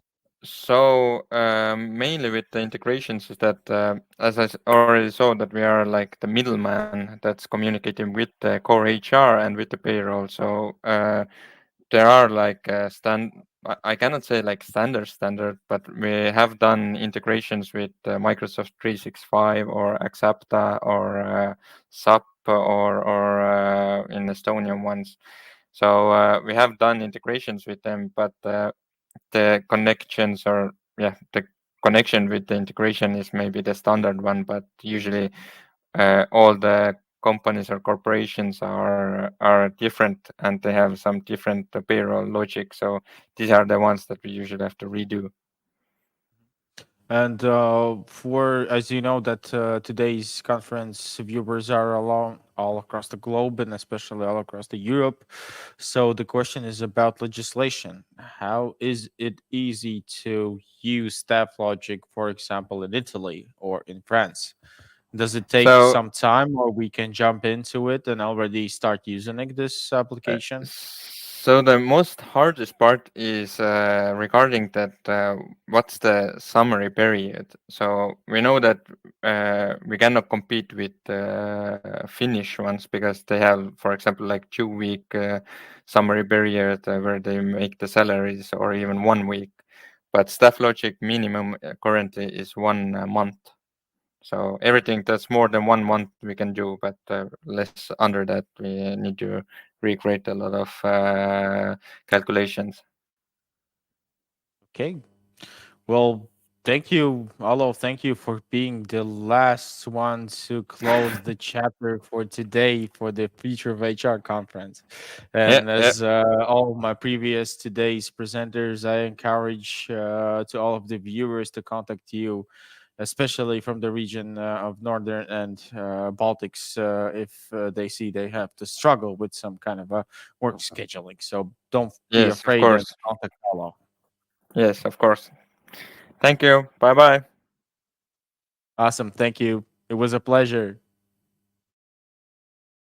Well, ladies and gentlemen, we have almost reached the end. Actually, we have reached the end. So, as we draw the curtains on our Future of HR conference, I truly want to express my deepest appreciation to all of you for your active participation, insightful contributions, and unwavering dedications to the advancement of human resources.